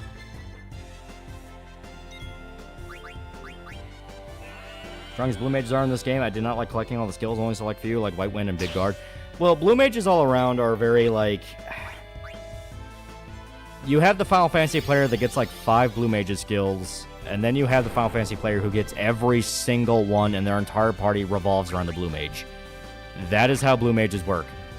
Either you fucking love the system and you are always tinkering with the system, or you cannot stand it and think it's a dumb gimmick and none of the skills work right for you. There is no in between. Yeah, blue mages are situational. Yeah, they can be.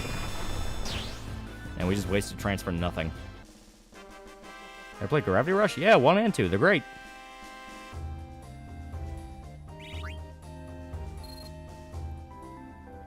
Okay, and Zidane's fucked up.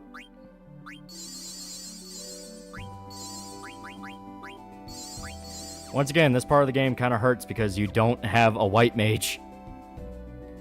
We gotta get back to the marsh. I demand my toad skill.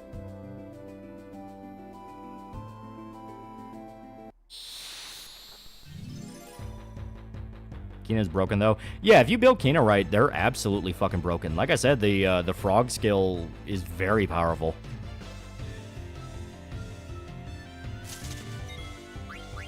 Back here, I'll show off Aqua Breath.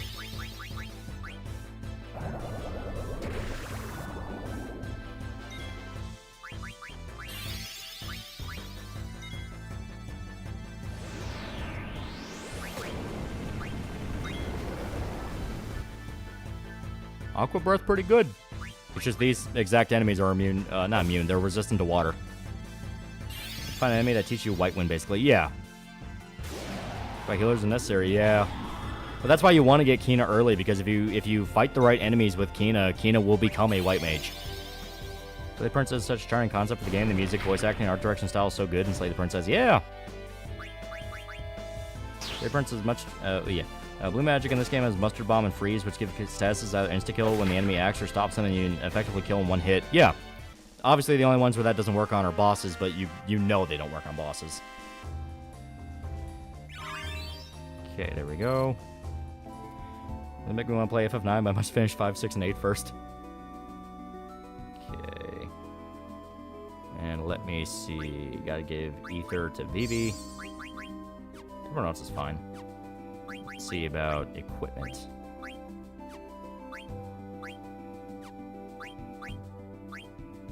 Yeah, antibody. Yeah, cotton rub just for the stats. Once everybody's caught up stat-wise, then you can worry about, you know, actual stats.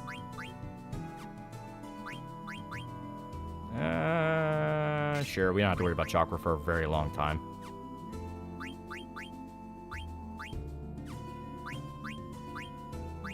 Yeah, here we need that. Yep, undead killer.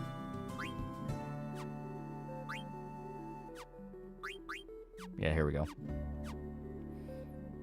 We know those ethers later. We only had to pop one.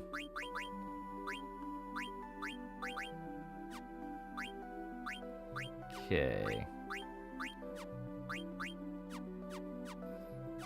Also, Soccer Breath does not work on boss because it does % damage. Yeah. So, shit with DQ 3 devs, I want to know, do the people being pandered to actually like Type A or B? Like to me, that shit sounds so dystopian.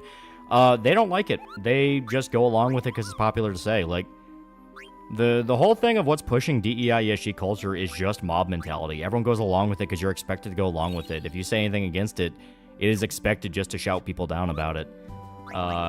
It is extremely gay. It is extremely stupid. Like, DEI ESG culture is just dumb. It doesn't work. It's cynical. It's lazy. You know, progressive themes in games have been a thing for a very long time, but DEI ESG turned it in such corpo slop that no one respects, and it's getting to the point that people are shitting on stuff that is just genuinely trying to be good in its own way because it's caught in the crossfire by a bunch of fucking cynical assholes that wanted to ride the coattails. I've read the Road comic adaptation. I've not read the comic adaptation. Looks like Henry Cavill being a Voltron live action movie. Seems interesting. I hope studio heads don't fuck with it like Warhammer. Yeah, right? Mets, baby. Let's go, the Mets. I just don't like black people. There. I don't care for DEI. It's mean girl theater kid politics. Yeah, basically, it's like, that's all it is. It's just performative morality. Are people supposed to continue the work in their every waking moment of life? They aren't. Like, the people pushing that don't even do that. Like, it's just bullshit. Like, they don't believe in this shit. They're not going to actually change their lifestyle. They're just expecting everyone else to do it. That's why it doesn't work. You watch Matt Walsh's Am I Racist Here? It's hilarious. Maybe. I'll find a rip of it. I don't want to give Matt Walsh money. Fuck Matt Walsh. But I'll watch his movie if it's funny. Show metaphor and gotcha is the mall politics crowd throwing. They don't realize these devs use politics in a far more interesting way than they do. Well, more than that, it's made by the Persona 4 director, so I can't wait to play the game and find out all the shit they're saying as a gotcha is horrifically out of context. Do you give less of a shit about body type A or body type B, or care more for Toriyama's art being forcefully censored? Well, the body type shit's just an aspect of that. It is, once again, performative morality of, like, you don't need to do this. You know, we've been complaining about this exact issue for over 30 years now with games, and we just keep perpetuating this cycle. What is the point of this? And most are just saying for the money. Very true.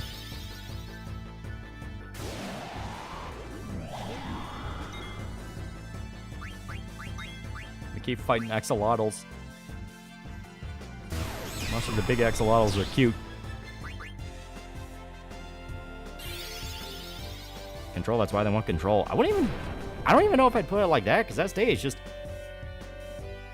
I don't know how to describe it, because, like, yeah, you have assholes that are in it just because of the psychopathic need to just control things and burn down things people are having fun with, but at the same time, it's like, it's all just so fake. That is the problem with it. Woke culture is just fraudulent. It just, they don't talk like real human beings. They don't act like real human beings. Like, I love the, if anyone's ever seen the video White Light put out about Spider-Man 2, the Insomniac Spider-Man 2 review he did not too long ago, he makes a point of, like, how the dialogue just doesn't sound natural. It sounds so distilled and filtered, and, like, nobody actually has any chemistry with each other. Like, everyone talks like a fake human being. And that perfectly describes the kind of culture and mindset that, you know, the kind of woke shit does. Everything has to be a face and a mask and a persona at all times. You're never allowed to have any actual bite or grit or humanity. Nothing can ever feel sincere. Here, I gotta pop some of these on.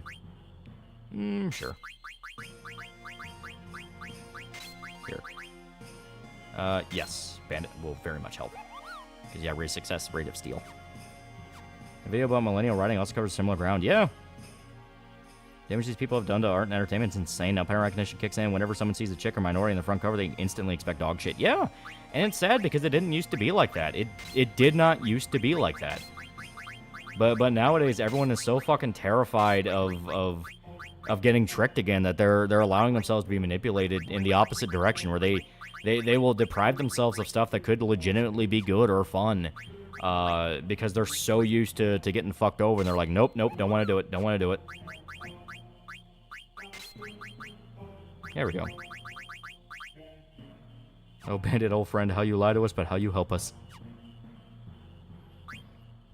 These people aren't regular humans, they're theater kids. How do I know? It used to be surrounded by them. Yeah, that is true. Okay.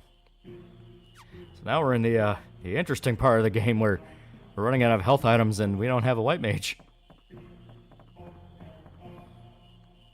The YouTube. Metaphor, I hope is okay. I'm less worried about the creators. It's the damn translators I'm worried about. Yeah. I remember playing Elden Ring at launch and had my friends mess me. What's the deal with body type A, B, since I had to restart the character and since happened to pick the wrong sex?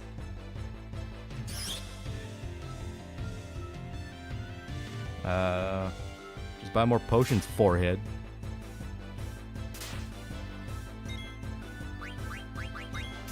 You will steal from the axolotls. Best GTA game was San Andreas. That was diverse as fuck. Treat CJ and company as humans. Not creatures prop up the creatures to look morally superior. Yeah. Morally stand up and tell them to fuck off like McCarthy hearings. That's the amazing part. Like I said, the control these people have are artificial. They don't have as much power as people keep allowing them to have. Whenever I hear people go like, oh, well, I can't enjoy this anymore because these people are infesting it and they control it, it's like, no. They only have the power you allow them to have. You know, every time a developer kowtows and goes, oh, well, I don't want to get in trouble, or I don't want to do this, I don't want to do that, it's like, it's artificial. Just tell them to fuck off.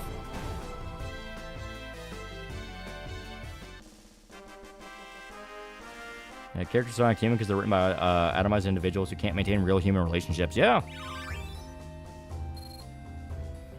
Also, I hate the idea that media didn't have diversity until 2010 against Avatar, Stag Shock, Jake Long. Yeah. It is ridiculous. It is stupid. As stated, the ESG, DEI culture is just fake. I'm glad when guys like the director of Ori Games told Alyssa to fuck off. Yeah, it's like, what is the point of kowtowing to these people? What do they give you? What do they gain? It's like, oh, insider culture? Who the fuck cares? I got DMC2 and Jack 2, both $14 each. I love small game stores. Yeah.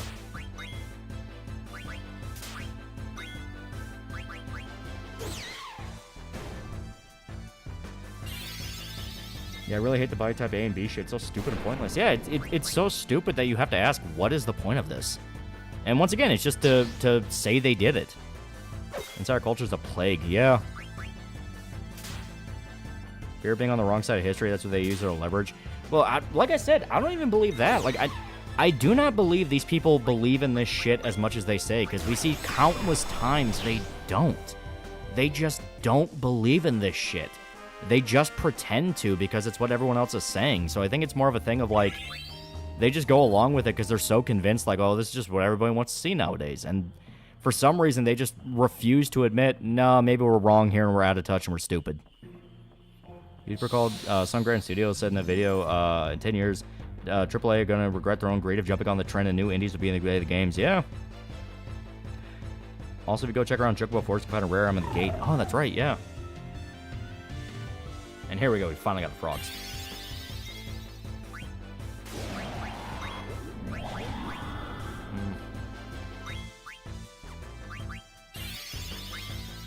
Should survive. So upset trying to appear like good people. Yeah, like hearing some of the stories of the leaks about Ubisoft really are kind of eye-opening. Also, I think I just got this frog killed. Where they're like, oh yeah, Me Too fucking traumatized the higher-ups, and they're so desperate to not get outed for Me Too shit, they're going along with like any fucking trend they can. Like, it is something to where you hear it and it's like, god damn, that makes way too much fucking sense. Rip Froggy.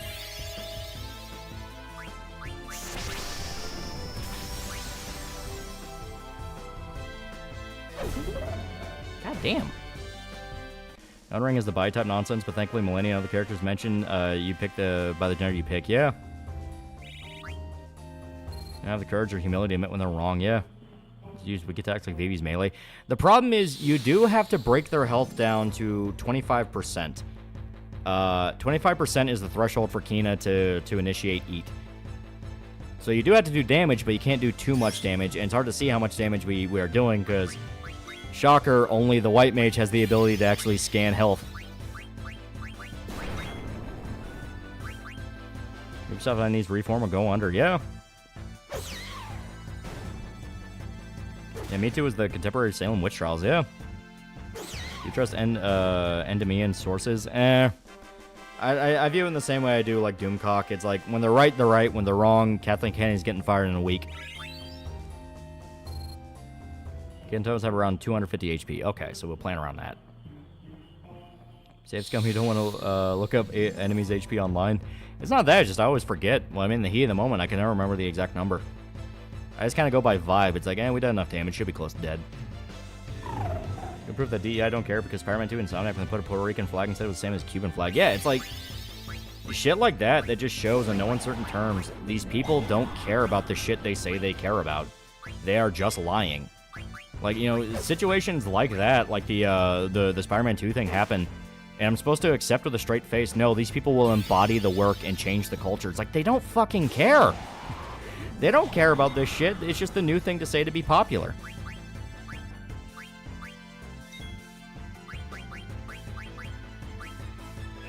I mean, eventually, she will leave her roles in the long run. If he keeps out, he'll be right at least once. I'm scared it goes to Yota. I'm really hoping they don't go full retard. Same. I'm really hoping that we're able to avoid a lot of the headaches with this shit. Most people pushing DEI are narcissists, only care about what will be good for themselves. As soon as the minority disagrees them, they're an enemy. Yeah, that's what I mean by you can see point blank they don't believe in this shit. The amount of times they've screamed at a guy for going like, well, you don't believe this, you're just an Uncle Tom, or some variation of that. It's like, they don't care. They don't believe in this shit. It's just the mob. It is the faceless mob.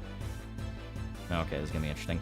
It is the faceless mob that they are shacking up with, and they're trying to go along with what the mob sounds like they talk like. Mentoring is a good way to make your way up the corporate ladder, and women fuck themselves. Me too, yeah. Okay, kill the other toad just to get rid of the other toad. It's a pain in the ass. Ah, shit. God damn it. Ah. Don't investment companies like Dark Purple fund all this? Specifically, it's actually the CCP. The CCP funds DEI ESG to the span of trillions. Literal trillions. Care about racist and proceed post how being racist against whites is justified and allowed because reasons. Yeah, well, more than that, like Japanese. How many times has Ubisoft gotten in trouble for hilariously fucking something up for Assassin's Creed Shadows? When any other Assassin's Creed game, they're at least on point with the history to a degree where it's fine. AC Shadows, they have shown they don't give a fuck about Japanese history.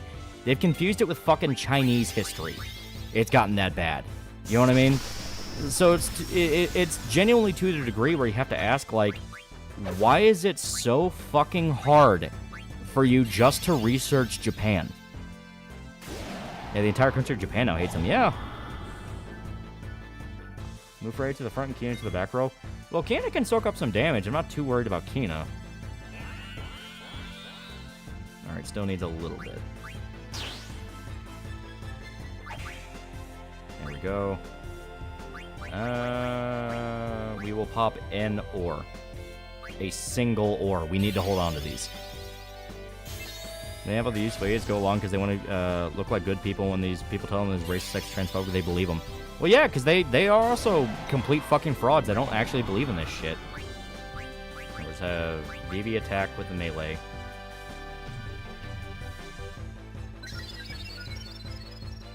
We need those ore later. You actually do. You 100% do. That's why I'm trying not to use it. I wish Assassin's Creed 3 had it was mostly respectful for its Native American culture. Yeah, well, that's what I mean. Like, Assassin's Creed 3 covered Native American culture fine. Fucking, Assassin's Creed 4 covered things like slavery fine. Here, we'll use Vivi to wake up Kina. You know, fucking AC Origins covered Egypt fine. Assassin's Creed Odyssey covered fucking the Greeks fine. Japan is the only one that they've had this much trouble trying to emulate the culture for no reason. Just want to never recover financially from this. What about Ori and the Blind Forest telling activists get lost? Yeah, I'm hoping it becomes more common because yes, it is a legitimate problem that you have these cry bullies that are blatantly frauds in this culture, and they bring nothing. All they bring are problems and headaches for companies. You know, they can scream about gamers all they fucking want, but at some point it's like, all right, if everyone in the room is calling you an asshole, maybe you're being an asshole. Let me see if Valhalla was shit, though. The game itself was shit, but the way it depicted Vikings was fine. Like, the actual historical stuff around the Vikings, like, at least they could tell what a Viking was. Assassin's Creed Mirage covered its culture just fine. It was a great return to form, and they would piss off all the goodwill with this. Yeah. Fair and $5 since Asian people are considered white people in their eyes have to become God's strongest white supremacist nation. Alright, so this is going to be painful. Someone tells you what their pronouns are when you meet them, just walk away and say nothing. Waste of breath, yeah. Ubisoft might be the first of the former big companies to fall. It's possible. Ori dev thing was less of a get lost bit and more of a who are you and why you taking credit for stuff you didn't do. Still, it's important.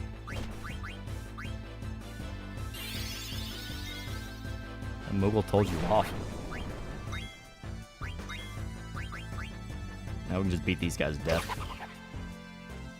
Some state rations are ironically classified as white in the education. Oh, God. I respect Japan, but they need to write more like Steven Universe because they're all pervy rice eaters who like big breast girls. Now, if you excuse me, my hero and preg art. Now, listen to take from Black Myth Wukong isn't China knows what gamers want, so that you can tell DEI crackheads to fuck off. Yeah. Like, you are not obligated to listen to those companies. They do not bring good things. They just don't. Like, they just don't know what the fuck they're doing. And the Spanish up gibberish since they want to add the whole Latinx bullshit no one cares about. Yeah. Just say no, you'll lose money taking the DI funding. Yeah, that's the amazing part. It's like, they take the money as a quick shot of injection for an investment on a game, and then when they actually put out the game, they lose scores of money and they can't pay that loan back. Just beat the crap to death.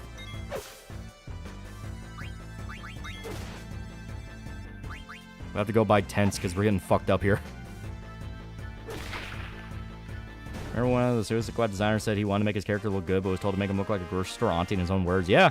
Now, stuff like Suicide Squad, you can't just blame Sweet Baby on that, because it's like, that whole game was fucked up from beginning to end. But stuff like Alan Wake 2, which from what I hear is genuinely fun to play, got dragged into a whole heap of shit explicitly because of Sweet Baby. You know, that company only has bad PR, and they only ever double down on bad PR, and they drag in games that don't need to be fucking dragged into shit. Oh boy, these guys are going to be rough. Yeah, go resupply on islands for Rat City. Yeah, it's exactly what I'm trying to do.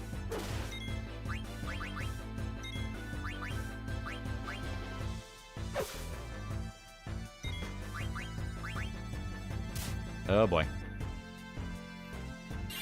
Jump isn't affected by row. Not her regular attack is affected by row. Only the rockets can do the same damage as the back row. Yeah.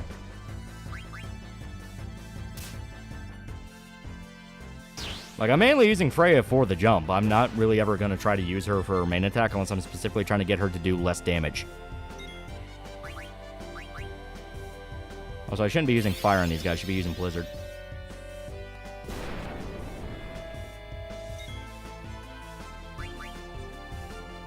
I'm Chinese Vietnamese, so I'm super racist. I like to have some cringe moments with Saga and a race swapped ass, but when you play as island segments, look really cool. Yeah, well, yeah, I fully believe Sweet Baby's the one that handled all the Saga stuff, and the Alan Wake stuff is fine. Because that's what I'm hearing across the board. Like, the Alan Wake stuff is really cool. So once again, it's a thing of like, you have a genuinely good game buried underneath this bullshit. It's like Homeworld 3, where it's like, underneath all the bullshit with Homeworld 3, there is a good game screaming to get out. Yesterday, I found out that an old website for Play Online was archived and or redesigned to use compatible walkthrough that Brady games made way back. Huh.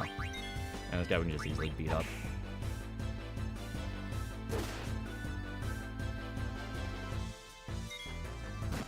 Oh, for this game. Oh. Once again, Frey is going into trance.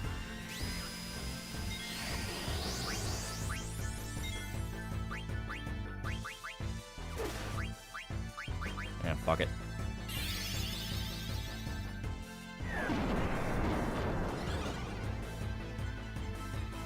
Also, how the fuck did Alan Wake 2 cost that much fucking money to make? First game wasn't like a blockbuster, yeah, right? Come on, Freya. Do the fucking jump. Do the goddamn jump. There we go. Mahler dropped Alan Wake 2 because how boring suck story parts are. Yeah, and I fully believe that's the stuff handled by Sweet Baby. The Sweet Baby people are just not good at what they do. They just suck. They can't write, they aren't funny, they aren't relatable, they are just cynical, money-grabbing assholes founded by a bunch of unethical fucksticks. There we go, now we can enter. Okay, now we can go back and rest in... Yeah. That was the idea, it may not actually let us, okay.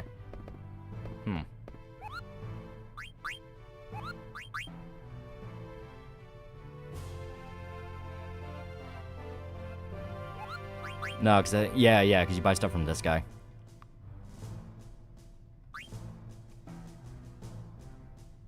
That single monster wrecked. Yeah, he uses pumpkin head, which it can fuck you up. And here I'm gonna need 5 of those.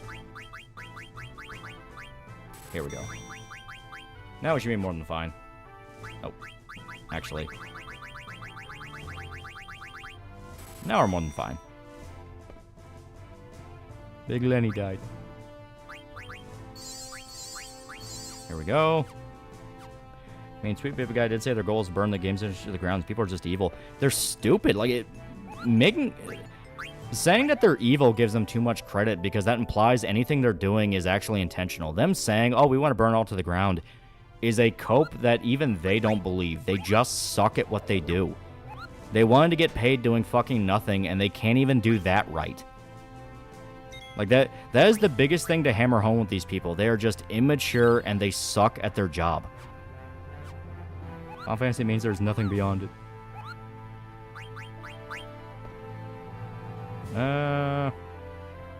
Let's do one more.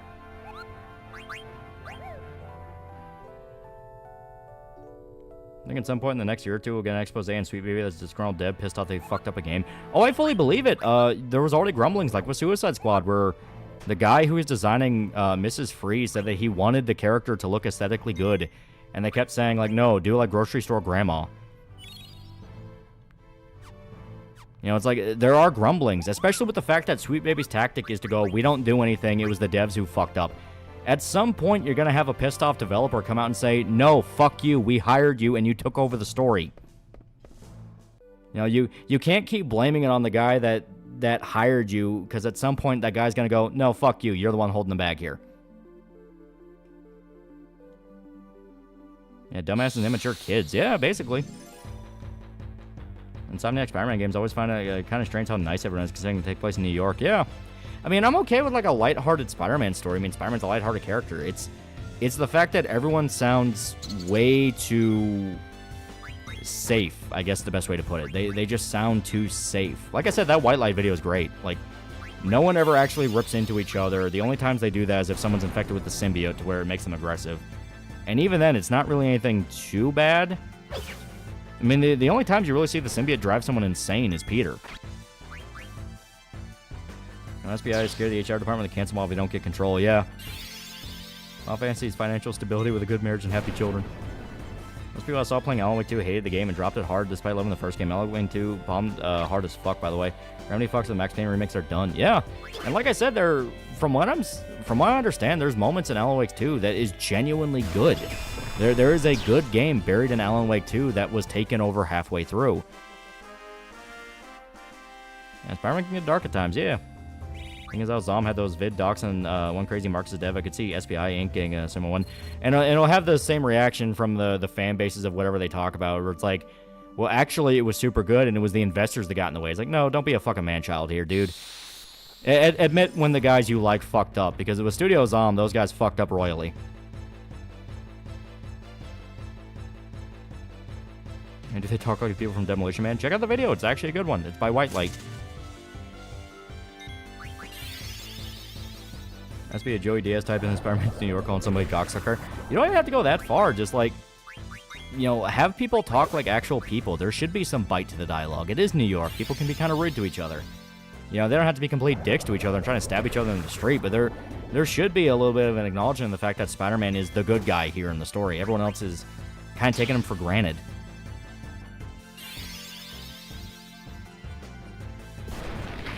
Yeah, I'm walking here. Yeah, something like that. After working hard on a game you're passionate about, the management brings aboard some shit like SBI and turns everything gay and cringe. I am convinced that's what happened with Homeworld 3. After Homeworld 3 came out and was a fucking disaster, people dug into the code of the game and found all the original cutscenes that were stylized and actually looked good, like the older games. And people were like, holy fuck, why didn't we get these? And then you realize, all right, Sweet Baby was brought on board as narrative consultants. People are now noticing Ramo remake was changed and censored a ton. I mean, I expected that to happen, because that's what happened with Urusei Yatsura.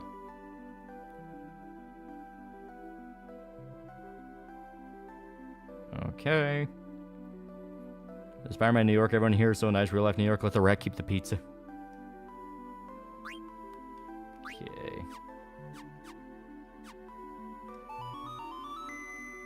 Like when Nexus mods flipped out over the pride flag removal. Remember when New Yorkers will call Spyro a villain, but they're always portrayed as stupid and wrong? Yeah.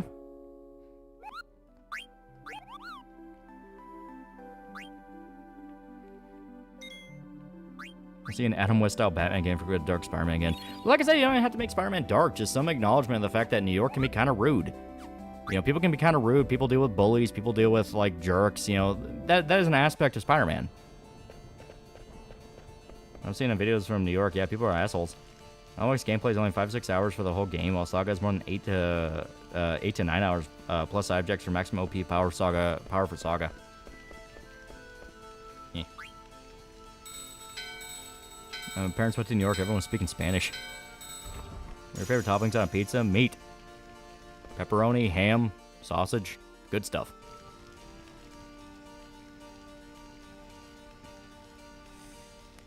Actually, the tragedy about Sweet Baby are that corporate suits are chronically uncreative people getting taken advantage of in their ignorance. Yeah. One thing with pride flag removal is funny. It doesn't matter. It's not a big deal. Like, okay, so why shouldn't it be a big deal to remove it? Well, it's like, I didn't give a shit about the pride flags in Spider-Man due to the fact that it's fucking New York. They're going to be all over the fucking place because it's a liberal hellhole. So I didn't care about that.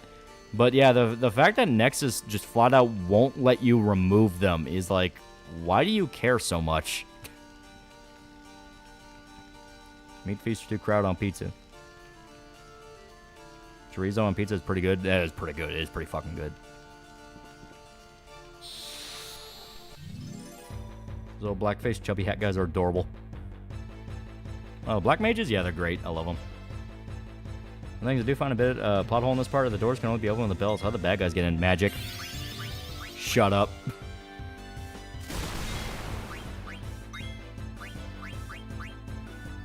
Tiny aspect is that they want to portray cities as a great place to live in while paying small towns, rural areas, and race-back country Hickland.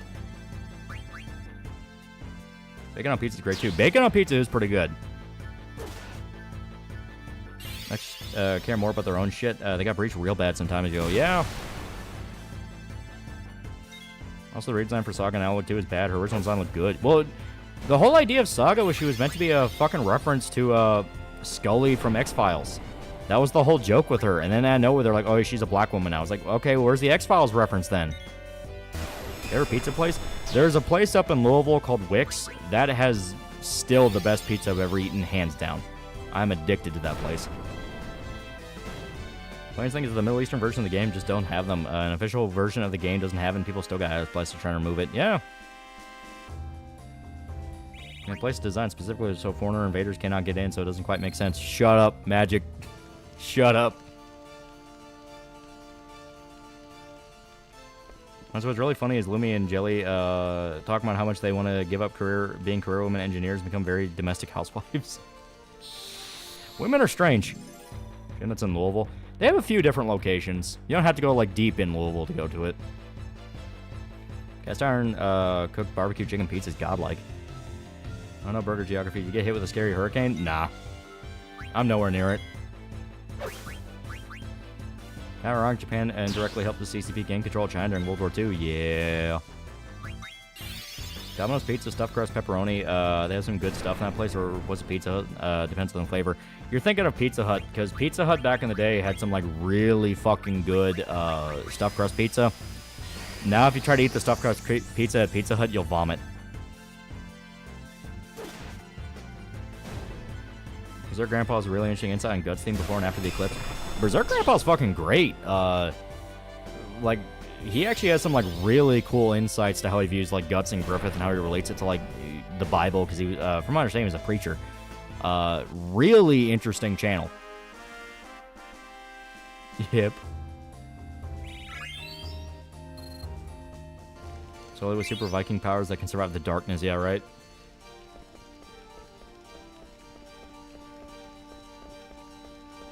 Let's try this place first. Pizza Hut, KFC, what happened to them?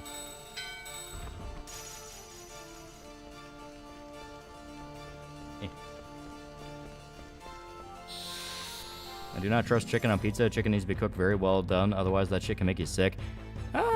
Chicken on pizza is not my go-to, but it's fun whenever I've had it. Sir Grandpa after the eclipse is the face of a guy who watched his own kid do something downright evil in front of him. Yeah.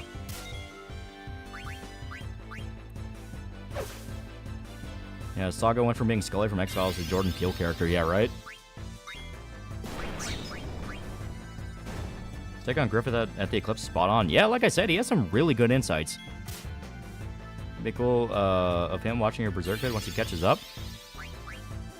I mean, I hope I don't horrify the poor man with my sense of humor, but, I mean, I wouldn't be against it. He seems cool. Pizza Hut, the lockdowns killed a lot of their locations around where I live. Yeah. Why pizza's good? What happened to Pizza Hut and KFC? They came true. I have to check out Berserk Grandpa. Definitely on time for it. Like I said, he's a great channel.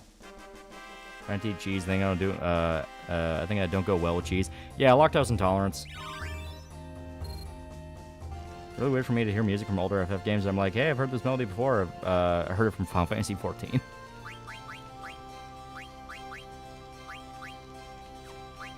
And yeah, we still have all the same ability equipment. So let me check out. So he's almost learned Bandit. And after that, we can move him up to Butterfly Sword. And then the Ogre. Because I try to do it as, like, the abilities first, stats later. Those pizza's a coin flip. Either the best pizza I ever got, awful, no in between. You're not wrong. They made it outright a marketing gimmick where, like, we're fixing our pizza.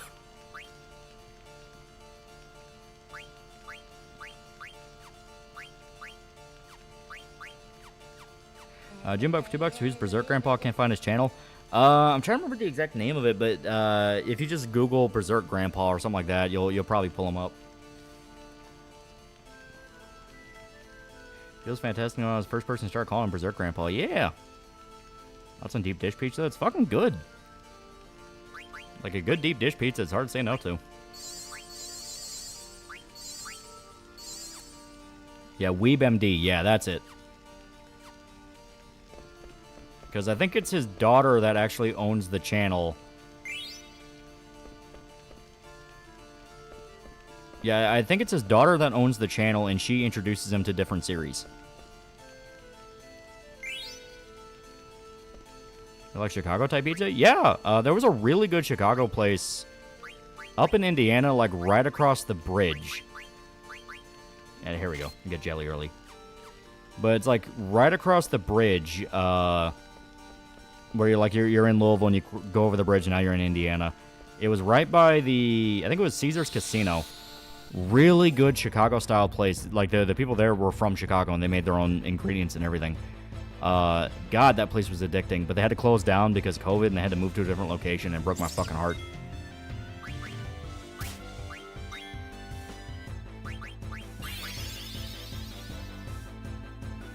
I think I tried Pizza Hut New York style. I didn't like it because the damn thing was too big and thin. Well, to be fair, that is literally what a New York style pizza is. It is big and thin. Joe Clips lose their rights to create the Berserk anime. I haven't heard they had copyright issues. Supposedly they're trying to work that out, so it's not completely dead. Las Vegas, go for Pizza Rock. It's good. Okay.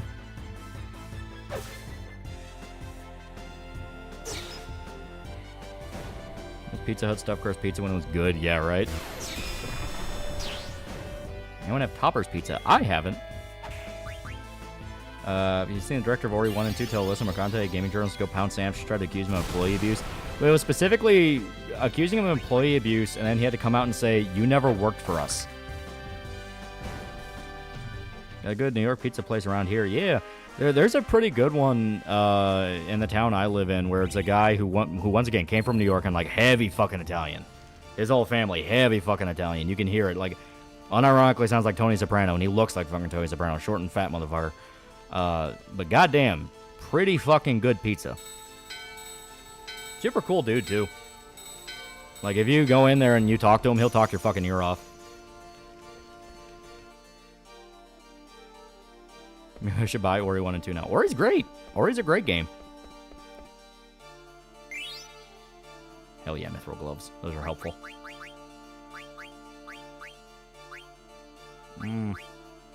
We do need these.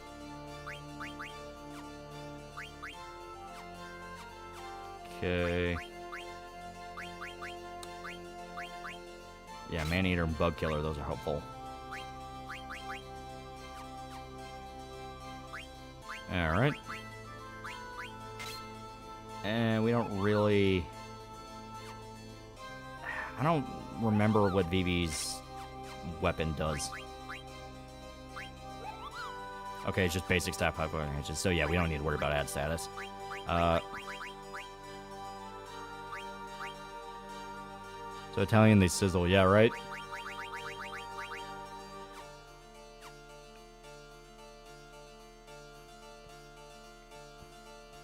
He's fat, that means he eats the food he cooks. You can trust him. Yeah.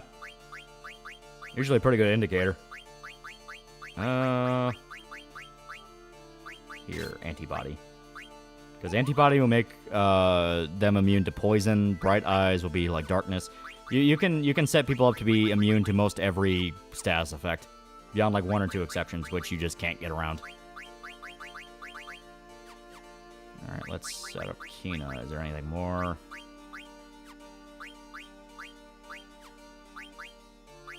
Nope. Okay. I adore mom and pop pizza shops that sell a huge slice of pizza for cheap. Yeah. I'm gonna show off for the night and pretty tired. See you next week. Yeah. Skin cook is not to be trusted. That is a fact that's been good since ancient times. Yeah. Favorite toppings on a hamburger? I usually go for like bacon burgers. Bacon burgers are good.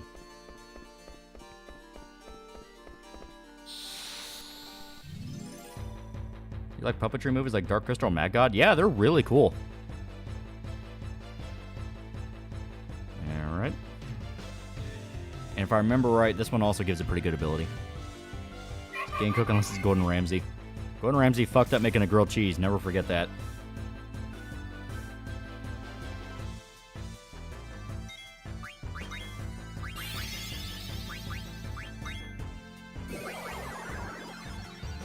Ah, shit. Confused. Has anyone ever had spaghetti pizza? I have not. That's interesting. Burger Island serves great burgers. We got a Five Guys here not too long ago, and Five Guys is pretty fucking good. Okay. So nothing definitively that can cure darkness, cure confusion.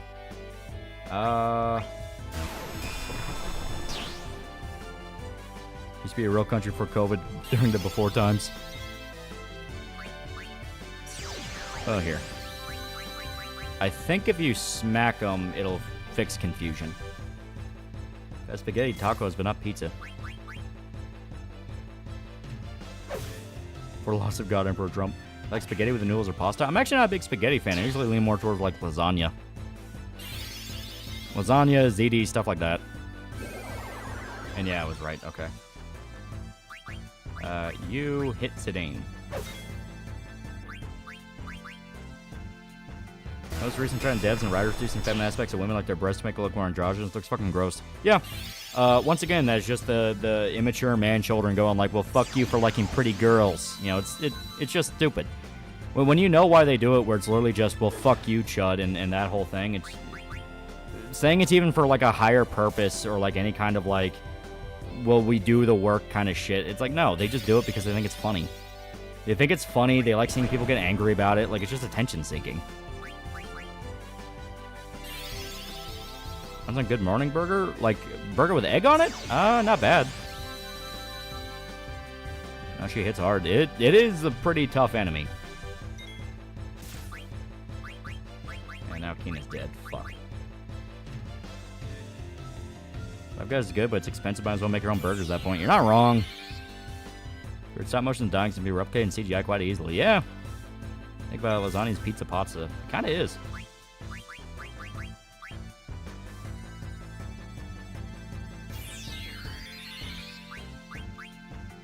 And women could be women in their eyes. Maybe they're real misogynists.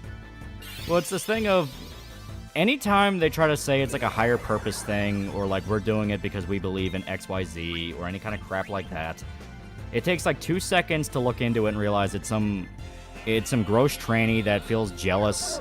Yeah, there we go. It's some gross tranny that feels jealous of pretty women in games. It's some fat chick who once again feels jealous of pretty women in games. It's never a higher purpose. It's not about changing beauty standards in society. It's not about normalizing ugliness, anything like that. It is fat cat ladies that don't like the idea of a girl prettier than them. It is the most petty shit in the world. I will beat that drum until the day I die. Woke shit is not about, you know, cultural takeover and crap like that. It is petty, stupid, retarded people all desperately screaming so they don't have to work and doing a bunch of dumb shit. Also, I may not be able to get this done because I don't have the Mog Nut.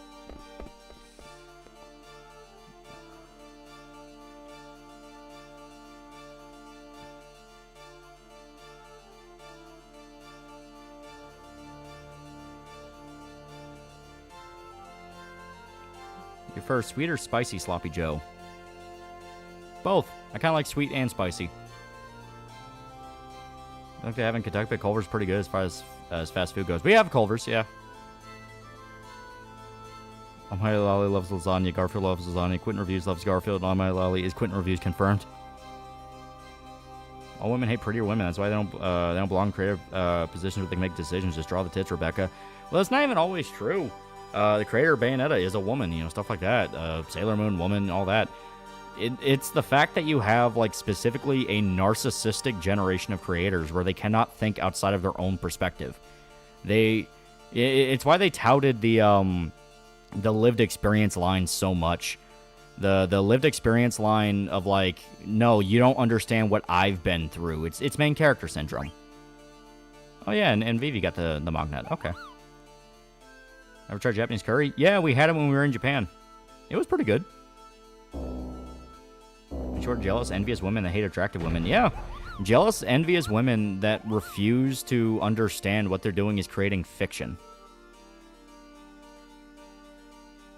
You know, it's like, what you have are basically, you basically have creators that try to include themselves as a character in whatever they're working on. And what I mean by that is, like, they cannot just separate themselves from what they're working on. It has to be, no, I put myself in this, you know, it almost like a self-insert type deal. Meanwhile, people who want to create something for the sake of creating it and are genuinely trying to make a work of art understand, like, this has nothing to do with me. I am not involved in this. This is just a story I'm making. I don't want it to be about me.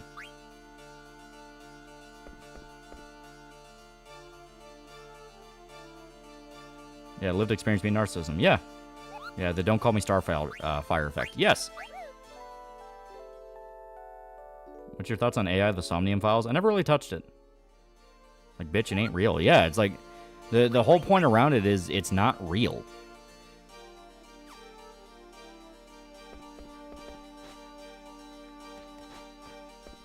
Yeah.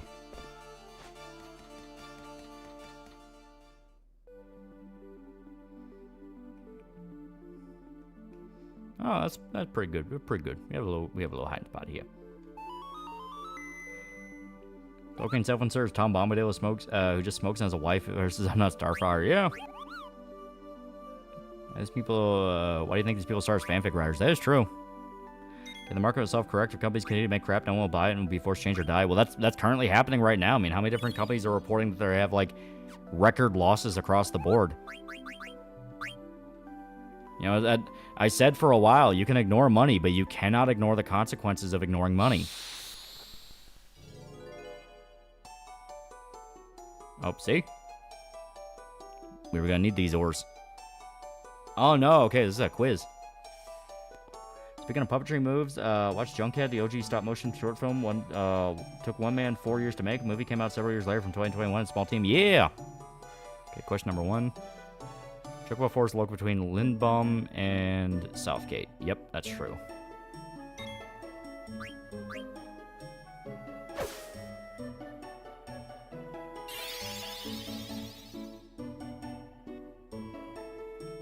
Buy the Goyslop games, shut every executive. Yeah, you can't force people to buy something. Isn't that one of the boss from the ZTI Zelda games? There's self-insert in their stories. The crazy gun store owner with 2 brothers. Well, it's like, when I say self-insert, you obviously know what I'm talking about. Like, we just talked about the Lovely Complex thing, and there was a chapter on that where the author of the manga included herself as a fun little reference. There's a difference between that and what I'm talking about where... The whole idea of it is you acknowledge this is a fictional story with fictional characters and fictional events, and obviously you including something like violence or rape or death or racism or pedophilia, things like that. They are dark elements used in a dark story for the sake of being dark and to push a story along. Obviously, if you look at today, all that stuff has to come with disclaimers and like, oh, well, actually, don't be offended. We don't support this. You know, it's like, people are so used, like this generation of writers are so used to everything being some kind of reflection of you and what you believe in and what you say and all this over and over again. That's why they freak out as hard as they do with stuff, you know, because it's like, well, no, you're supposed to tell us who you really are with this. You know what I mean? Even 2 creators have made that Donatello and Raphael are stand-ins for them because they're different personalities and interests. Main problem with Silent 2 Remake is that when it comes to difficulty, normal's too easy, but hard's tedious as hell. Context center than spooks. Yeah. Sweet Baby Inc. website just got overhauled and the client list is gone. Bro showed me a movie called 100 Beavers, like a live-action Looney Tunes movie. It's amazing. You don't know what I've been through. Writers adapting a work created by guys for World War I had heavy PTSD until his death. So fucking weird. They hate their audience, so need them to buy their products, keep making more products. Yeah.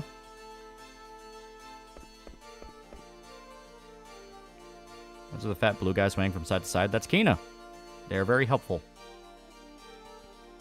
But yeah, it is dumb because, like, we keep having the exact same conversations over and over and over again for fucking years at this point. I'm even seeing it with, like, you know, you have, like, the woke accounts on Twitter. Even people that follow them are going, like, dude, you just keep making the same tweets over and over and over again. How many times are you going to try to beat the fucking chuds? Who fucking cares? You know, it is something where people will just get tired of the fucking argument. And it's like, will you shut the fuck up already?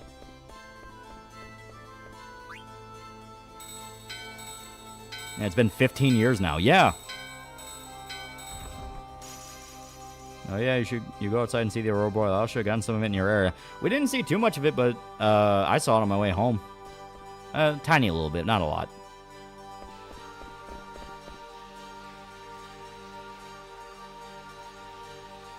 Our militaristic sci-fi world deployed to brutally crush a militia, and some dumbass on Twitter is like, so you sports fashion. This combo happens very often. Yeah.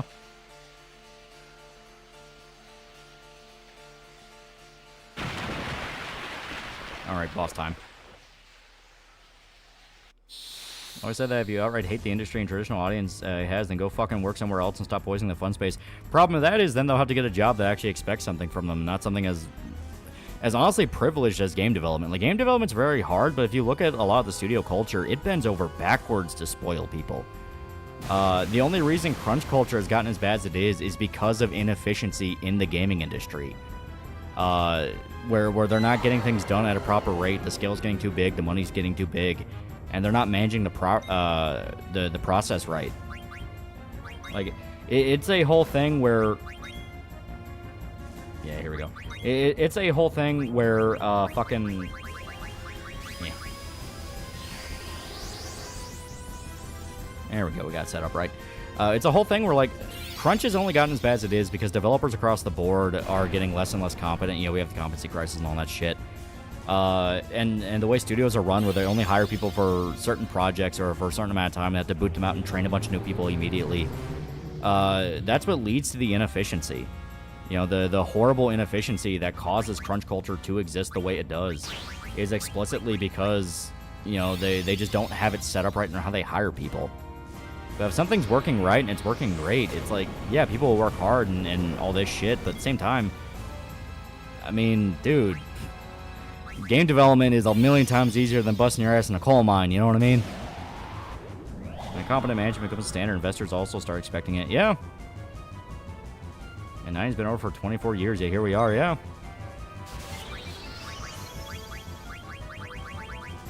Yeah, fuck it, why not? Can't you just put on blackface? The problem with films, too. Too much money's being spent, not enough talent's there to cover it. Yeah. Like, it is a legitimate thing where these fields... The reason these fields have gotten as bad as they are is because they have been so protected and so privileged from consequence for so long. Only recently has there been a new push for people talking about a possible new gaming crash. This has not been a thing for a while. So... Oh boy. So it's this thing where... You have these kids who learn coding and try to get into games and be like, oh, it'll be an easy job as I work with my friends and all this shit. I don't have to deal with people. And they're going to get hit with that realization of you are not as secure as you think you are. These cushy jobs where you live in, like, you know, these studio apartments and work in these, like, flashy game studios, that's not going to be the reality. Use 10? No, we're going to beat him legit. We're going to beat him legit. Too much bloat, most entertainment, yeah. I don't understand the chud insult. You call me a character from an obscure 80s movie that nobody's seen. Good work. We're coming up with an insult. Alright,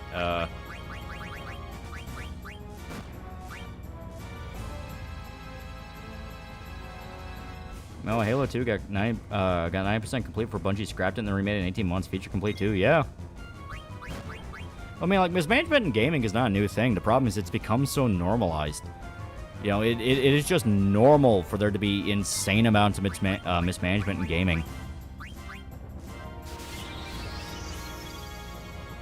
Using a 10 is legit. It works on a lot of bosses. Mixed story behind Astrobot's more stand out since I had a small team of talent that have been working together for the last few years and one of the best platformers. Yeah.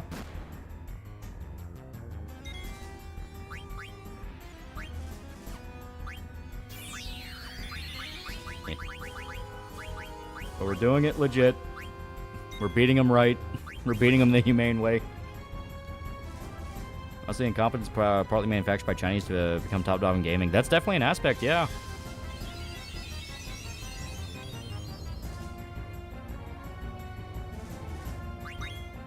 You fuckers.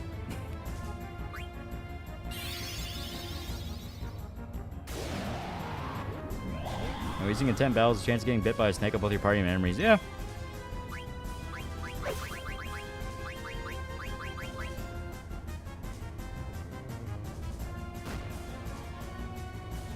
Oh god.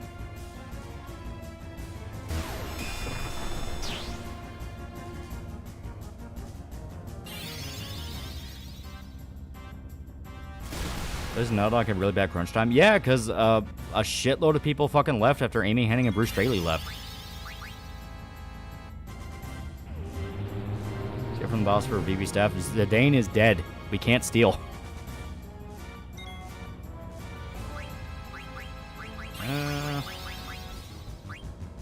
Fuck it. Remember he's stuck in the boss for 2 months. I'd literally take a FF vacation and regroup. And just grind a little bit. It's not too bad.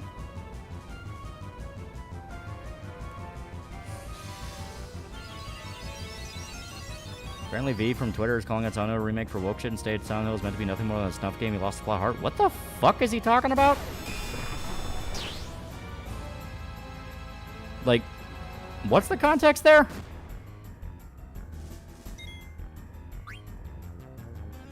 Oh boy. Would you believe people who want meritocracy back would be called all kinds of isms and issues for calling for accountability? Well, it's like I said, the new generation are just a bunch of man-children. They got into it thinking it'd be easy. That's why there's such a rush to, like, unionize game studios so they don't get fired. They don't fucking deserve a union. Reminder, Last of Us 2 came out 4 years ago. We've seen nothing from Naughty Dog since. What the fuck are they doing? Yeah. Well, it's like I said with the Machine Games, you know, Wolfenstein guys. Fucking Youngblood came out, and as much as people say, no, there's gonna be a third Wolfenstein game, Youngblood spinoff, the fuck it was. It literally ends the timeline. It's like, no, there's not gonna be a third Wolfenstein game. Even if it is, it'd be something they throw together in just a few years because they're fucking panicked and they don't know what else to do. Oh god.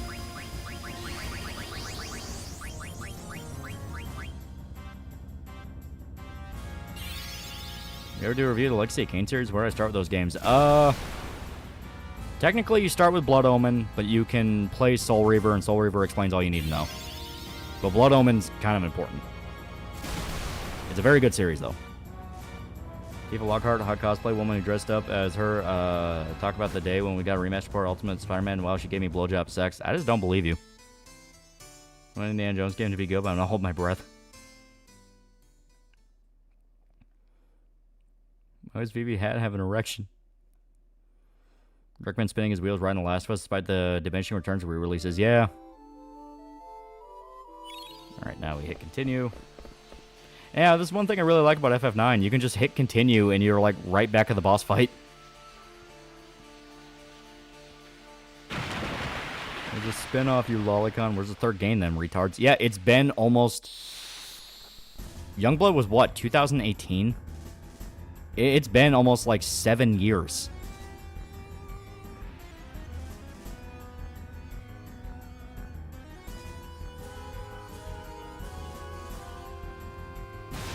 Yeah, 19. Okay.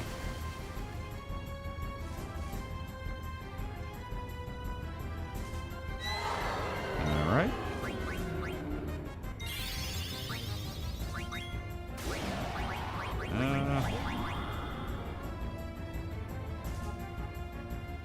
Can you save Sly Cooper? I never really played Sly Cooper, so I wouldn't really know where to start. That's when Troy Baker did actually funny roles like it's fucking hilarious as Kanji. Yeah. You ever play Rockstar Bully? Yeah, it's fantastic.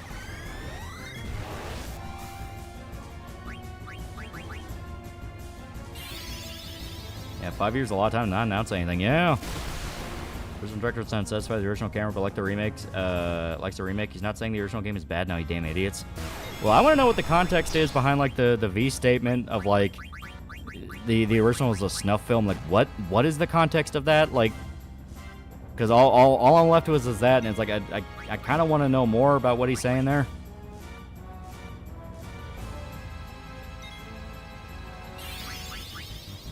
I was right. I looked at the tweet and V said Silent Hill 2 is a snuff horror game. It's right there.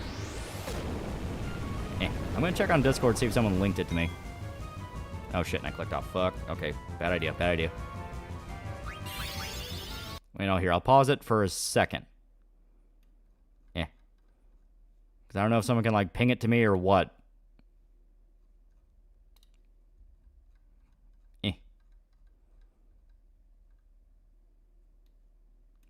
I'm not seeing it at the moment, but like I said, it'll be one of those things.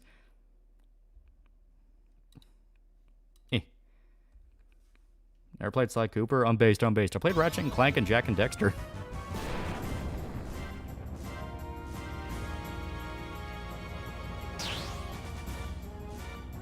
Okay, pinged it to you? Alright, give me one quick second. I'm still not seeing it. Maybe it's just not showing up yet. Eh.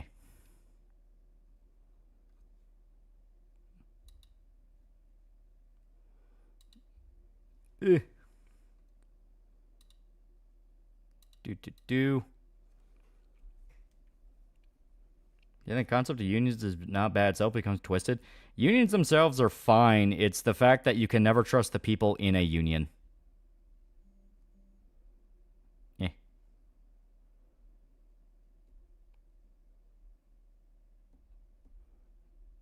Come on. Yeah, I'm still not seeing anyone pinging it to me. So at the moment, I'm just kind of like, all right, well, I'll just have to, I guess, wait until I get the more context for it. All right.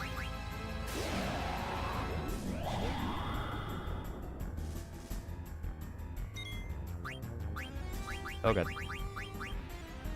Yeah, post it in general, yeah. Because I didn't get pinged for it at all, so I don't know. It means they're always compromised. On long enough time field, yeah, they're always compromised.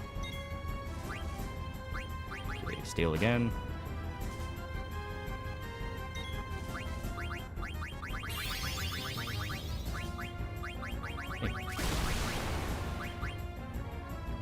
On Discord, say I can't ping it, but I promise it's there. Well, I need a link so I can actually read it.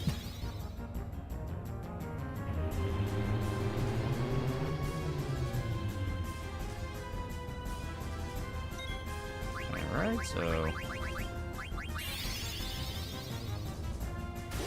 Well, the ones in charge are always modern, held accountable. Unions are just another extortion racket. Yeah, basically.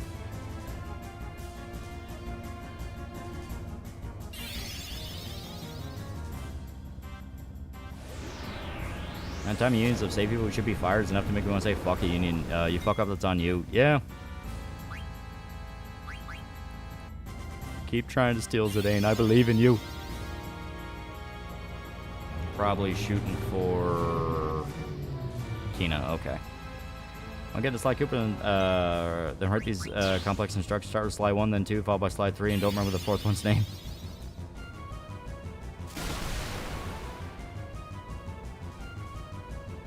Yeah, video game immunization? Hell no, they don't deserve that. Yeah. Here it is, but you didn't post anything. So I didn't realize Machine Games was one thing in Indiana Jones game. Yeah, well, that's how I knew for a fact the fucking Wolfenstein IP was dead. The Wolfenstein IP was dead explicitly because Youngblood came out, no one liked it, and then they said, all right, we're going to be working on Wolfenstein, on an Indiana Jones game now. DM'd it to you? All right, give me a sec. On Twitter or is it on Twitter or is it on Discord? Because I'm, like I said, I'm not seeing... Oh, okay, here we go.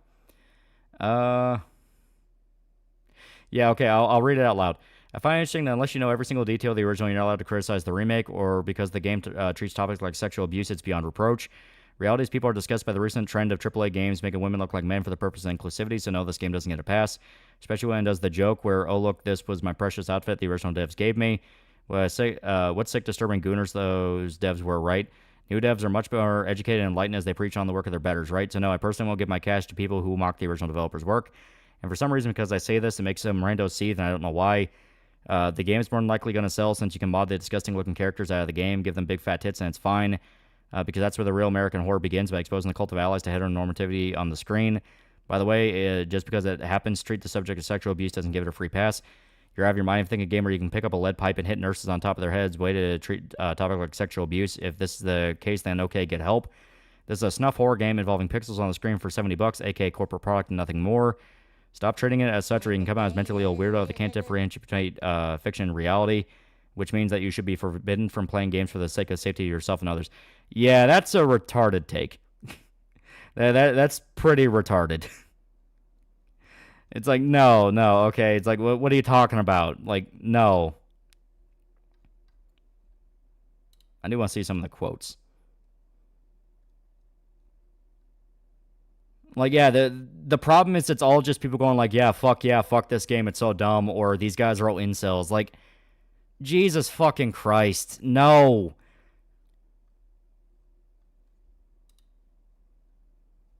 Yeah, too many words. Yeah, it's like... Like, one, calling the character ugly is like, she's not. She's fine. Like, she is fine. If you think that's a man, you're looking for a man. Jimbo for $2. Do Sly Cooper next Tuesday or something, please. Maybe. But it's Halloween season. We gotta play spooky games. And also, yeah, saying, like, it's a snuff horror game. Like, a game where you beat nurses upside the head with a lead pipe, can't discuss sexual abuse. Did you even like Silent Hill 2 then? Like, did you even like that fucking game if you're going to talk down to it like that? Why the fuck should they listen to you if you're going to talk down to it like that? You sound no fucking different. You also sound like you don't respect the source material if you're going to say it like that. Like, what? The characters having big tits is the only reason you should like Silent Hill 2? Like, what the fuck, dude? Wait, that V? Yeah, it's that V. Yeah, it's like, what the fuck? Like, no. Yeah, my brother in Christ, you even play Silent Hill? Yeah, it's like, no, that's not what that fucking game is. Who's V? Romanian V. Angela's average and plain. That makes her a man. That's weird. Also, her not being dolled up makes sense because she hates herself and all men. She's also not supposed to look attractive for a reason. Because she is not as old as you think she is. Yeah, there were no big tits in the original version. Yeah, it's like... You want to know what the fan service was? The fucking nurses who represent sexual desire.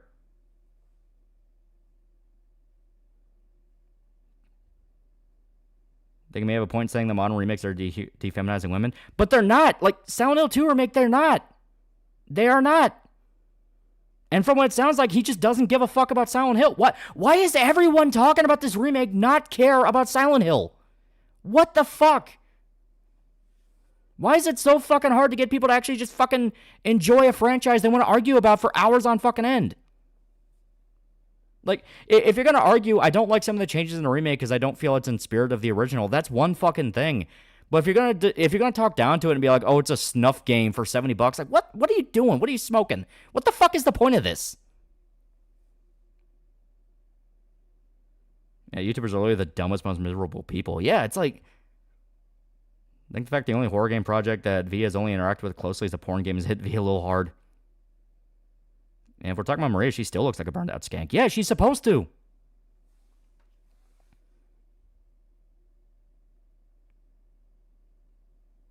As V person just to have a spur gun moment. Like, it's genuinely fucking frustrating. It's like, why the fuck can't you find anyone talking about this that actually gives a fuck about this series? Why is everyone just pretending to like stuff now?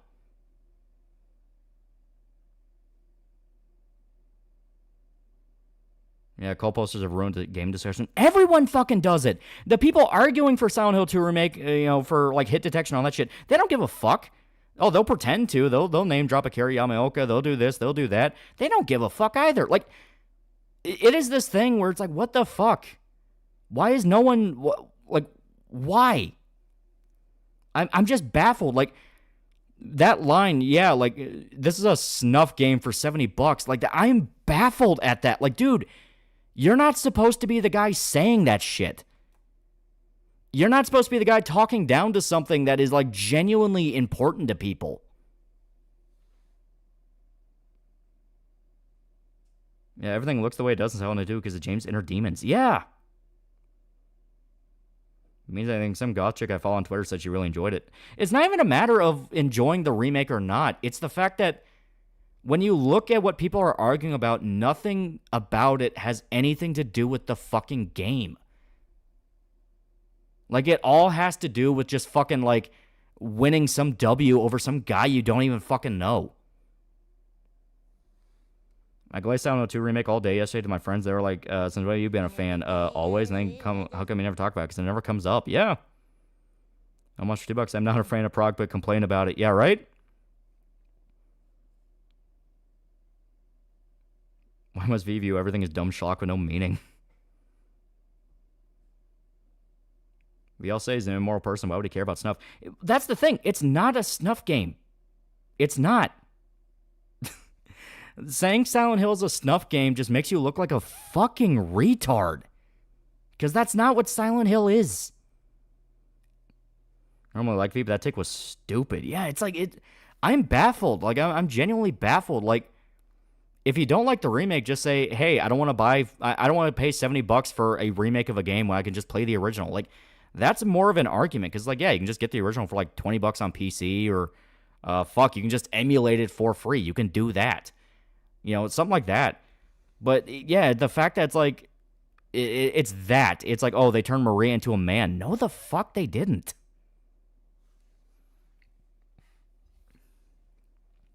People complaining the story being changed or toned down or retarded because all the main story points and side character stories and themes are completely intact. They're completely intact. We went through it on stream. Like, they still implied really bad shit happened to Angela.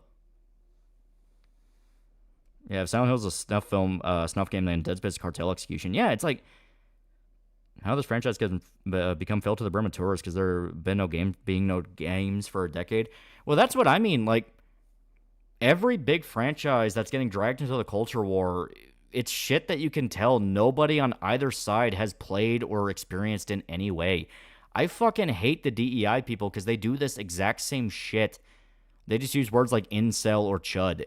The problem is the side that should be arguing against them is falling into the exact same pit trap where they clearly don't give a fuck and they clearly don't care. And the minute they're slighted on a take, they'll start going like, well, fuck this franchise anyway. And it's like, we're supposed to be above that shit, dude. Like, I know it sounds gay to say that, but you are supposed to be above that. You're supposed to be like, no, I care about this. I want this to be good. And now it's like, yeah, call Silent Hill 2 just a snuff game because you beat nurses in the head with a pipe. Like, what the fuck? Eh.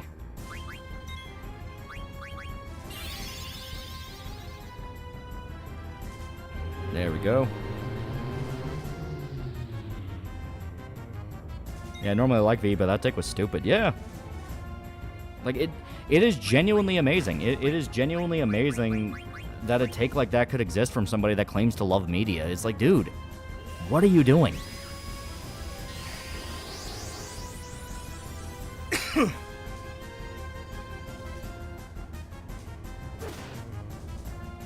Yeah.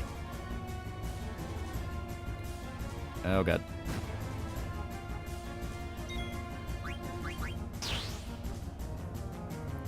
Has the dev size take their V. Yeah, right? It's like, what the fuck, dude?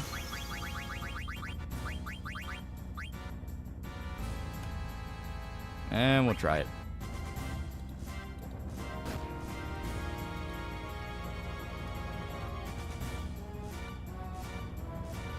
And 1 sec. YouTube's doing that thing again where it wants to act super fucking slow on the studio page for some reason. So... give me one quick moment. I don't know why YouTube Studio is doing this now. We're like, for some reason on the live stream page, it will just fucking kind of stop for a little bit or get really sluggish. So then I got to go and make a new page. Well, not a new page. Yeah, a new tab. Yeah, here we go. Here we go. That's a lot better. I don't know why it's doing that. I don't know why it's doing that. Viewers discussing Silent Hill 2 remake with some praising it and others criticizing for changes made to the original game. That's at least accurate. Yeah. Let me check. My only criticism for Silent Hill 2 remake so far is they removed the Great Knife and Hyper Spray from New Game Plus, and no Born from Witch Scenario. I love everything else about the game, though. Should make a video on Silent Hill 1 and 2 to set things straight. There's one VTuber bitch about peak Western game designs because Angela wasn't attractive. Stupid fucking take. Yeah, it's like... nobody in Silent Hill is supposed to look like a stripper or a model. Well, Maria is supposed to look like a stripper. But it's like, no one's supposed to look like a model. They're supposed to look conventional because they're conventional people. Most partially blame the fact that a lot of people know about Silent Hill and its subject matter Konami because it's one of those weird states being well known by cult. Yeah. I played the original, but I prefer it over remake. I don't think Angela's beautiful in either, but I think being haggard and gaunt suits her more. Play the original. Like, play the original. Was the last good Wolfenstein in your opinion? Old Blood. From what I'm seeing, they changed some stuff that didn't need to be changed. Like, the changes I've seen are minimal at best. Like, you get the scene with Maria where she mentions her whole outfit. That's it. It's not even mocking it. It's still basically the exact same game. Yeah, the hot nurses got to be models. Yeah, and if you look at the Silent Hill 2 remake nurses, they look the exact same. They have fucking stockings now. Someone's criticism of the game is the price. I'll wholeheartedly agree. Games being $70 is fucking robbery. Yeah, I agree there. Also, sounds like people still fall for the bait of shit opinions, trying something for themselves. Got a copy by means after watching Fiznum and try to. This is genuinely great. Yeah. Problem is that Silent Hill is a Japanese game. People think it should look like a Japanese studio made it. Well, the problem is Silent Hill hasn't been Japanese in a very long time. Like, a very long time.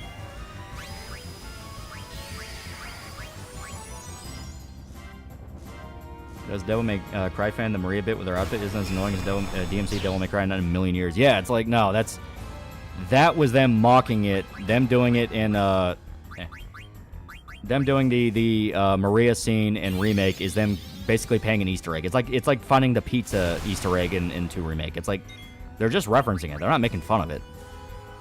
It's so minute that it's not even bad changes, just neat little callbacks and Easter eggs to other games. I love everything Silent Hill 2 remake has and what it has to offer. I like it. Like, I don't think it's like the greatest thing since sliced bread, but I liked what I played. I thought it was good.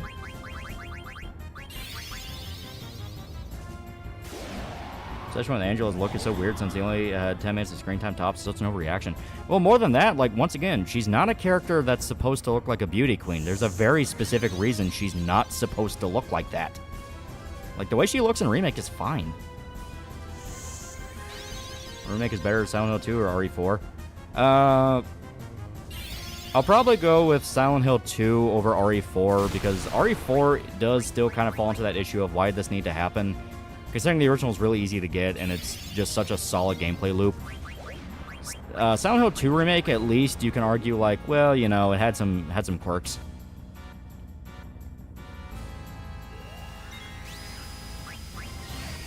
Oh, they have a fucking Comic Sans sign as an Easter egg in Silent Hill 2 Remake. Yeah, it's like...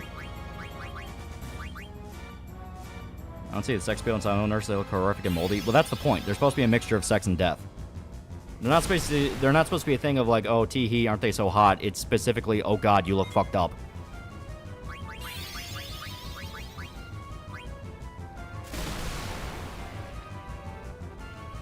Why can't Angela Panic Attack look more sexy? People seriously are asking that. Yeah, it's like, no, that's not...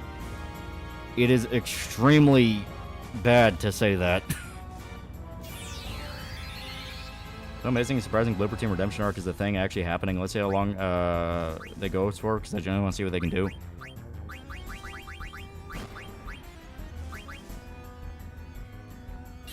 Also, coward, I'd fuck the nurses. You know where to buy OG Silent Hill 2 or find just emulate? Just emulate. It's fucking abandonware. You're not going to find a copy. Is a dev Doppler effect, flow chart, and proximity SFO, the stupider your takes will become. Like I said, like, it's just the absolute dismissal. The fucking dismissal kind of got to me, where I'm like, what are you doing? Like, you're gonna talk down to fucking Silent Hill 2?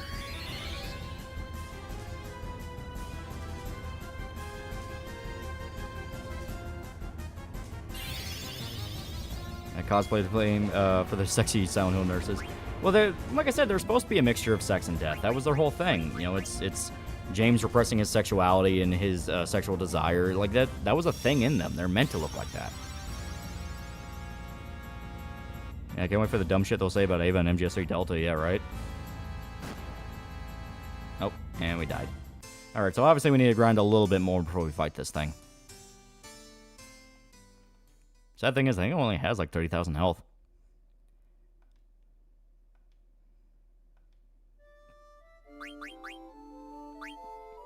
Nurses are already more unsettling when you hear them gurgling and choking. Their appearance is supposed to be contrasted. Yeah. Talking about the troll V or a different one? No, it's Romanian V, yeah. Like I said, just the... Yeah, that dismissal. The absolute, like, you know, horror snuff game, and it can't talk about sexual abuse right. Like, reading that, I was literally... Use a tent? I'd used a tent. It healed the boss. Like, I tried the tent tactic. It didn't work. It doesn't work on this one. I use 4 tents while grinding than 1 10 on boss. Yeah.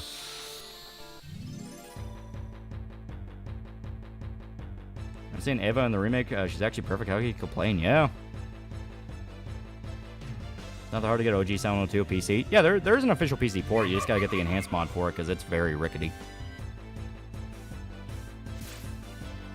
There's a chance that I've played this game multiple times. It does not fucking work. There's no point burning, like... If it's gonna be a thing where it's a chance-based thing, there's no point in trying to burn a tent on it, which we could just use for later. Snakebites 50-50. Well, no, like at that point, nah. I thought you were saying, like, oh, it has a chance to insta-kill. It's like, at least that'd be kind of worth it. If it's just to give it the snakebite, fuck that. Like, no, we can just beat it to death. The only thing is half right, half wrong. Their envious failures, destroying their good out of envy, and turning them Marxist Maoists because they agree with it. Is Delta being done by Konami themselves? Them and a backup company. Sadly, it is Chinese, but fuck it. That seems to be the direction gaming wants to go, so let people learn the consequences. Esports also abandonware, so there shouldn't be any issue getting it. Yeah. You believe aliens landed in Roswell? I like to think they did. It's more fun. You prefer a more emaciated, tired, and disheveled look in the original infinitely more than the remake, but that was a bit much.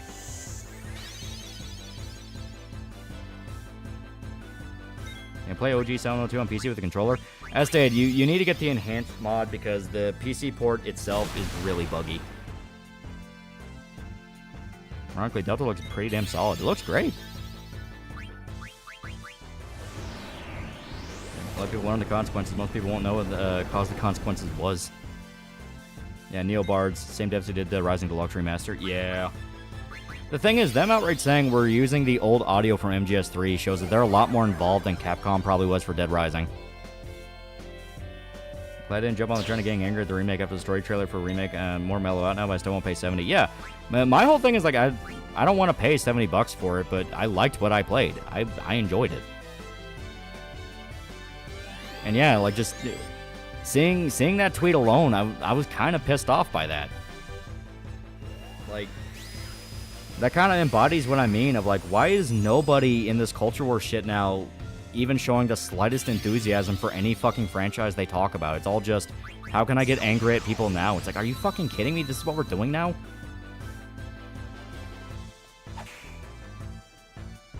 Oh, motherfucker, I'm waiting until Metal Gear Delta to release it and people to release their thoughts. People defend the OG, also can play in the remake as a walking sim. I hate Rage Bait Era so much. Yeah, it's like, it's not. You saw on the stream, we were getting attacked by monsters left and right. They were all over the fucking place. Pattern recognition? There's a point where pattern recognition just turns into full-blown retardation.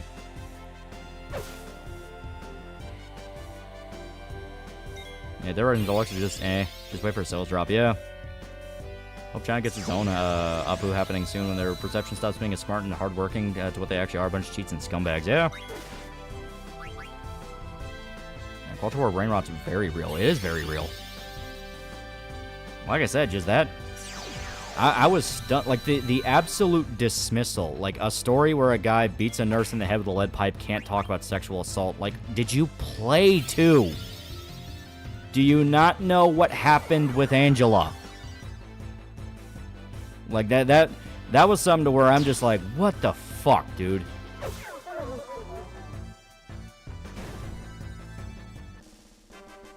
And the answer to these scripts is basically just following Pavlovian response. New things happening. Creator does not like new thing, must hate new thing. Yeah.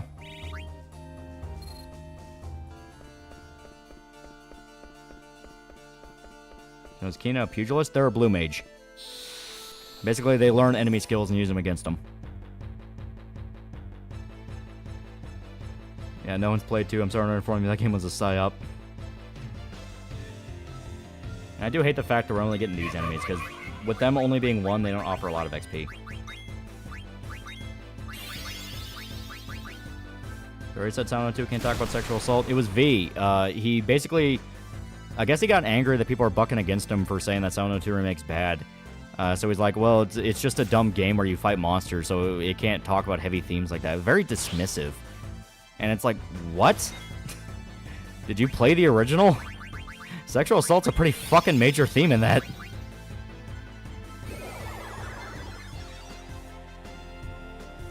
That doesn't mean never played the original, hasn't touched the series in years. Yeah, it's like, that is the amazing part to me. It's like, why? Yeah, who seeks demons finds them everywhere.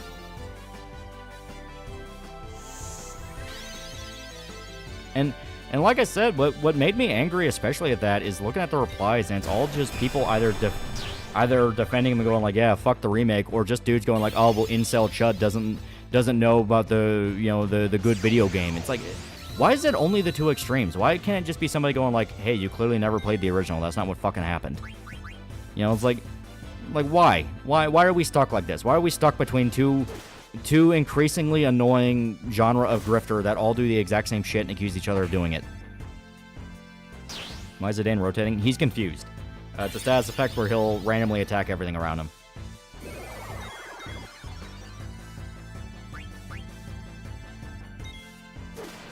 And it's about money, yeah, sadly.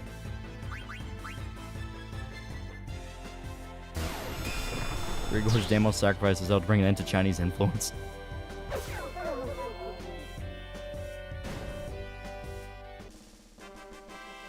Do. Okay, Zidane will level up soon. Even if we can just grind some more items, that won't be too bad. So Freya is Lancer Dragoon? Yeah, Freya is a Lancer slash Dragoon. That's why they have the jump, where the jump is really the main way they should be attacking, because it does buku damage. I'm going to Twitland when Twits choose nothing but one extreme or the other, yeah. Metro is survival where you do awful things to people and see horrific shit done. Talks about the horrors of nuclear infighting. I can only imagine V's take on that. Because one side ironically wants to kill the other and isn't shy about it. They're too cowardly to do it. Also, dissociating with online discussion and media is the way to go. These niggas are fucking stupid, yeah. So Freya isn't a red mage by dressing like one? No, Freya is a Dragoon. Them dressing like a red mage is just, you know, a fun little reference.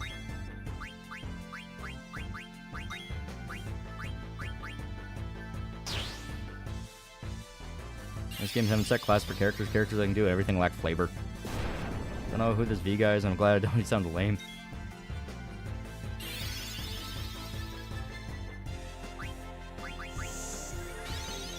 Twitter essentially become high school for people who never grab that mentality, just at the forefront of pop culture discussion, and the grifters feel the fire. Yeah.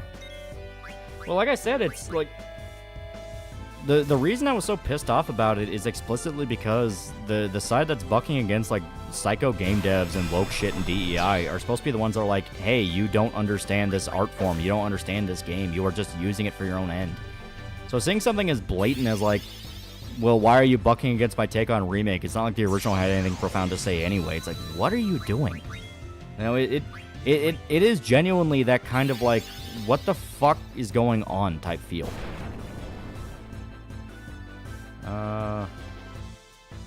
Actually, this may explain a lot about why we've been... Okay. Got to set the party formation up right. It kind of flipped everybody on me. Oh, also, it could just be because it's a back attack. That would also make sense. He's still good. We still like him. Well, I mean, like, you can like him, but, like, goddamn, that take is fucking retarded.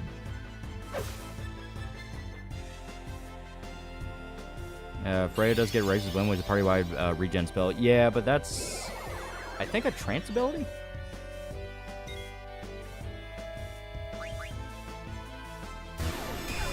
There we go. Yeah, Rage may get shafted by the games for a long time, yeah.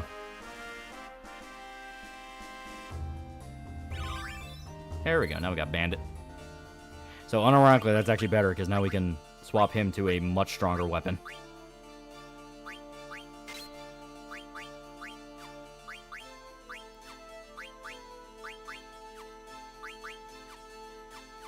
There we go.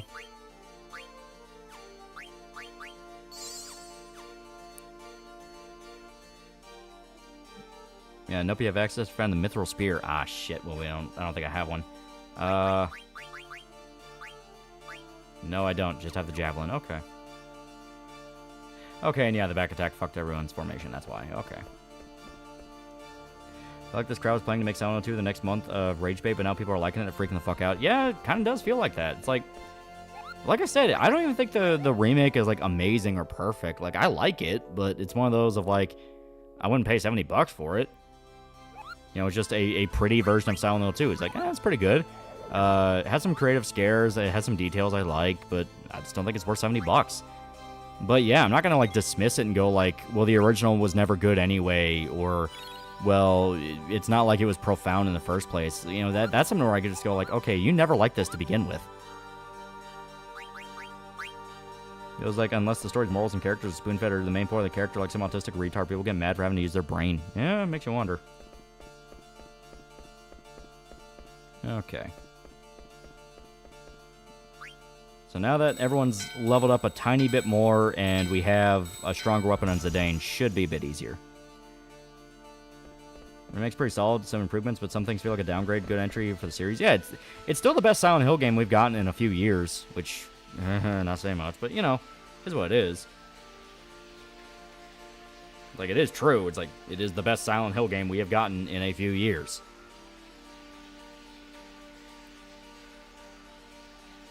And a lot of these perks seem to just stand things like Genshin. Makes me wonder how many play games.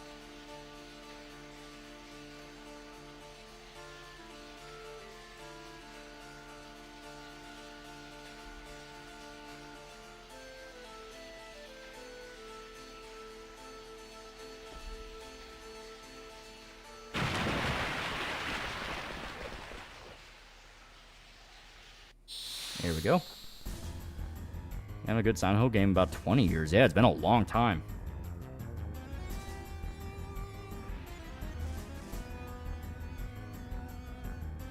In multiple movies based on Silent Hill, people say the games weren't good. Yeah, right?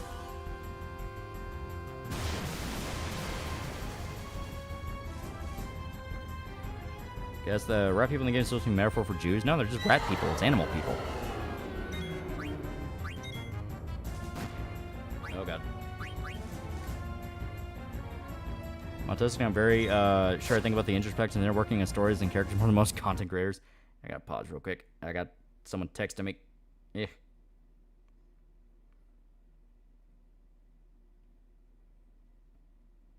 God damn it, it's more fucking political babes.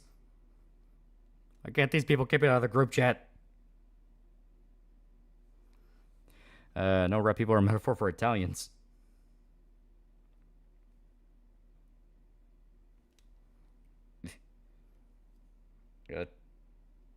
I got a text real quick to fuck off. Fantasy race is a fantasy race, yeah. That's what makes it fun. It's just fantasy. It's just fantasy. And Zidane's already dead. God damn it.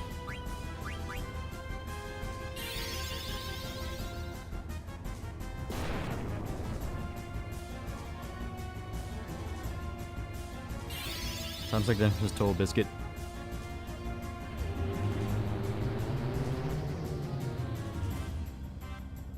Okay, sensitive silence Stevie. Okay, I'm gonna use an echo screen to heal.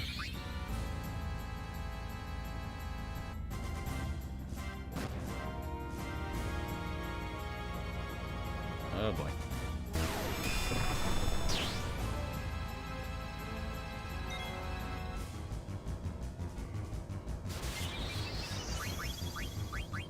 So he is really gunning to kill Zidane. You have to have Kina pull Nikocado and eat the boss.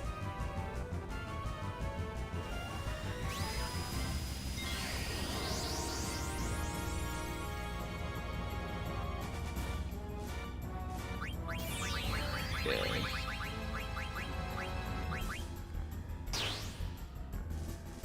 Also, cheat may as well restart once the party member's down.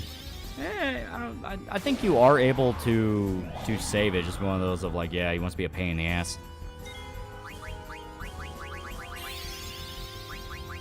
And of course, okay. So once again, wants to be a dick. He just wants you to steal the ice staff. Yeah, classic NPC trope, focus on the main character. The worst part is he really doesn't have that much health. If I remember right, he's a pretty low-level boss, so he only really has about 3,000 health, if I remember right.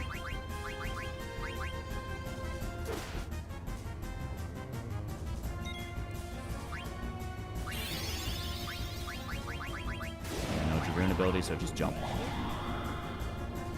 Getting the Black Mage all Shinji. I wonder what other scenes were kept and were slightly altered. I'm curious about what was kept in the remake or slightly altered. Play the original. Like that's something I'm gonna beat like a war drum. Like if you're curious about what's changed between Silent Hill 2 and remake, just play Silent Hill 2. On the irony, a lot of people who complain about heavy subjects in games like Angela, sexual assault and Silent Hill, always the biggest coomers and shippers for other media. Pirate Nation, I would think legit the worst example of grifting not only is rage baiting, but also be a massive black pill in regards to emulation and piracy.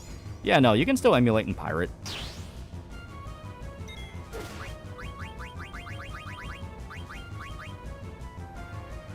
Yeah, 3175 HP. Okay.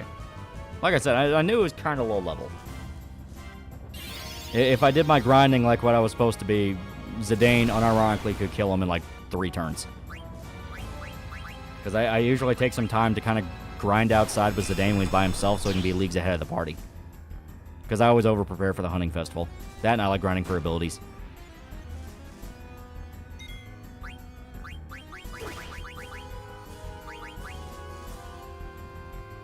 Yeah, Gizmo Lock is like level 17. Yeah.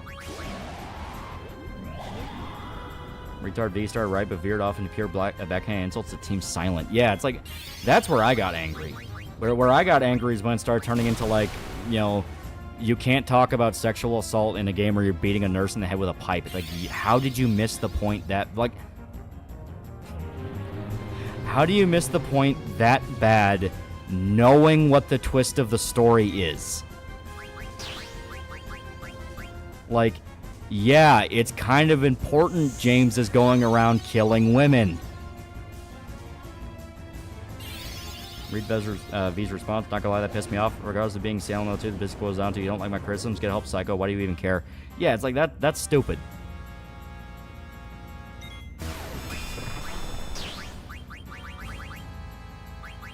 Here we go. Use Kina to have a tent. Remember Lolly finding me in 702, get help. Yeah, like that fucking astonished me. It's like, what are you talking about, get help? This is one of the most famous fucking horror games of all time.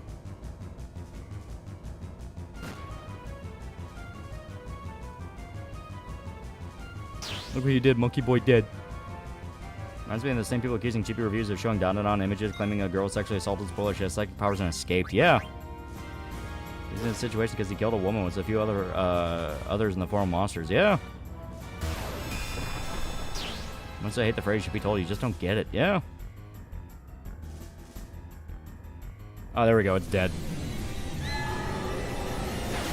What race is Zidane? That's plot stuff. Can't talk about that.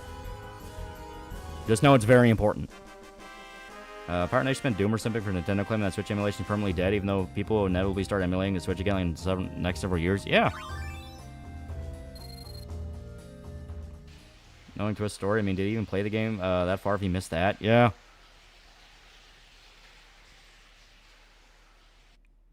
I think V may actually lack media literacy.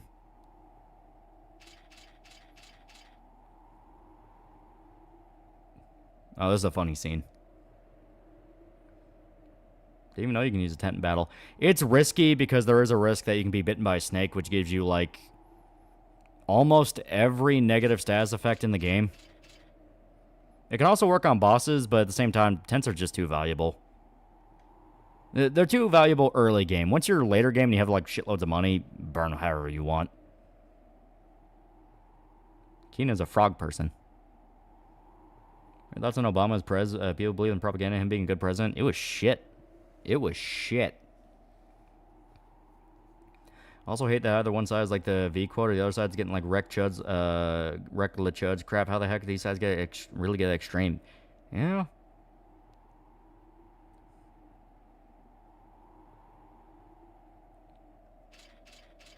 Yeah, Amaranth's fucking blue, yeah.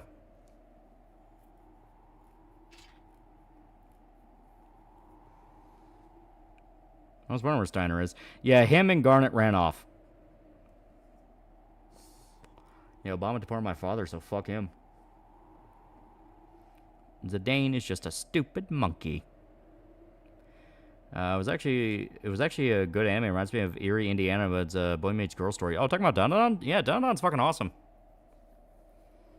And heat death of the universe, there should be two remainders of humanity's existence, the millions of indestructible Nokias, and people still bitching about Fallout.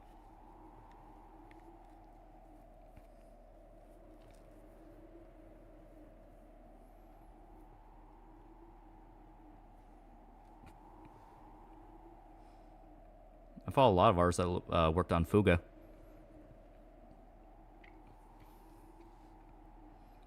Yeah, Sam Obama took my father too.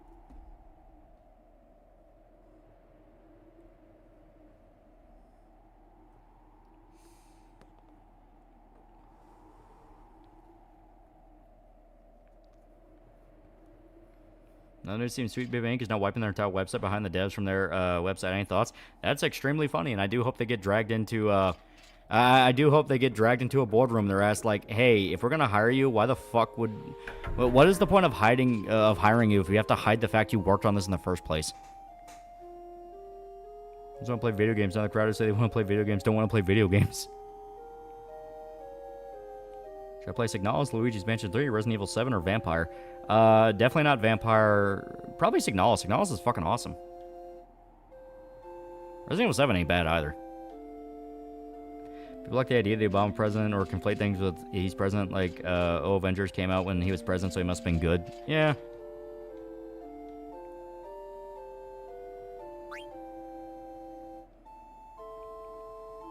Also, I've been pressing select for the extra scenes of the game because it's important to save someone. Yeah, you do that when you get a prompt for it where it'll directly say, like, hey, here's a special scene. That consultant who claimed to work on Silent Hill 2 remake actually do anything was just talking crap. Hit detection didn't work on narrative at all. They were just PR people. We just need to get banned off Twitter for a month or so. Out of focus, Coke bottle glasses aren't enough to make them see straight. Yeah. Yeah, Silent Hill 2 is considered the gold standard for psychological horror and the greatest survival horror game of all time. It's not liking it is one thing, but saying it isn't great is objectively wrong. Well, more than that, like, disparaging it down to just you hit monster in head with pipe, therefore can't talk about a very heavy theme. Like, you have missed the point by fucking miles. Like, the whole reason Silent Hill 2 is great is because of how many different layers are into the monster design and how they impact the... Yeah, all the different monster designs, how they impact the story and the themes of it. Like, obviously not every single thing was thought out. The gameplay's clunky as fuck, but that's just because that was survival horror games at the time. They were just clunky. They were expected to be, and they didn't have the tech to do all the ideas they wanted. But stuff like the monster designs had a lot of thought put into them, into why they look the way they do. Like, the entire point was that.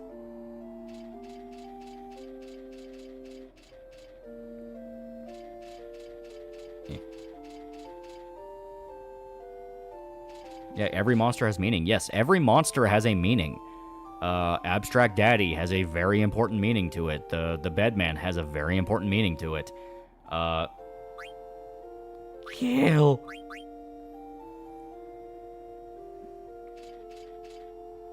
Yeah, the nurses have a very important meaning. The lineman has a very important meaning. There's all subtext to the monsters.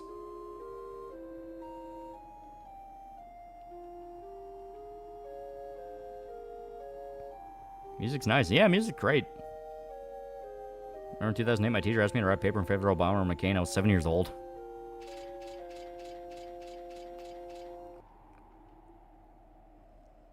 Comments clunky, but there isn't a single wasted environment or enemy design. Yeah, the environments in the game are fucking amazing. It has probably some of the best thought out locations for a Silent Hill game of why you're going there and what they mean for James as a character. You know, all that stuff is great. Doesn't killing monsters determine which ending you get? It doesn't really impact it. It's mainly like specific decisions or stuff you let happen.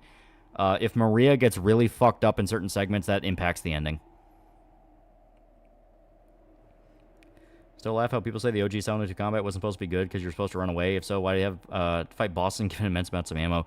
Yeah, it's like it was clunky because it was just standard back then for survival horror games to be clunky and have tank controls. That's just how it was, you know? It was just the theme of the industry at the time. It's why everything nowadays tries to look like Silent Hill 2 remake.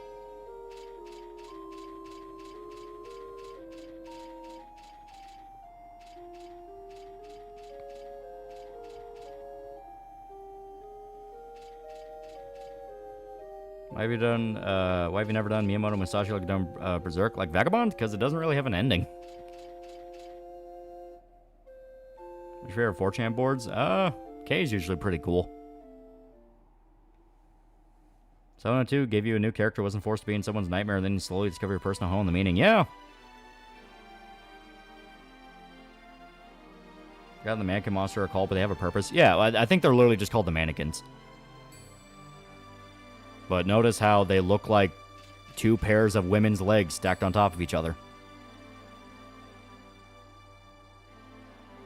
Never thought about it, but damn, 702 does give you a lot of ammo. And you can mess with the multiplier to give you even more ammo. Loli Berserk doesn't have an ending either. Yeah, but it's ongoing. Vulture 5 Figma. If World of War's got a remake rematch by some miracle, how big would the tour slap fights be? Oh god, that'd be horrible. Biggest crime in the remake is that it'd be a tad bit easy. Oh, did I select something? I meant to try to peek on her. That would have been funny. I guess I must have been holding the button down. And supporting Ukraine's dying in thousands because your NATO arms are loosened to the AK-74s.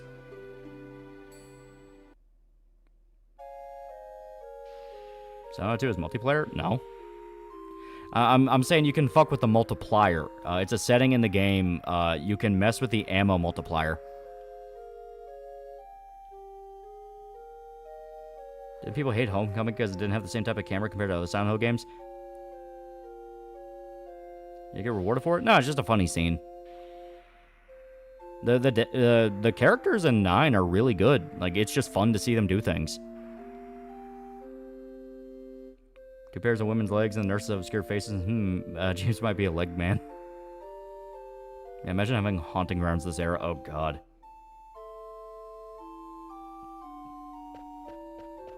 Here we go. I'm going to go back and get that chest real quick, then I'm going to call it. Ah, shit. Okay, won't let me. Alright, then I guess we're just going to call it.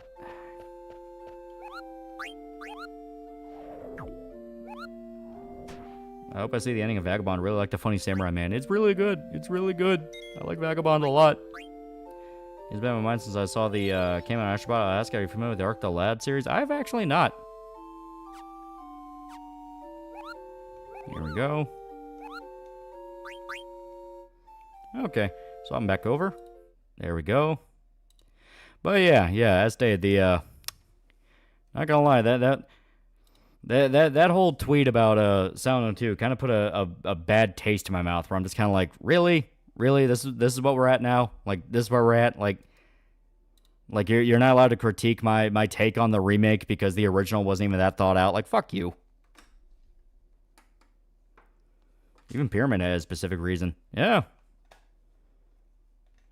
Yeah, there's no way in hell we're getting haunted ground this day and age because people, yeah.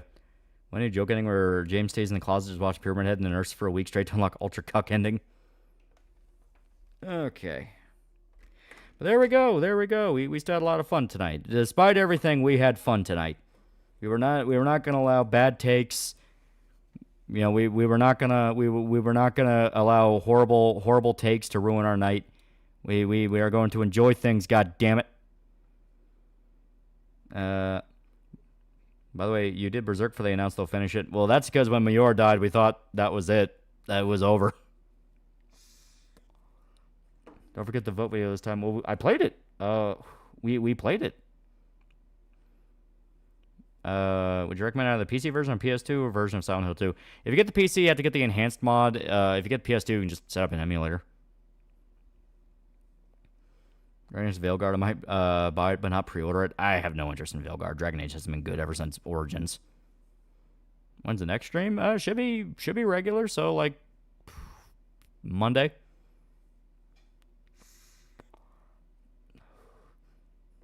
It's V, for God's sakes, don't take him seriously. He's a clown associated with a bigger clown. Yeah, Veilguard does not exist. Yeah, if you want to try out Veilguard, I can't stop you, but just be aware you're probably not going to like it. So, should I get Alien or Dog Ending first? To get either, you have to be a New Game Plus, so you have to actually go through the game first. Finished Berserk's full cut vid for the third time, 21 hours of greatness. Yee! Handspawn only takes a couple of clicks to set up. Yeah, it's like, do you want to do on PC or set up an emulator? Because that's up to you. Drew a silly MS Paint comic of Yuki and Rachel tagged you on Twitter. I want to see that. I want to see that. I'm going to show it off. I'm going to put it right on the fridge. Right on the fridge. And make sure to tag like Kenstrotism, right? Because that's my Twitter. If you try to tag AlmightyLoli, that's not gonna be it. Oh no, there we go. Okay. All right, I actually kind of like that. All right, here. Let me I'm gonna hide that real quick.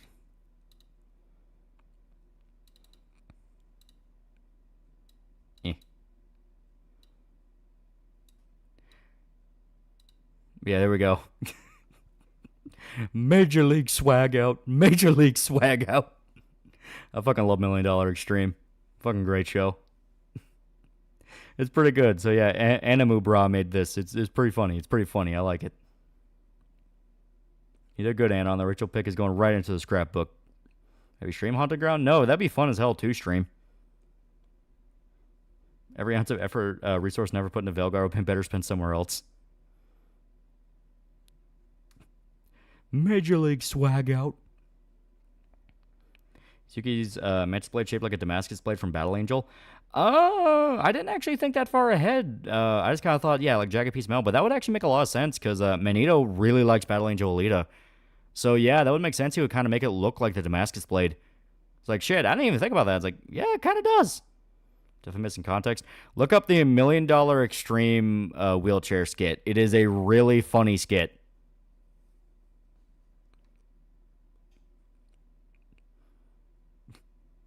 Roll Rose be good too. Yeah, Roll Rose also be good. Beard out, clear the third Kappa. Or Kalpa.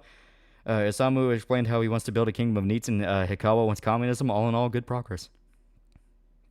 One of the fire station I work at will pay for my college. Oh, that's good shit. And we'll watch a long stream and chat like the RE movie streams. Yeah, we're finally going to set up the Theodore Rex stream because Irishman is back. Turns out he has to finish up some paperwork before he officially leaves the state for his job promotion. So we're finally going to sit down and iron out the goddamn Theodore Rex stream. So you can have a robot voice. I kind of think she would have it where it's like it's almost like she speaks like an auto-tune, but it'd be like a light auto-tune to where it only really pops up sometimes. Like you'll be able to get used to it to where you get deaf until she starts like screaming or something like that. Then you'll hear it. Because once again, I, kind of push the idea that she ain't human anymore. Whatever can do this ain't human. But yeah, good shit. Good shit. Good shit. Oh no, I'm Yuki's top gal. Your name is Tinas. Would you sound like QT from Space Dandy? I don't think to the absolute extent of QT, but close. Maybe the auto-tune can pop up when she's really pissed. Yeah. Almost like her vocal functions are like fraying or something. Yeah. Because I don't want to be a thing to where you're like you get exhausted hearing it. Of course, I say that, but you're not physically hearing it. But you know what I mean. In case anybody wants to do like a voice thing of it, You keep trying to get triple S rank. Okay, well, I'm going to call it here. I'm getting tired. I'm going to check Streamlabs real quick. Reminder, campaign's still up. If you want to get your dockies or your big box, they are still available.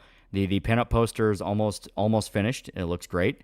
We have some stickers in the works. I'll be able to show off the trading cards soon. It'll be a good time. Imagine her sounding like a metallic woman's voice from something like OG, JP Audio, Space Adventure Cobra. That's actually not the worst way to look at it. Yeah. As big push spent you over $1 to watching your Silent 2 remake stream, I'm kind of worried that RE2 make style combat might cheapen it a bit. Since the point of the bad combat system, the original was enforced combat being a last resort. No, it was just because survival horror games at the time was very clunky. That's just how they are. I think the combat in Silent 2 remake is fine. My only issue is I want the difficulties to be a bit more fleshed out. Like the enemies using advanced tactics, like they hide in a room or like pose as objects. I love that. That is really cool, especially with some of the scares they set up for that.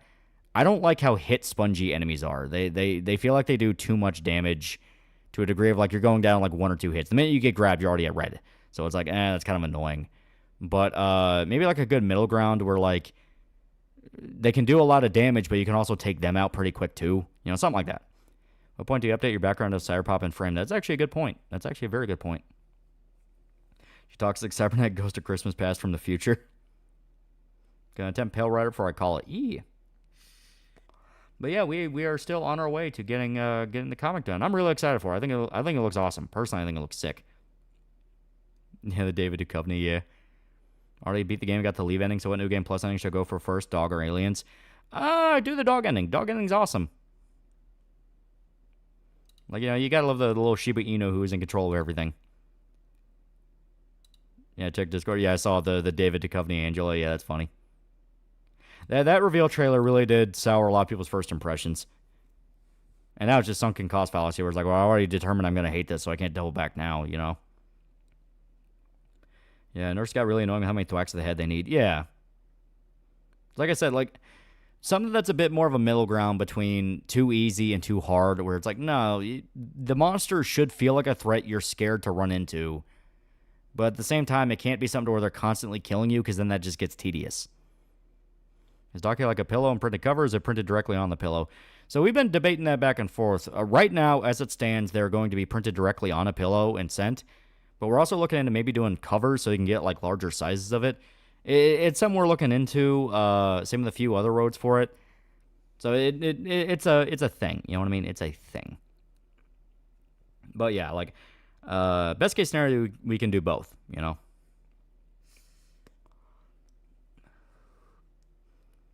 You are playing on hard mode. Yeah, but it's one of those of the hard mode doesn't really feel like a legitimate challenge. It just kind of feels like throw yourself against the wall till you arbitrarily get past it for some reason. Definitely need a cover. Who has a pillow you can't wash? Yeah, that's a good point. That's actually a really good point, yeah. But yeah. Of course that thing is a pillow. By the way, your cover Space Adventure Cobra? Probably eventually, yeah. I covered Bottoms. I've already touched classic anime. But yeah.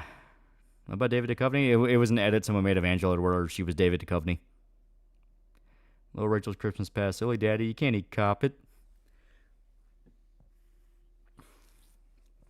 Currently getting the secret ending for Signalis on hard. All he needs to get good. Yeah, please cover Cobra. Yeah. All right. Well, I'm going to go ahead and call it here. I am officially tired. I had a pretty long day. Still working on Shaun of the Dead. It is coming along. Still expect maybe about the 20th at the latest is when the video will be done. That is the absolute latest. My goal, like my ideal goal, is get it out maybe by Friday, maybe-ish. But obviously this is just me overestimating because you never know. Better to overshoot than undershoot, that kind of thing. But yeah, it'll be really exciting. Really exciting. Really exciting. So, thanks to everybody who showed up, and see ya.